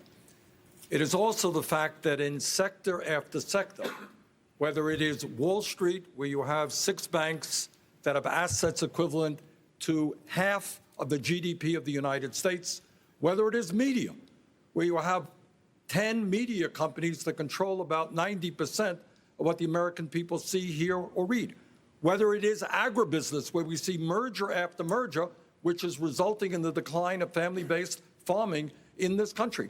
We need a president who has the guts to appoint an attorney general who will take on these huge monopolies, protect small business, and protect consumers by ending the price fixing, which we see every day. Thank you, Senator. Senator Harris, to you, Facebook CEO Mark Zuckerberg says that splitting up big tech companies will make election interference more likely because the companies won't be able to work together to fight it. Could breaking up these companies make the spread of disinformation worse? No, I don't agree with that at all. And serving on the Senate Intelligence Committee, working with Amy Klobuchar on what we need to do to upgrade the elections infrastructure, knowing that Russia needs to be held accountable for the fact that they interfered in the election of the President of the United States, and it will attempt to do it again. That's a ridiculous argument he's making. But I do want to also say this. What we're talking about is a grave injustice when rules apply to some but not equally to all, and in particular when the rules that apply to the powerless don't apply to the powerful. And so, Senator Warren, I just want to say that I was surprised to hear that you did not agree with me that on this subject of what should be the rules around corporate responsibility for these big tech companies, when I called on Twitter to suspend Donald Trump's account, that you did not agree, and I would urge you to join me, because here we have Donald Trump, who has 65 million Twitter followers, and is using that platform as the President of the United States to openly intimidate witnesses, to threaten witnesses, to obstruct justice. And he and his account should be taken down. We saw in El Paso that shooter in his manifesto was informed by how Donald Trump uses that platform. And this is a matter of corporate responsibility. Twitter should be held accountable and shut down that site. It is a matter of safety and corporate accountability. Thank you. Senator Warren, you can respond. So, look, I don't just want to push Donald Trump off Twitter. I want to push him out of the White House. That's our job. So join me in saying that his Twitter account should be shut down. No, let's figure out No? why it is that we have had laws on the books for antitrust for over a century, and yet for decades now. We've all called on how the big drug companies are calling the shots in Washington, big ag, how the gun industry, big tech. You know, we really need to address the elephant in the room, and that is how campaigns are financed. You can't say you're for corporate responsibility if it doesn't apply to everyone. I announced this morning that I'm not going to take any money from big tech executives, from Wall Street executives. We've already agreed, Bernie and I, we're not taking any money from big pharma executives. You can't go behind closed doors and take the money of these executives and then turn around and expect that these are the people who are actually finally going to enforce the laws. We need campaign finance rules and Senator Warren. practices Senator Harris? that support us all. You can't. It does not represent a system of justice to say that the rules will apply differently to different people. This is a matter, you are saying, of holding big tech accountable. Holding big tech accountable because they have an outsized influence on people's perceptions about issues, and they actually influence behaviors.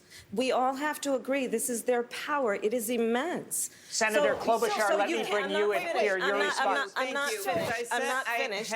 And so what I am saying is that it seems to me that you would be able to join me in saying the rule has to apply to Twitter the same way it does to Facebook. Look, I think all of the rules should apply across the board. I don't have a problem with that. So you will what join I me in do saying have Twitter a should shut down problem that with account? Is that if we're going to talk seriously about breaking up big tech, then we should ask if people are taking money from the big tech executives. If we're going to talk seriously about breaking up big drug companies, we should ask if people are financing their campaigns by taking money from big drug executives.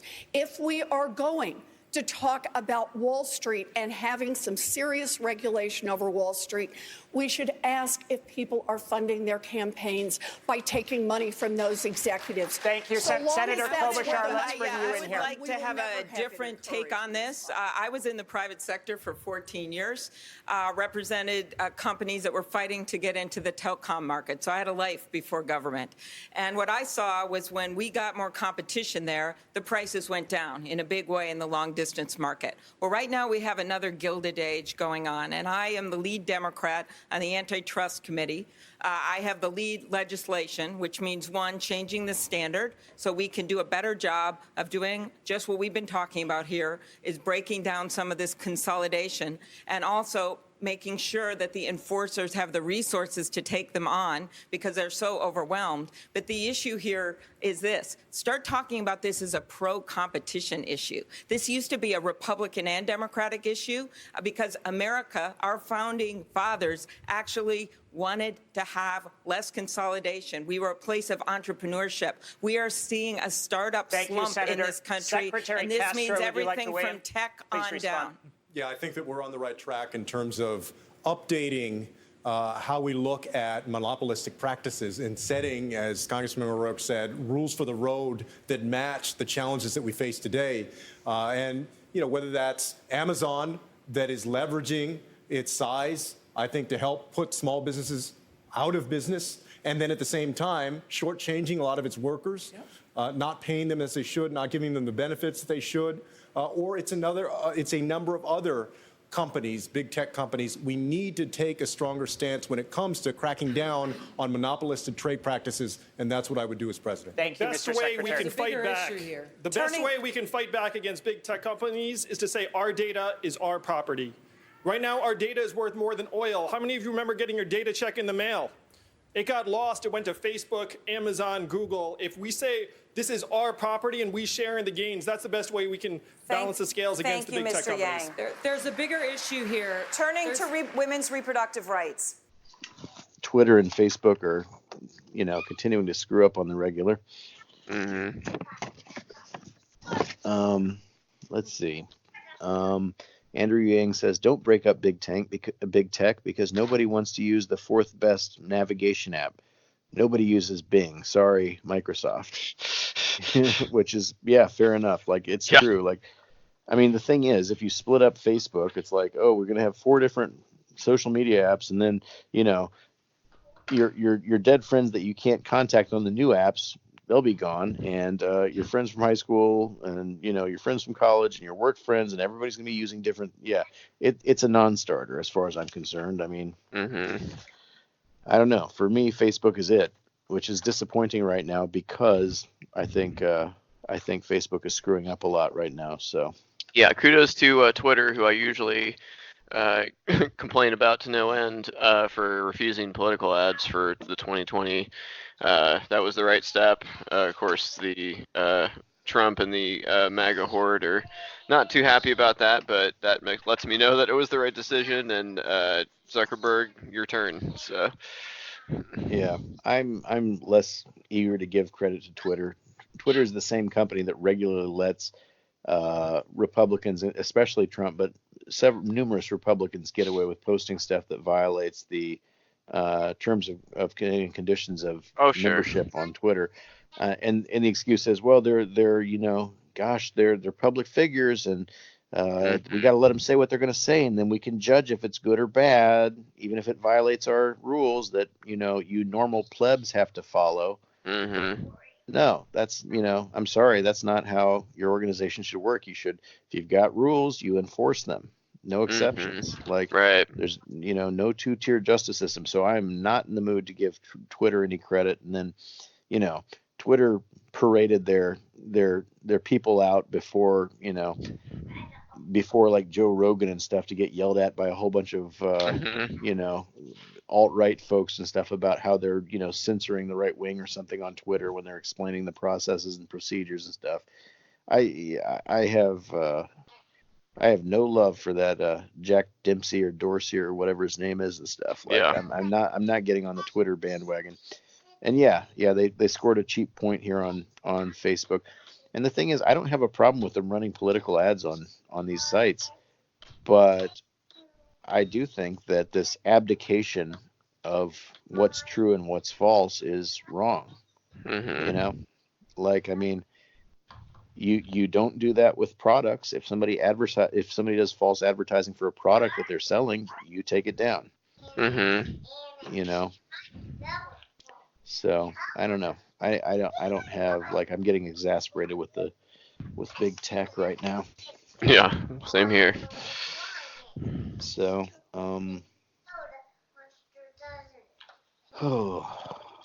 I think Warren was next with break up big tech and big pharma. And oh boy, let's see.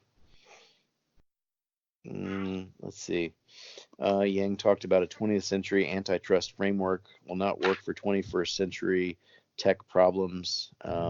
We need some big tech divestment.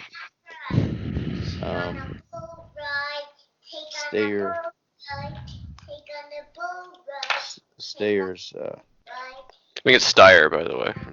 Okay. Steyer talked about Warren's talking about breaking up businesses and raising taxes, while Trump's going to run on the economy, which is, possibly a fair point that Trump may or may not still have his economy or something. His economy, Obama's economy, by the time this thing happens. But the thing is, it is a fair point that if you're talking about major disruption in the economy, Trump's going to say, well, the economy's fine right now. What are you talking about?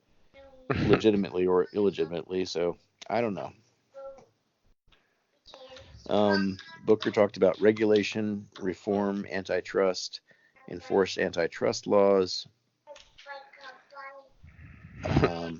O'Rourke talked about we treat social media as a utility when they're more akin to a publisher, established rules, but don't pick winners and losers. Okay. I think that's that. I think it is. I think social media is a utility. If you lost your Facebook, you're losing an ability to communicate with hundreds or possibly thousands of people. So,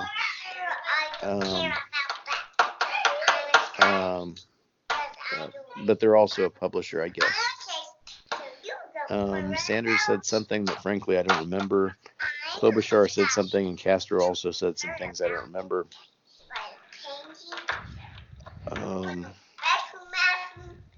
Like, there's a big quote from Harris here.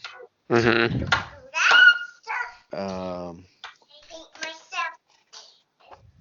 trying to. Okay, let's see. So I think this is one of the times where somebody again tried to go after Elizabeth Warren. She said, Senator Warren, I was surprised to hear that you did not agree with me that on this subject of what should be the rules around corporate responsibility for these big tech companies, when I called on Twitter to suspend Donald Trump's account, that you did not agree. And I would urge you to join me, because here we have Donald Trump, who has 65 million Twitter followers and is using that platform as the president of the United States to openly intimidate witnesses, to threaten witnesses, to obstruct justice, and he and his accounts should be taken down. We saw in El Paso that shooter in his manifesto was informed by how Donald Trump uses that platform, and this is a matter of corporate responsibility. Twitter should be held accountable and shut down that site. It is a matter of safety and corporate accountability. And Elizabeth Warren said, I don't just want to push Donald Trump off Twitter. I want to push it out of the White House. And Harris said, then join me in saying his Twitter account should be shut down. And Elizabeth Warren says, I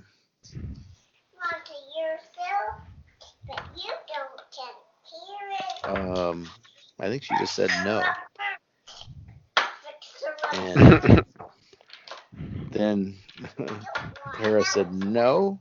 Wow, and she kind of mouthed "wow" Yeah, to the moderator. I saw that. She didn't expect that. She thought she was going to get her locked in on one way or another there.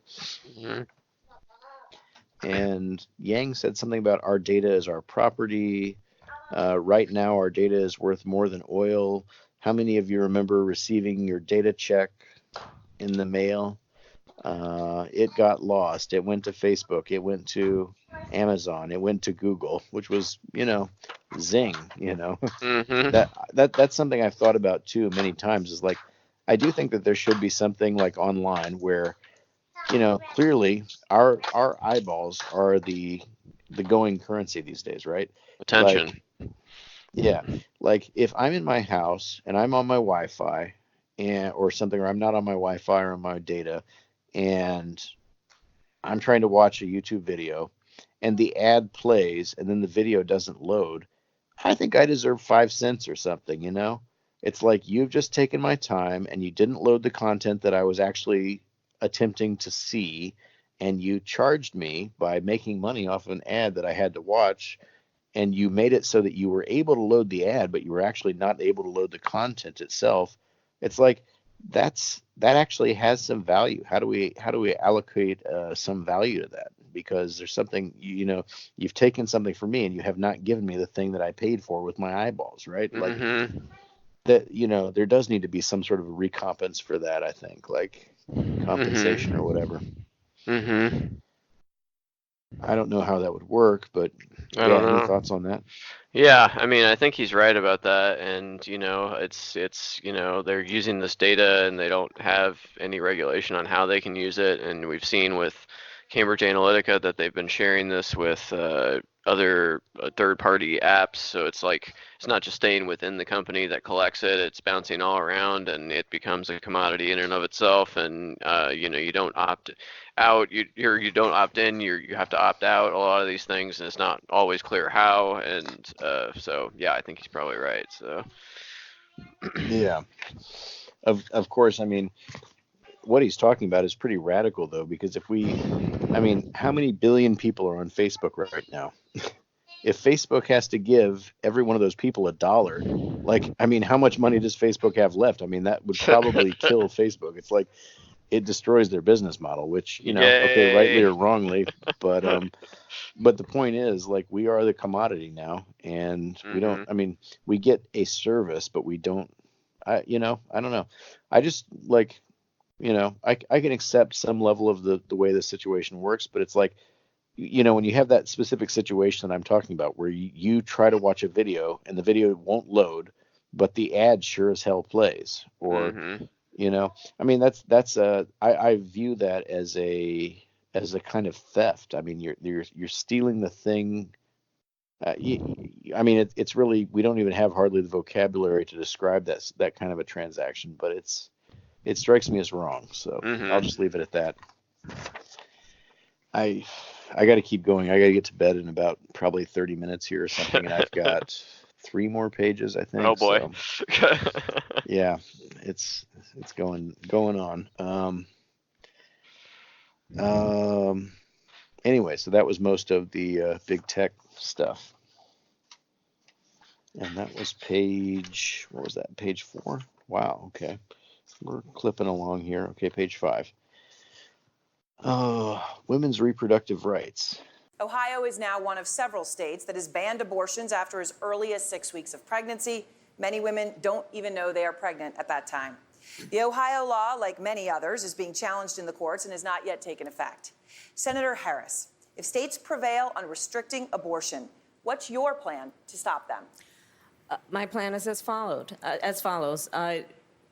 For any state that passes a law that violates the Constitution, and in particular Roe v. Wade, our Department of Justice will review that law to determine if it is compliant with Roe v. Wade and the Constitution, and if it is not, that law will not go into effect. That's called preclearance. Because the reality is that while we still have, as I said earlier, these state legislators who are outdated and out of touch, mostly men who are telling women what to do with their bodies, then there needs to be accountability and consequence. But, I'll go further. You may have seen, I questioned Brett Kavanaugh when I was a member of the Senate Judiciary Committee and asked him, as a nominee to serve on the United States Supreme Court, could he think of any law that tells a man what to do with his body? And the answer was no. The reality of it is, this is still a fundamental issue of justice for women in America. Women have been given the responsibility to perpetuate the human species. Our bodies were created to do that. And it does not give any other person the right to tell a woman what to do with that body. It is her body, it is her right, it is her decision. Senator Harris, thank you. Senator Klobuchar, what would you do to stop states from prevailing? Your response. I would codify Roe v. Wade and make it the law of the land. But what I want to do right now is just say, what if Donald Trump was standing up here on the debate stage with me? You know what I would say to him?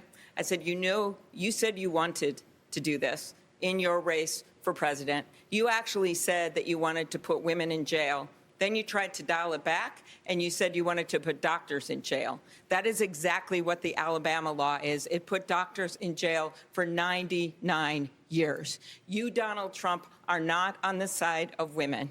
You are not on the side of people of this country when over 75% of people want to keep Roe v. Wade on the book, when over 90% of people want to make sure we have available contraception. You defunded Planned Parenthood. I would fund it again. Senator, thank you. Senator Booker, if states prevail on restricting abortion, how would you stop them? Please respond. Well, first of all, let's be clear about these laws we see from Alabama to Ohio. They're not just attacks on one of the most sacrosanct ideals in our country, liberty, the ability to control your own body. But they're particularly another example of people trying to punish, trying to penalize, trying to criminalize poverty. Because this is disproportionately affecting low-income women in this country, people in rural areas in this country. It is an assault on the most fundamental ideal that human beings should control their own body. And so the way, as President of the United States, I'm going to deal with this is, first of all, elevating it like we have with other national crises to a White House level position. And I will create the Office of Reproductive Freedom and Reproductive Rights in the White House, and make sure that we begin to fight back on a systematic attempt that's gone on for decades to undermine Roe v. Wade. I will fight to codify it, and I will also make sure that we fight as this country to repeal the Hyde Amendment so that we are leading the planet Earth in defending the global assault we see on women right now. Congresswoman Gabbard, your response. This is often one of the most difficult decisions that a woman will ever have to make, and it's unfortunate to see how in this country it has for so long been used as a divisive political weapon. I agree with Hillary Clinton on one thing, disagree with her on many others, but when she said abortion should be safe, legal, and rare, I think she's correct. We see how the consequences of laws that you're referring to can often lead to a dangerous place, as we've seen them as they're passed in other countries, where a woman who has a miscarriage past that 6 weeks could be imprisoned because abortion would be illegal at that point. I do, however, think that there should be some restrictions in place. I support codifying Roe v. Wade while making sure that during the third trimester, abortion is not an option unless the life or severe health consequences of a woman are at risk. Thank you very much. The Supreme Court is currently made up of 5 Republican-appointed justices and 4 appointed by Democrats. The court just announced it will hear arguments in a case challenging some abortion rights. Vice President Biden, the Constitution does not specify the number of justices that serve on the Supreme Court. If Roe v. Wade is overturned on your watch and you can't pass legislation in Congress, would you seek to add justices to the Supreme Court to protect women's reproductive rights? I would not get into court packing. We had 3 justices. Next time around, we lose control. They had 3 justices. We began to lose any credibility for the court has at all. I want to point out that the justices I've supported, when I defeated Robert Bork, and I say when I defeated Robert Bork, I made sure we guaranteed a woman's right to choose for a better part of a generation. I would make sure that we move and insist that we codify Roe v. Wade. The public is already there. Things have changed. And I would go out and I would campaign against those people in the state of Ohio, Alabama, et cetera, who in fact are throwing up this barrier. Reproductive rights are a constitutional right. And in fact, every woman should have that right.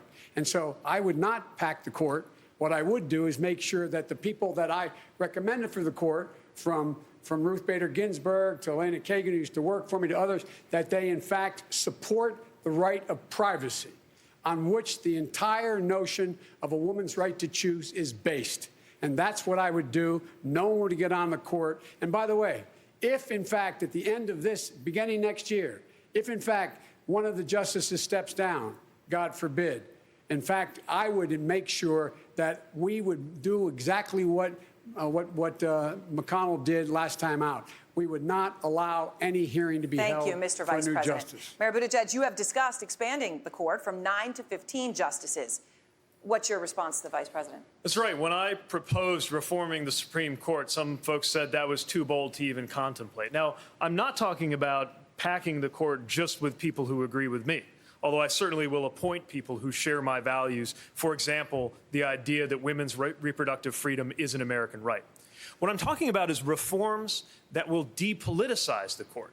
We can't go on like this, where every single time there is a vacancy, we have this apocalyptic ideological firefight over what to do next. Now, one way to fix this would be to have a 15-member court where 5 of the members can only be appointed by unanimous agreement of the other 10.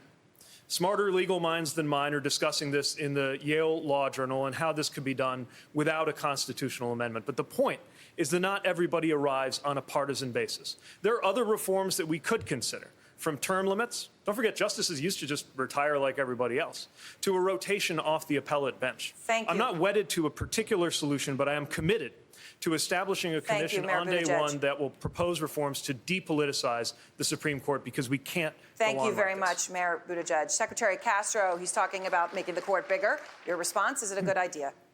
I don't think it is. I wouldn't pack the court. I think the plan that Mayor Pete mentioned is an interesting one, but I actually believe if we were selecting from one of those things, that the smarter move might be to look at term limits or having people cycle off from the appellate courts, so that you would have a replenishment of perspective. I would also make sure that I appoint as president people who respect the precedent of Roe versus Wade, that we codify Roe versus Wade, and that we do away with things like the Hyde Amendment, because you shouldn't only be able to have reproductive freedom if you have money. We have to think about people who do not, people who are poor. And we have to concern ourselves not only with reproductive freedom, but also reproductive justice, and invest in the ability of every woman to be able to make a choice and to be able to have her health care needs met. Senator Warren, would you consider adding more justices to the Supreme Court to protect Roe v. Wade? Your response? I think there are a number of options. I think, as Mayor Buttigieg said, there are many different ways. People are talking about different options, and I think we may have to talk about them. But on Roe versus Wade, can we just pause for a minute here? I lived in an America where abortion was illegal, and rich women still got abortions because they could travel, they could go to places where it was legal. What we're talking about now is that the people who are denied access to abortion are the poor, are the young, are 14-year-olds who are molested by a family member. And we now have support across this country. 3 out of 4 Americans believe in the rule of Roe versus Wade. When you've got 3 out of 4 Americans supporting it, we should be able to get that passed through Congress.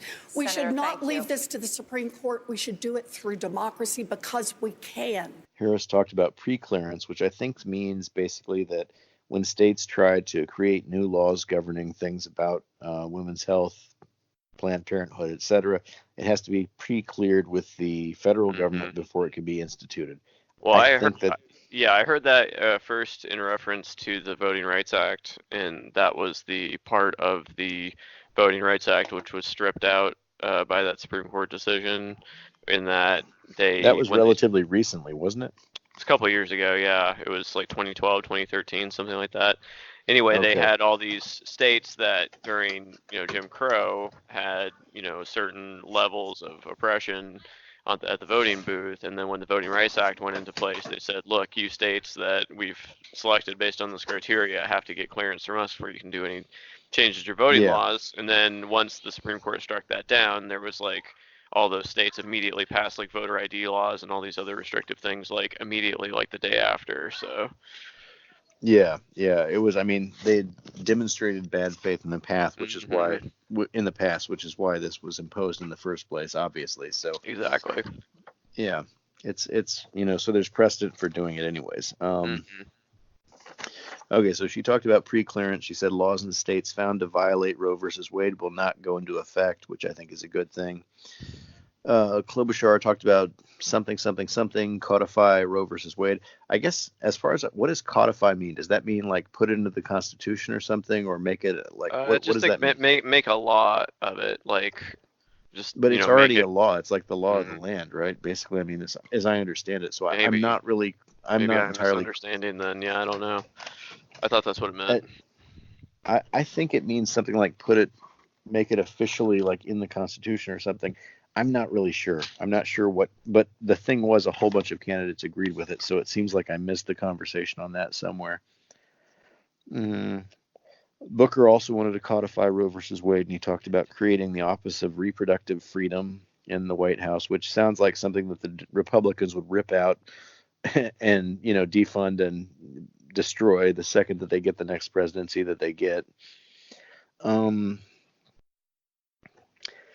Gabbard said, I agree with Hillary Clinton when she said that abortion should be safe, legal, and rare.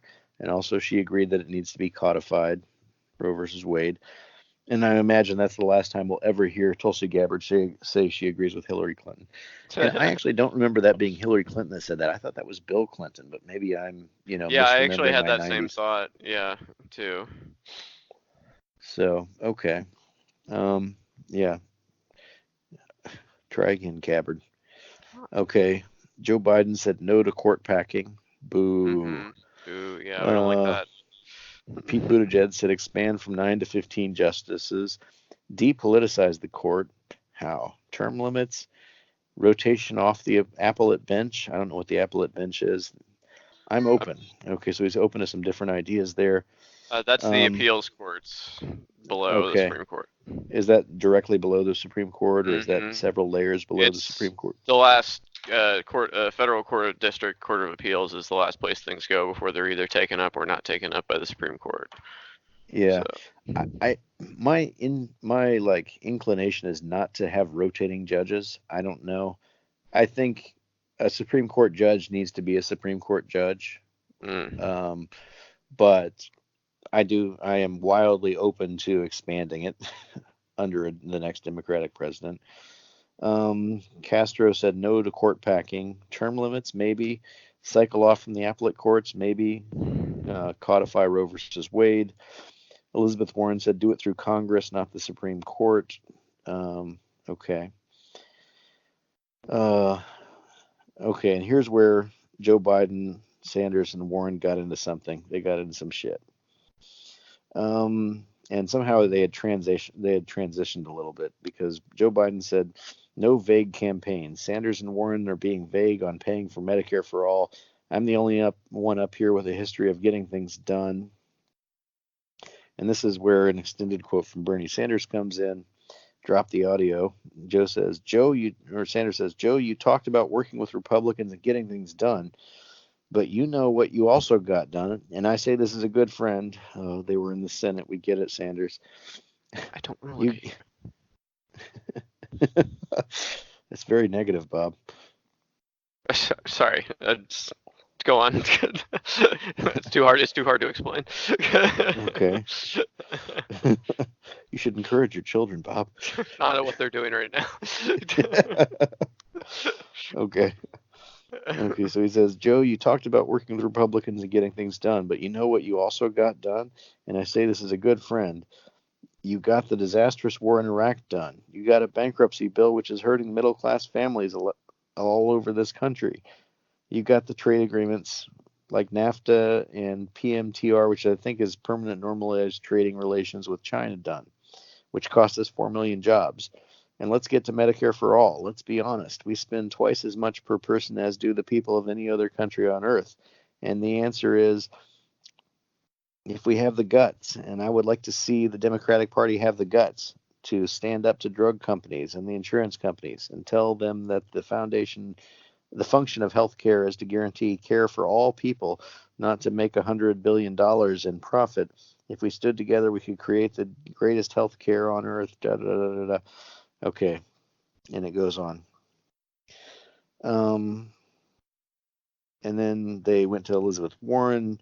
She talked about, Joe Biden started off by saying that he had experience getting things done, but I've also gotten things done. As some of you have indicated, the differences between all of you on this stage are tiny compared to the differences between you and President Trump. There are, however, fundamental differences between many of you on this stage. Vice President Biden, just on either side of you, Senator Warren is calling for big structural change. Senator Sanders is calling for a political revolution. Will their visions attract the kind of voters that the Democrats need to beat Donald Trump? Well, I think their vision is attracting a lot of people. And I think a lot of what they have to say is really important.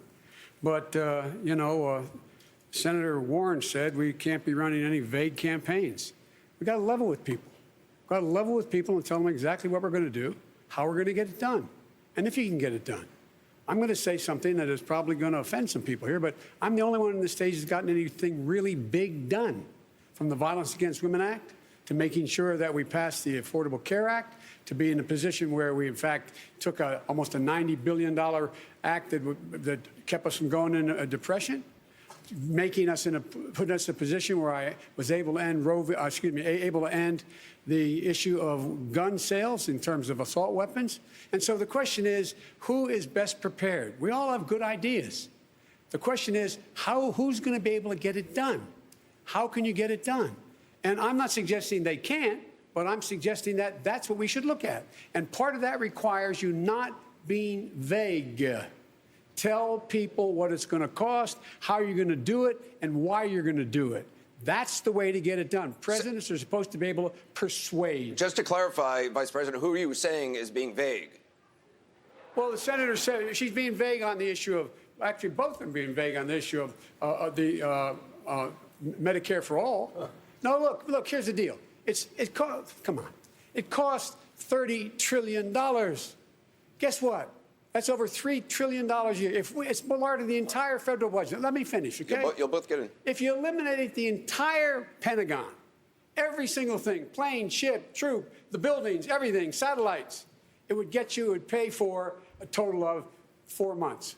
4 months. Where do you get the rest? Where does it come from? Two things. Senator Sanders, respond. In two ways. Joe, you talked about working with Republicans and getting things done. But you know what you also got done, and I say this as a good friend. You got the disastrous war in Iraq done. You got a bankruptcy bill, which is hurting middle-class families all over this country. You got trade agreements like NAFTA and PMTR with China done, which have cost us 4 million jobs. And let's get to Medicare for all. Let's be honest. We spend twice as much per person as do the people of any other major country on earth.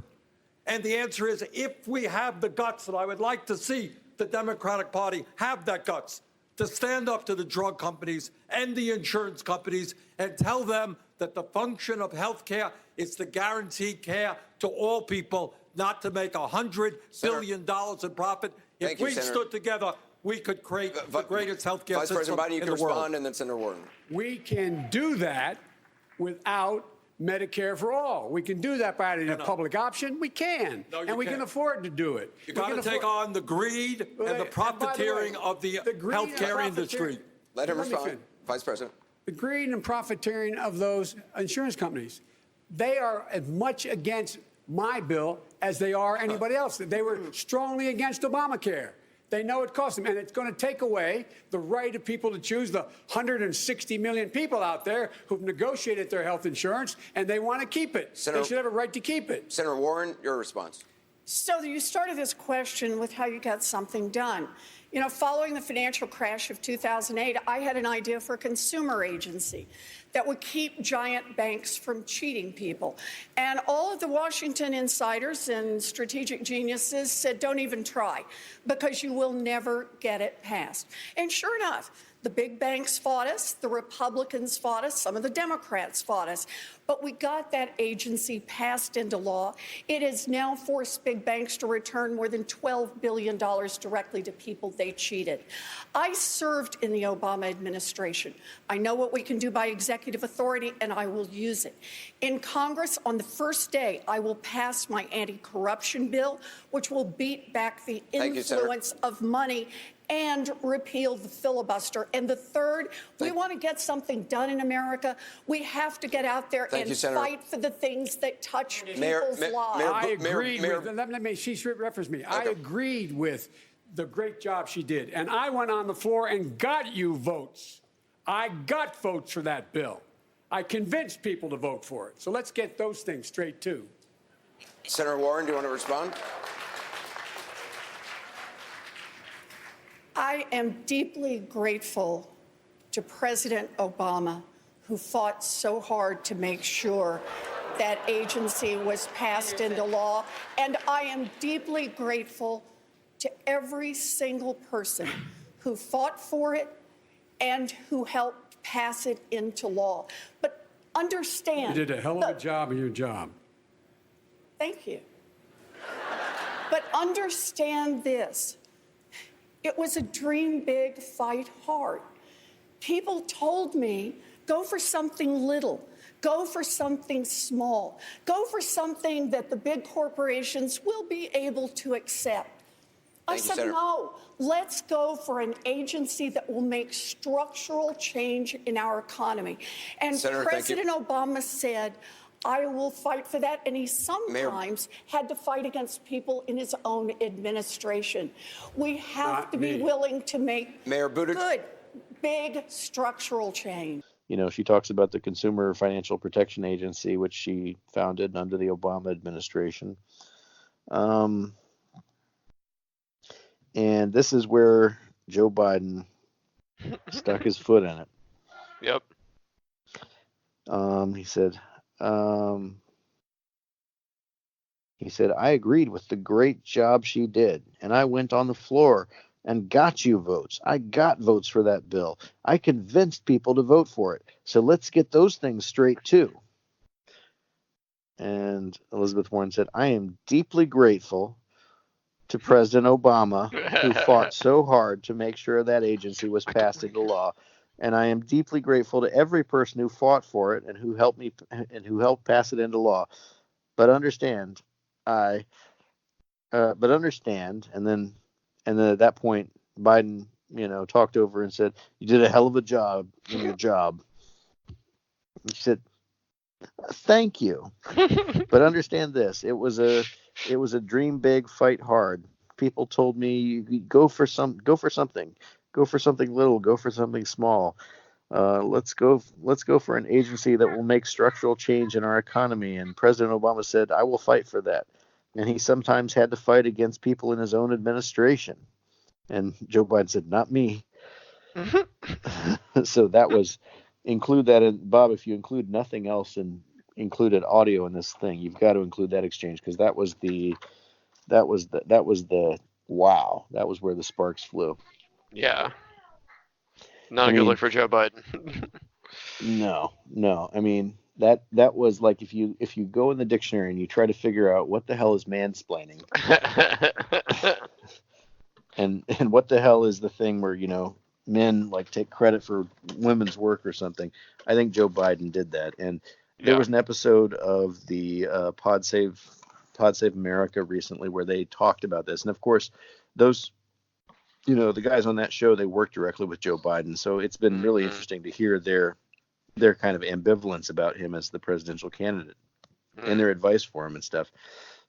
And I don't think that they said that Joe Biden was against this, but I think that they talked about that a lot of people basically wanted to shut Elizabeth Warren up, and at that point she was, kind of a Harvard professor type. She wasn't a senator, but they thought that if they gave her this agency that she was complaining about, then she would stop running to the left of them basically on certain things.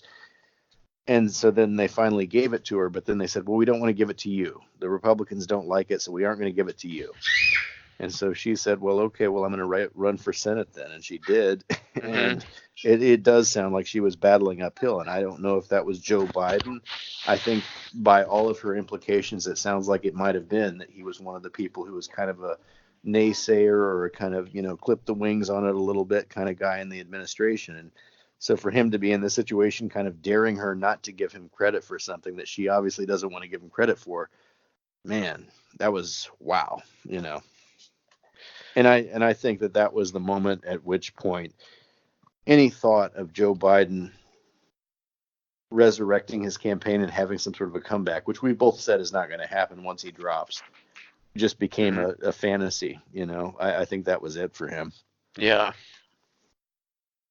So that was the big moment for me. Any thoughts about that in exchange? No, that pretty much summed it up. And I remember her talking about that stuff way before she even ran for anything, because she was like a guest on like Bill Maher and stuff. So for him to like try to swoop in and claim credit for that was patently ridiculous if you have any understanding of what actually happened. So, and it continues his long string of taking credit for Obama era accomplishments or accomplishments of other Democrats around him at the time, when it's convenient, and then when it's not so convenient, he kind of shirks that a little bit, which I know has been pointed out previously by, I think, Cory Booker and Julian Castro in previous debates. So.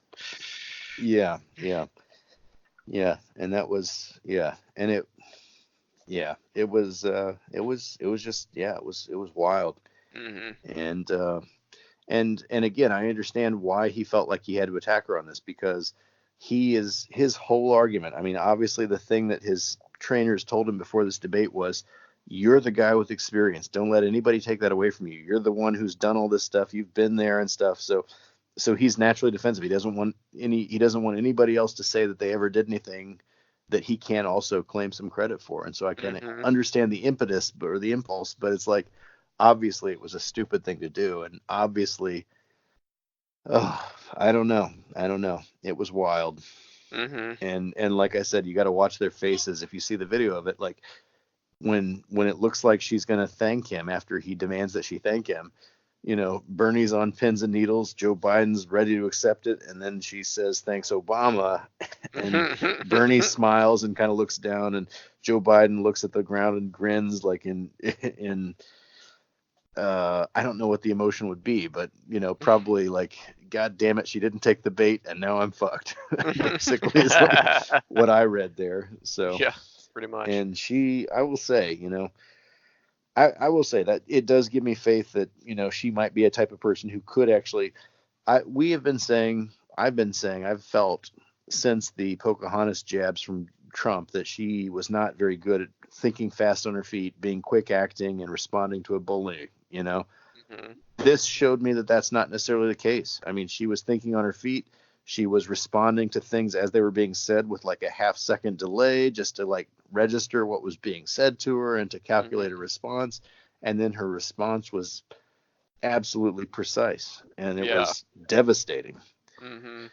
And so I'm ready to amend previous things that I've said about Elizabeth Warren. She's not my first choice, but I'm not so sure that she wouldn't, she wouldn't walk all over Donald Trump on stage when he tries these bullying tactics. And so I think she showed that, if nothing else, in this exchange. Right. Well, I think in the moment she's definitely effective in that way. And the thing with the whole, Native American issue that bothered me was the DNA test and the impulse to roll that out in the way that she did as some sort of rebuttal to his like jabs at her, and it was totally fell flat on its face. And I don't know. I assume that was an idea that originated with people around her, maybe not necessarily with her. So maybe in the moment she's better, but yeah, I thought that was a colossal misstep at the time, and I'm glad to see that she is, not going that route again. So Yeah, it was something. She showed something there. Get back to her. Let's see. Well, then things continued on after that. Buttigieg said he disagreed with, they asked Buttigieg, like, who's right or something? Who do you think is right or something? He said something like, I disagree with Biden that Trump is an anomaly. He's like, I think like Trump is as a consequence of some of the things that happened in the Obama years, but I also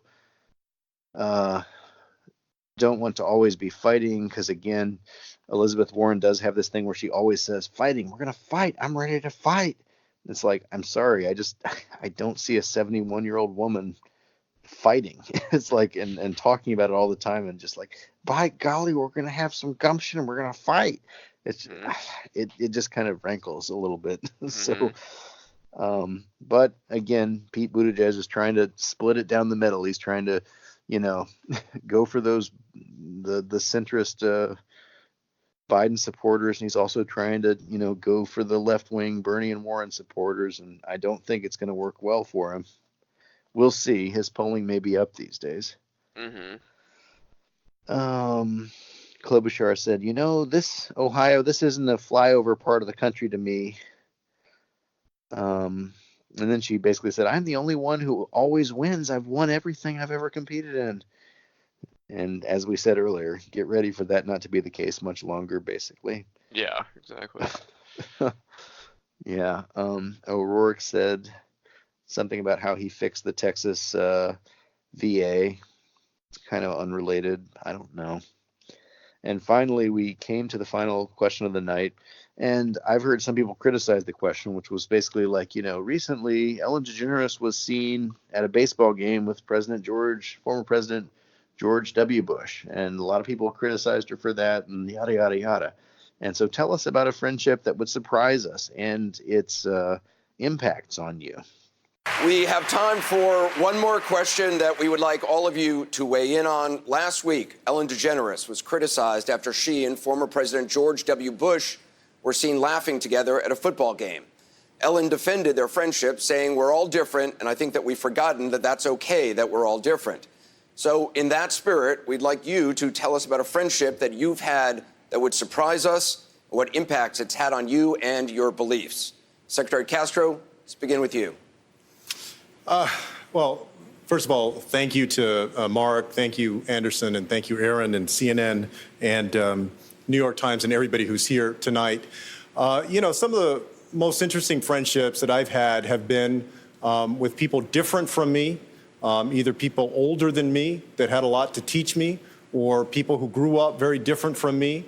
Also, teachers as I was growing up, people that had a life experience that when I was growing up was beyond mine. And sometimes also, and this goes to the heart of your question, I think, people who thought differently from me. Folks that I considered and have considered friends. And I think that there's a value to that. I think that that should be reflected more in our public life.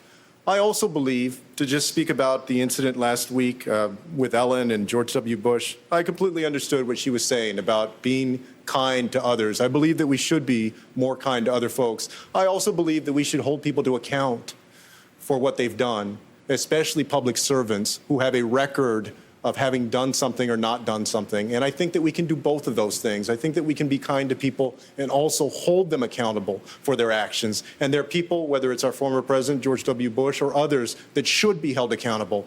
Just as we should be kind, we shouldn't be made to feel shameful about holding people accountable for what they've done. Congresswoman Gabbard. Thank you. You know, where I come from in Hawaii, many of you know we greet each other with aloha. It's not a word that means hello and goodbye. It actually means something much more powerful than that. It means I come to you with respect. and a recognition that we are all connected. We are all brothers and sisters. We are all God's children.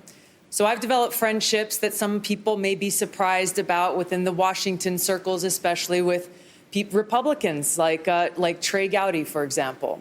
He and I disagree a lot and very strongly on a lot of political issues.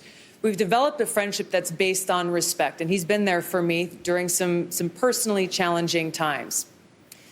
The challenge before us today is that our country is very divided. Donald Trump must be defeated.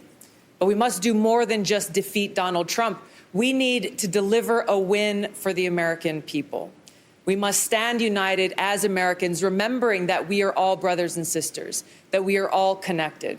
This is the kind of leadership that I seek to bring as president, inspired by the example of presidents like Abraham Lincoln, who talked about how we should have malice for none and charity for all. When I look out at our country, I don't see deplorables. I see fellow Americans, people who I treat with respect, even when we disagree and when we disagree strongly. I will work to restore a White House that represents light and compassion and respect for every American, regardless of race, religion, orientation, gender, or political affiliation. So I want to ask everyone to join me. Join me in bringing about this government of, by, and for the people that serves all the people of this country. You can visit my website, tulsi2020.com, for more information. Thank you, Congresswoman. Senator Klobuchar?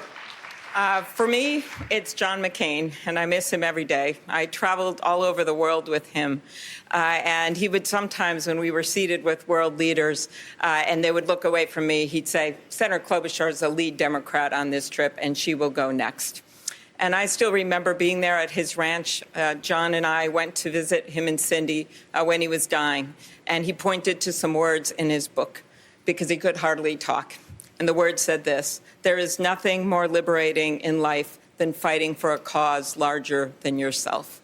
That's what we're doing right now. And while we have had major debates about policy, we have to remember that what unites us is so much bigger than what divides us. And we have to remember that our job is to not just change policy, but to change the tone in our politics, to look up from our phones, to look at each other, to start talking to each other. Because the way we win, and not just win the presidency, but take back the U.S. Senate, is by winning big. And the way we win big is with that fired up Democratic base that's out there today. But it is also about bringing in independents and moderate Republicans. I can lead this. And I ask you to join me because I've done it before and I will do it again. AmyKlobuchar.com. Join our team. Senator, Thank you. Thank you very much. Mr. Steyer, tell us about your most surprising friendship. So I'm friends with a woman from Denmark, South Carolina, named Deanna Barry, who's fighting for clean water and environmental justice in her community. She's a different gender, she's a different race, she's from a different part of the country. But she reminds me of my parents in terms of her courage and her optimism and her honor. My mother was a school teacher in the New York public schools and in the Brooklyn House of Detention. My father was the first generation in his family to go to college. My grandfather was a plumber. He interrupted his law degree to go into the Navy in World War II, and he ended up prosecuting the Nazis at Nuremberg. And when I asked him what that experience meant, he said, when you see something wrong in your society, you fight it from the first day and every single day after. And that's why I started the Need to Impeach movement 2 years ago, because there was something terribly wrong at 1600 Pennsylvania Avenue. And over 10 years ago, I saw that there was a terrible threat to the safety and health of every American in terms of the climate crisis. And I've been fighting those companies with the help of the American people ever since successfully. And that's why I'm running for president, because our government has failed. It's been bought by corporations, and it's absolutely essential to return power to the people. Thank you. I have been doing exactly what my parents taught me to do, which is to take on the biggest problems in America directly and fight for them every single day. Thank you, Mr. Steyer. Congressman O'Rourke. I've always tried to bring people in to the solutions that we have to our common challenges, regardless of the differences. I did that as a small business owner more than 20 years ago, making sure that we could get a small tech company off the ground in El Paso, Texas. Did it as a member of the city council, where I saw my colleagues not as Republicans or Democrats, but my fellow El Pasoans who had a responsibility to deliver for our community. As a member of Congress, I remember being in San Antonio. I was visiting the VA there March of 2017, found that my flight had been snowed in Washington, D.C. I happened to be in the elevator with a Republican member of Congress, Will Hurd, and on a whim I said, do you want to just rent a car and drive from San Antonio to Washington? And he called my bluff. We got in that Chevy Impala, last car on the lot, it was spring break, drove 1,600 miles across the country, live streamed the conversation, a Republican and a Democrat finding out what we had in common. By the end of that trip, not only had we formed a friendship, but we had formed trust. We worked with each other on each other's bills. I got Will to work with me on an immigration bill, showing party leaders from either side that Republicans and Democrats could work together on an otherwise contentious issue. And then across Texas, I mentioned winning more votes than any Democrat. We won independents and Republicans in record numbers as well. I will bring people in and together to face the common challenges that we have and to make sure that America rises to this opportunity. Senator Booker, tell us about your most surprising friendship. Well, look, I have so many I don't even know where to count. I was the mayor of a large city with a Republican governor. He and I had to form a friendship, even though I can write a dissertation on our disagreements. When I got to the United States Senate, I went there with the purpose of making friendships across the aisle.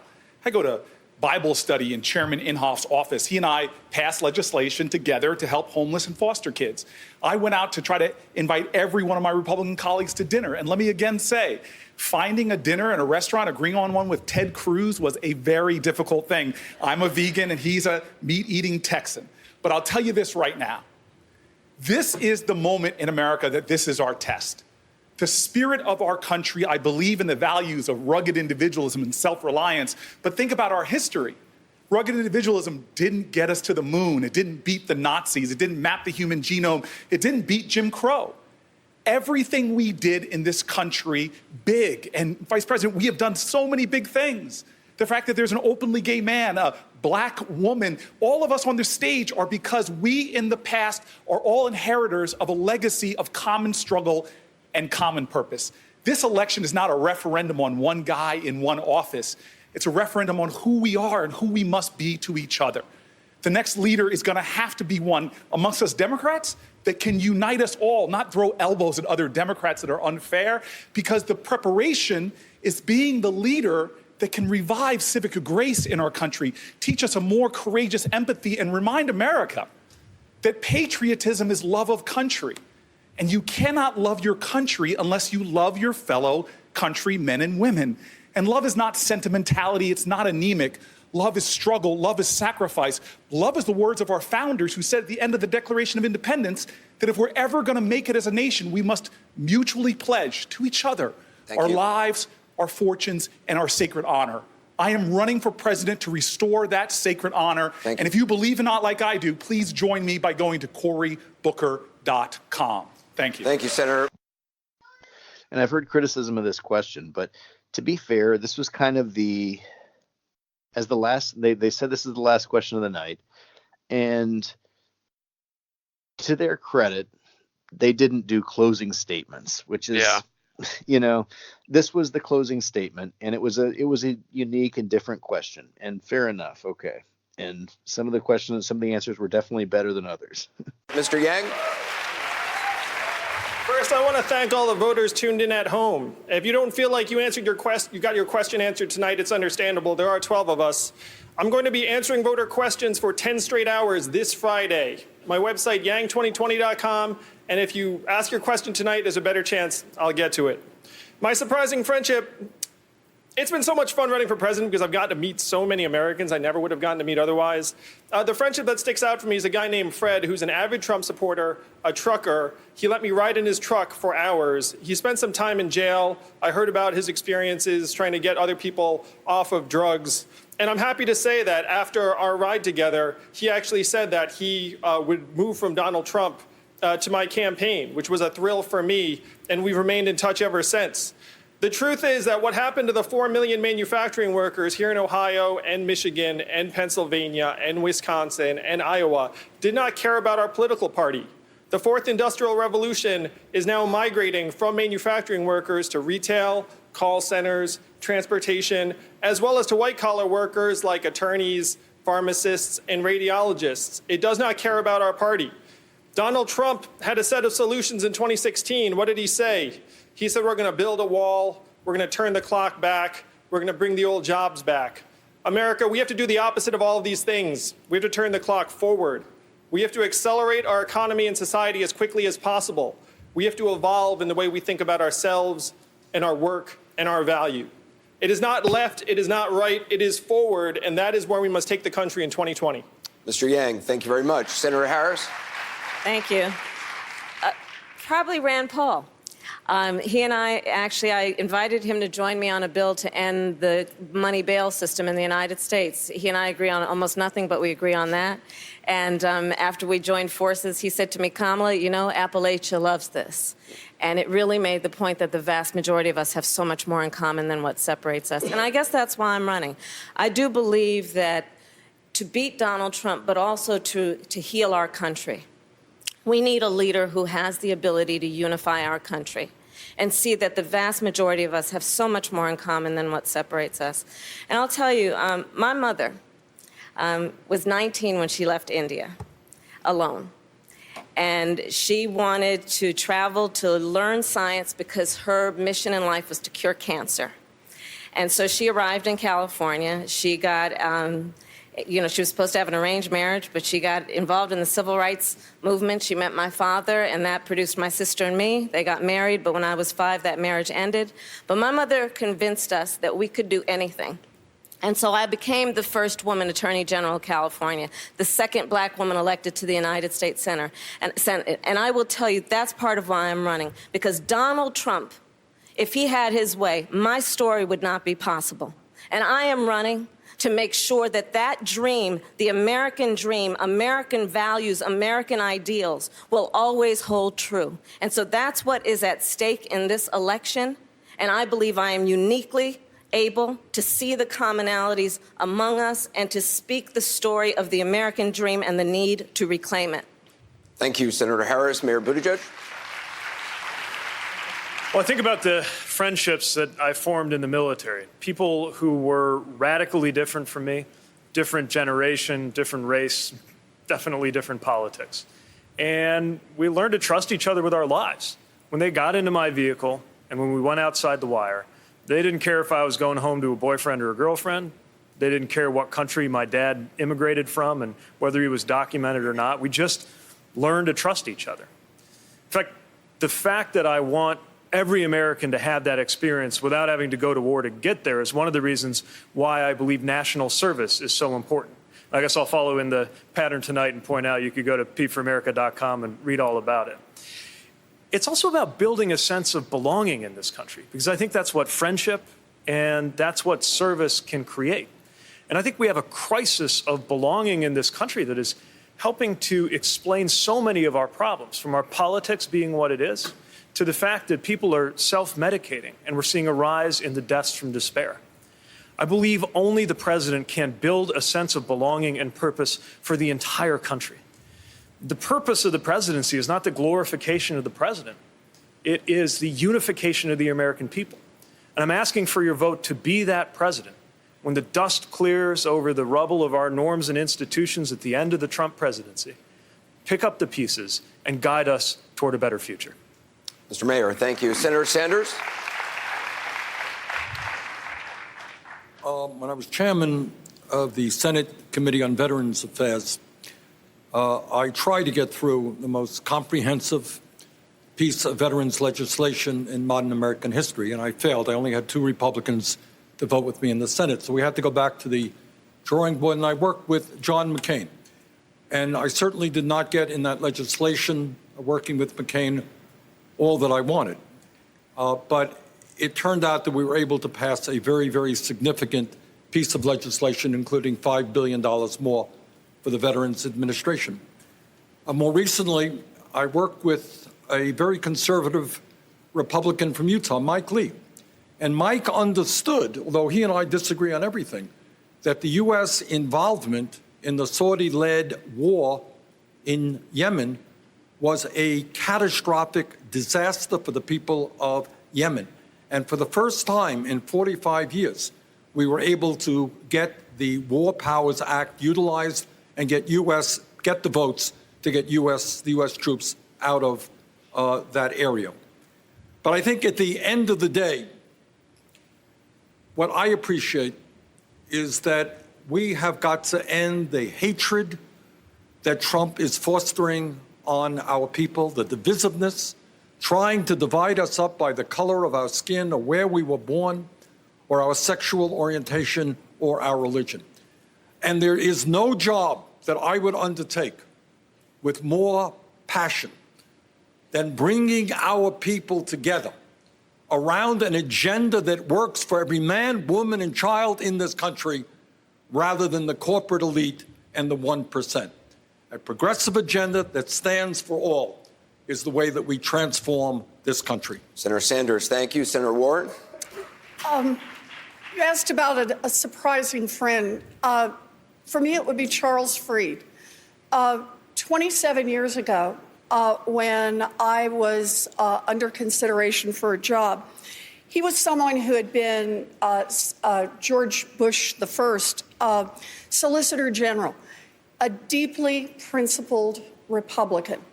And we didn't agree on much. I was far more liberal than he was.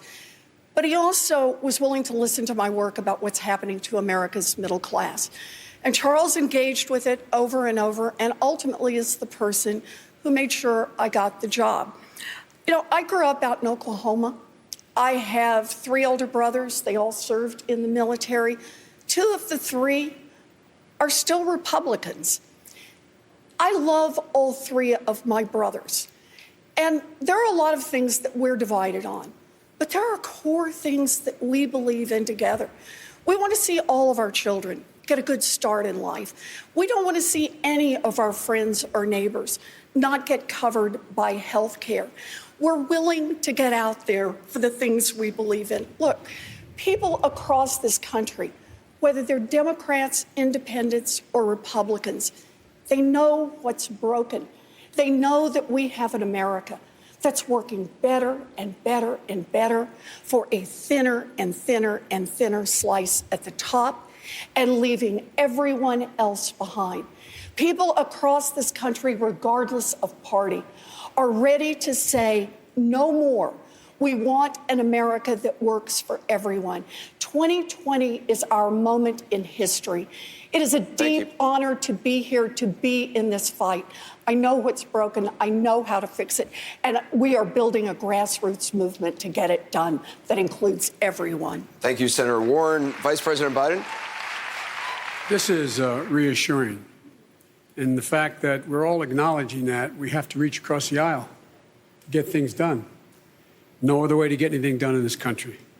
The 2 people maybe would surprise you the most were, he's been mentioned twice, but John McCain. John McCain worked for me when he worked in the Navy, and he was assigned to me to travel around the world. We became close friends, became very close friends with my wife, Jill, visited our home. He was there with his children. And on his deathbed, he asked me to do his eulogy. John, I would say to John, you didn't see a war you never wanted to fight, and he'd say, you didn't see a problem you never wanted to solve. But he was a great man of principle. He was honorable. He was honorable. And one of the things, that's the reason why I'm running, we have to restore the soul of this country. That's why I'm doing this. In fact, this president has ripped the soul out of this country, divided us in ways that are absolutely outrageous. A liar, he cheats, he does not do anything to promote people generally. Secondly, we have to rebuild the middle class. And the only way we're going to do that is to be able to reach across the aisle. My dad used to say, a job's about a lot more than a paycheck, Joey. It's about your dignity. We have to restore people's dignity. And lastly, we have to unite the country because, folks, it's time we stop walking around with our heads down. We are better positioned than any country in the world to own the 21st century. So for God's sake, get up. Get up and remember, this is the United States of America. There's nothing we've been unable to do when we decide we're going to do it. Nothing at all. Period. Candidates, thank you. Julian Castro said, people different from me, older people, teachers, people who thought different from me.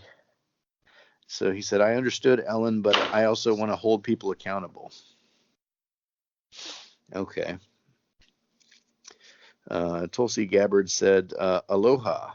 And it doesn't just mean hello and goodbye like most people think. It means I come to you with respect, and some other things that she said that aloha also means. And then she said Trey Gowdy is they have a respectful friendship, she and Trey Gowdy. Amy Klobuchar said John McCain. Two other people also mentioned John McCain. Steyer said clean water, environmental justice, North Carolina woman, different gender, different race, but I respect her. I don't know who she was. I've been from North Carolina. I don't know who she is. Sorry. Beto O'Rourke said Representative Will Hurd, which was kind of a funny. This I don't know. This was funny because he said we were snowed in down in Texas and we couldn't fly out to Washington D.C. So I came to him and I said, we're gonna rent a Chevy Impala, and we drove 1,600 miles from Texas to Washington D.C. and we live streamed our conversation from the car, finding out what we had in common. And then we had this good relationship and we were able to work together in the future. And what I remembered was in the last election back in 2018 in Texas, didn't you asked Will Hurd, right? Because you had this special relationship, are you going to endorse this terrible Republican candidate? Or are you going to or something like that? Or are you going to do I forget what the situation was. There was some scandal there with the Republican, and he's like, I'm a Republican. I'm going to endorse a Republican, right? I don't remember. We talked about this when it happened. I remember the situation, but I don't remember all the details. But it was like, yeah, Will Hurd. The only thing I remember about this guy is that he's a Republican, and he basically cucked you after you thought you had made this great friendship with him. And now you're mentioning this as your special friend from the other side of the aisle that,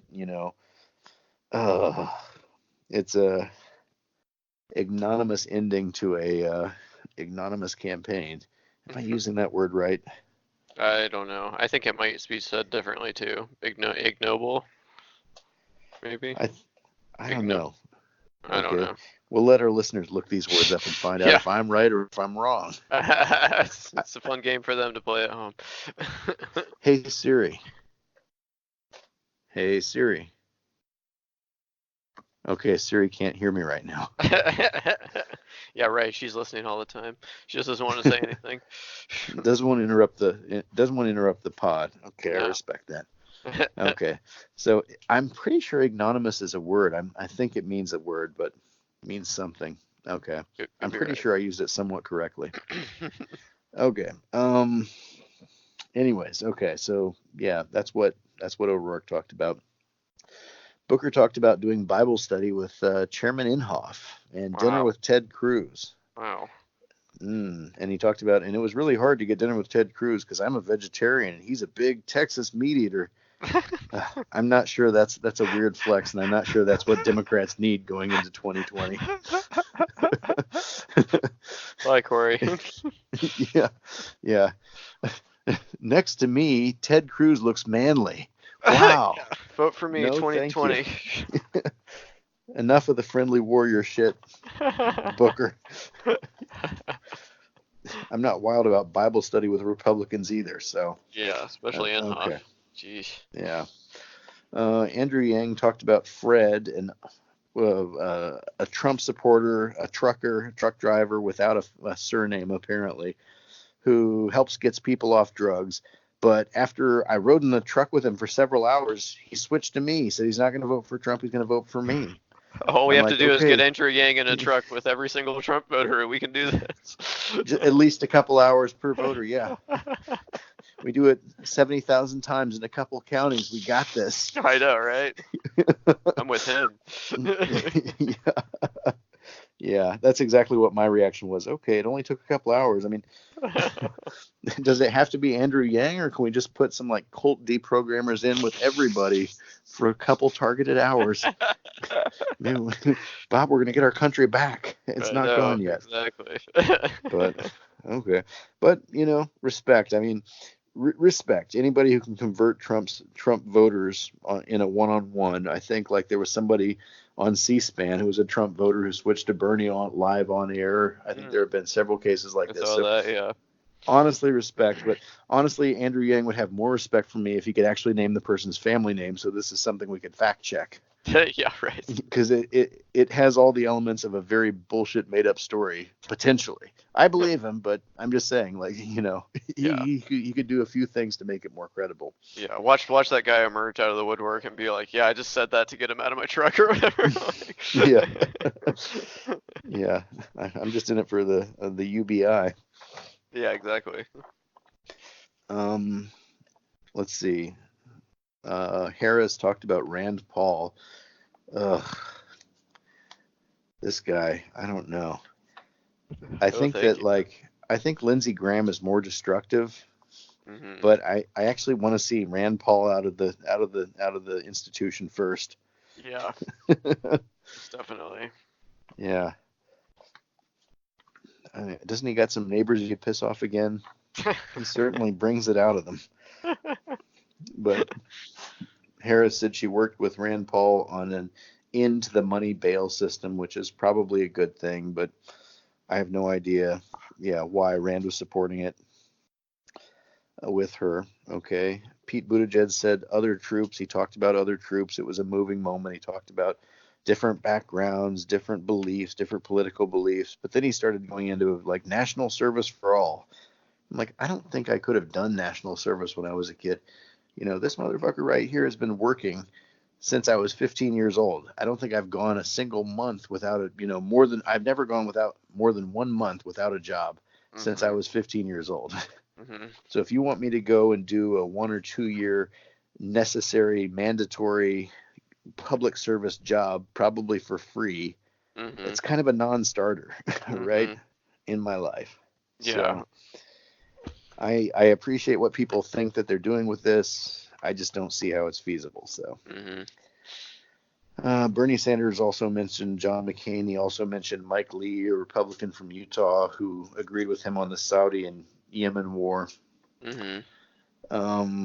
Elizabeth Warren talked about Charles Freed, a Bush senior, George H.W. Bush solicitor general who helped her get a job.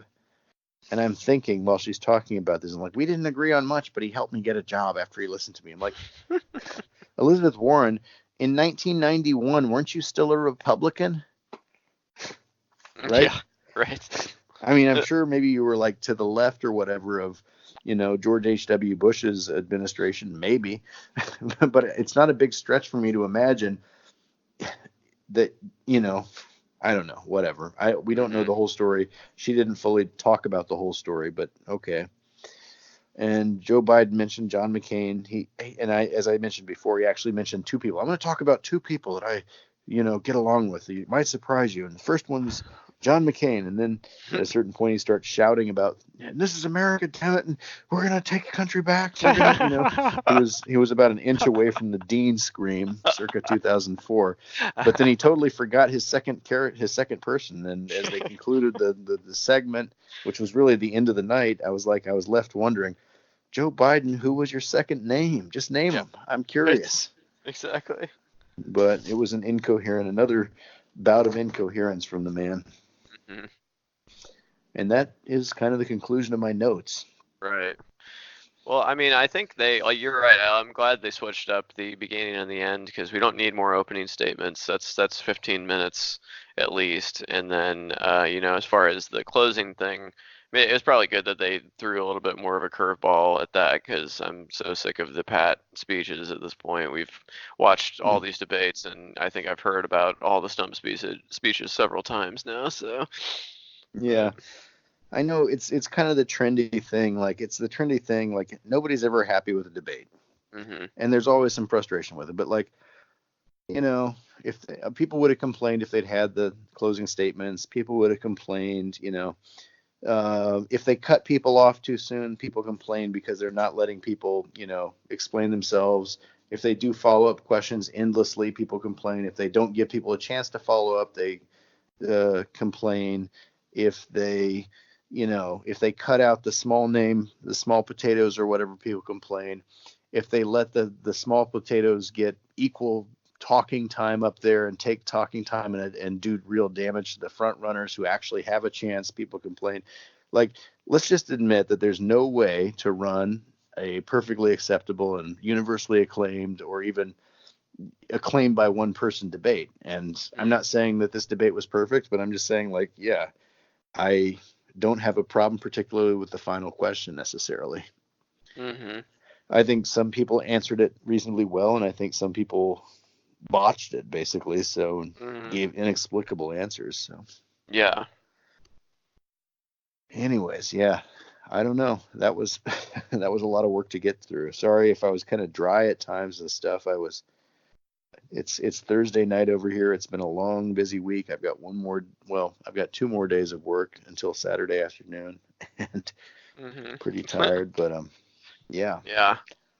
Well, the next debate is, I believe, November 12th. Oh Jesus, that's like tomorrow, isn't it? I mean, Five. that's next weekend. 5 days from now. All right. Let's see. I guess Well, it's Bob, gonna be 10. It's gonna be 10 people this time instead of 12.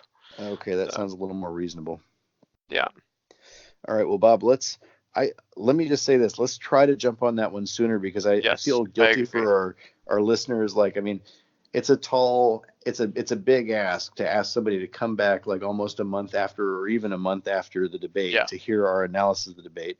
I understand that, and I hope that our listeners understand that, we're working like full time, more than full time, and trying to get through these things, and trying to just absorb, drink from the fire hydrant that is the 24-hour news cycle of the Trump impeachment era, and the Kurds, and everything that's going on, all the crazy shit. So yeah, I just Let's hope people bear definitely do with that. us. Yep. Right. And I hope we provide some value. With our I think we analysis. do. And like you said, they make these debates so hard to find. I think the one thing that we can do for people is at least break this stuff down and give people, the ability to wade through. Because some of these debates have had 2 nights and 3 hours each. So that's like, 6 hours right there. So we're talking about over a dozen hours of debate that I guarantee that most people have not seen all of. So I think we are providing a service in that way. So. Yeah, I hope so. Yeah. And I was so frustrated trying to find the video for this thing for a couple weeks and stuff. I was about to suggest that we only take the clips that CNN provided, and we just go off those. We say, this is all they gave us. Like, this is all we can talk about because this is what they gave us. And, but I'm glad we didn't do that, I guess. But yeah, it is maddening. These corporations, these media corporations, they, sure, they pay big money, or they offer the thing, they get a lot of advertising money for it and stuff. And, we talked about, the history of broadcast media. It's supposed to be your vegetables, right? It's not supposed to be your candy or whatever, right?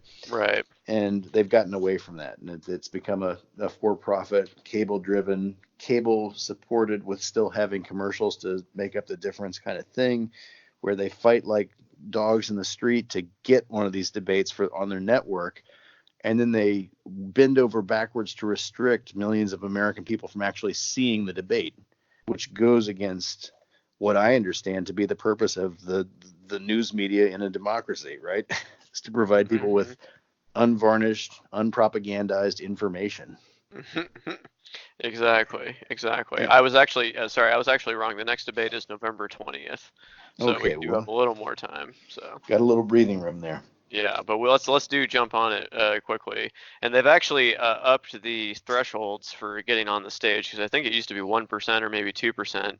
And so now the thresholds are 165,000 individual donors, including 600 individual donors from 20 states. And then the percent for the polls is they have to get 3% in the polls in 4 surveys, and 5% in 2 polls from the earliest states. So the only ones that have done that so far are Biden, Warren, Sanders, Harris, Booker, Buttigieg, Yang, Tom Steyer. Man, I can't believe people.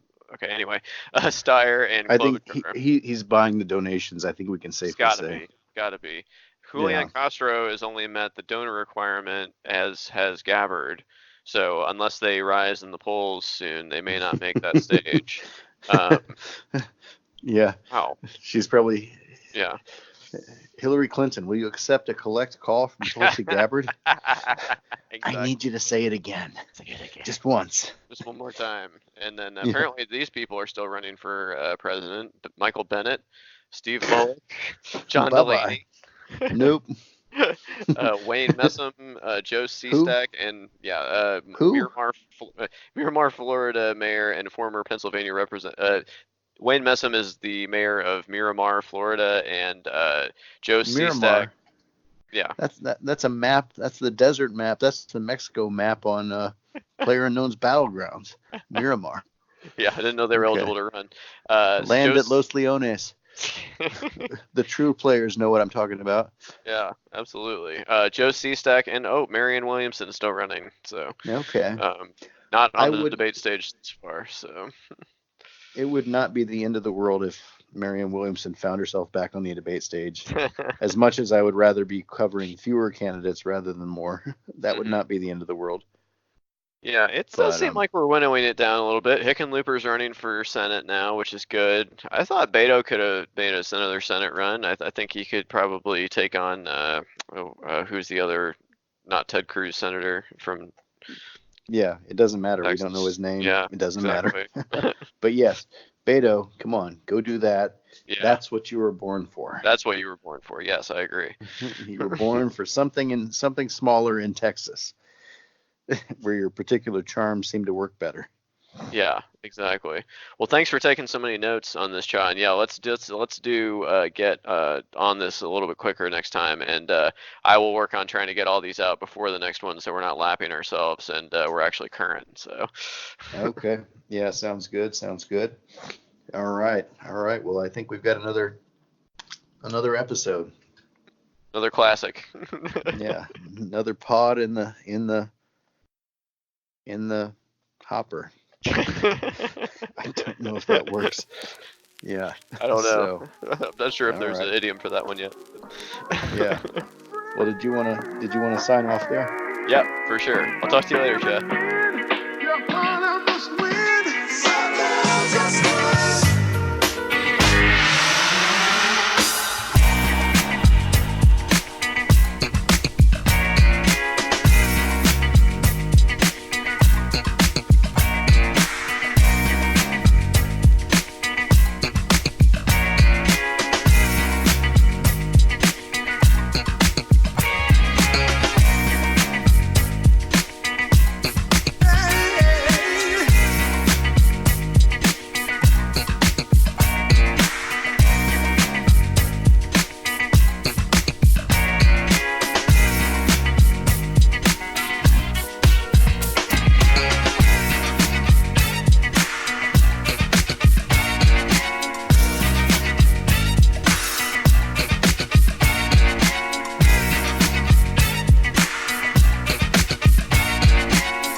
Join the Rob Burgess Show mailing list. Go to tinyletter.com/The Rob Burgess Show and type in your email address. Then respond to the automatic message. Also, please make sure to comment, follow, like, subscribe, share, rate, and review everywhere the podcast is available, including iTunes, YouTube, SoundCloud, Stitcher, Google Play Music, Twitter, Internet Archive, TuneIn, RSS, and now Spotify. The official website for the podcast is www.therobburgessshow.com. You can find out more about me by visiting my website, www.thisburgess.com. If you have something to say, record a voice memo on your smartphone and send it to therobburgessshow@gmail.com. Include voice memo in the subject line of the email. Also, if you want to call or text the show for any reason, the number is 317-674-3547. Until next time.